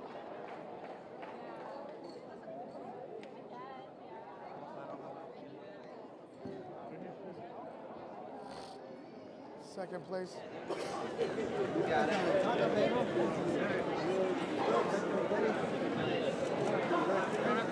In first place, from UC Santa Cruz and UC San Diego, the family team of Bryce and Chase Weishi. Thank you.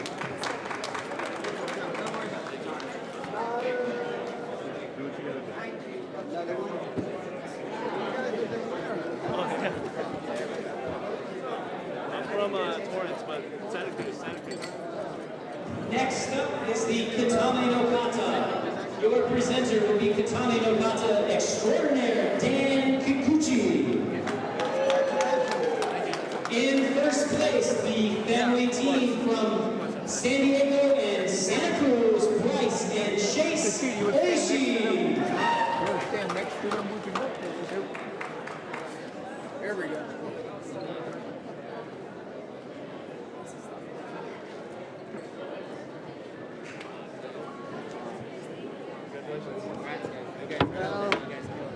The remaining team and individual awards will begin their way upstairs on the patio, so that we can make their way upstairs